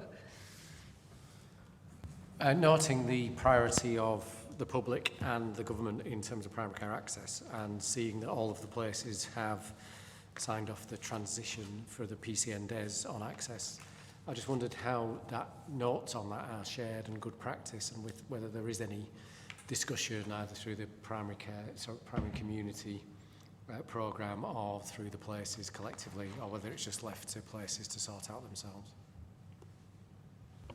Carol? And then Mel. So, Rob, I think, as we mentioned in the earlier session, that the primary community programme board's evolving anyway now and is moving into the fuller delivery structure. So we've not explicitly had a detailed conversation about enhanced access there, but you know we may well do. I think from a place perspective, what I felt was different this year, because we have talked about enhanced access, it's been running in previous years. What I felt was different in Kirklees was there was much more of a partnership conversation that went on as the plans developed, rather than it feeling like something that developed between the CCG and PCN. So we took the emerging proposals into things like our wider partnership forum in recognition of the fact that they're a significant element of the system to support system escalation and pressures, and it was really important to have the views of our other providers on those proposals as they were being developed. So I suspect we've all done a similar version of that, which has felt a bit different to what went before, and we think about how we build that into the new, the new delivery board arrangements. Mel, then Ian, and then we'll finish up. I won't repeat what Carol's just said about the place discussions, but certainly my lead on this, Chris Skelton, was having regular catch-ups with other primary care leads about what was being developed and the approach that's been taken in terms of engagement with both Connexus, which is our provider for extended access on general practice, and obviously all of our PCNs. But that meant there was a culture of no surprises in terms of what we're proposing. And for example, I shared our papers going to our committee with Catherine Wormstone, and she did the same, so that we were really clear when we were working on the same footprint with our hospital trust that we could share the narrative of what we were actually commissioning collectively and be able to support each other. There's probably more we could have done, Rob, to be honest, but it's a process that's evolving. Okay. Ian? Yeah, I mean, Catherine's left now, but just to provide a little bit more assurance, I think Catherine chairs a weekly meeting of the primary care leads, and they have a conversation on a Monday morning about access, and that's a pretty tight group and they're working really well together. So I'd be amazed if this wasn't part of the conversations that they had. So we are working pretty well as a system to understand and share good practice around that. Great. Okay. Thank you. So we note those assurance reports coming through from the variety of committees and take on board that this is work in progress. We're implementing our governance framework, and there are points of learning and information will come out to support place committees especially. Thank you. Okay. I think that brings us to the end of our board meeting in public. I don't have any items for any other business.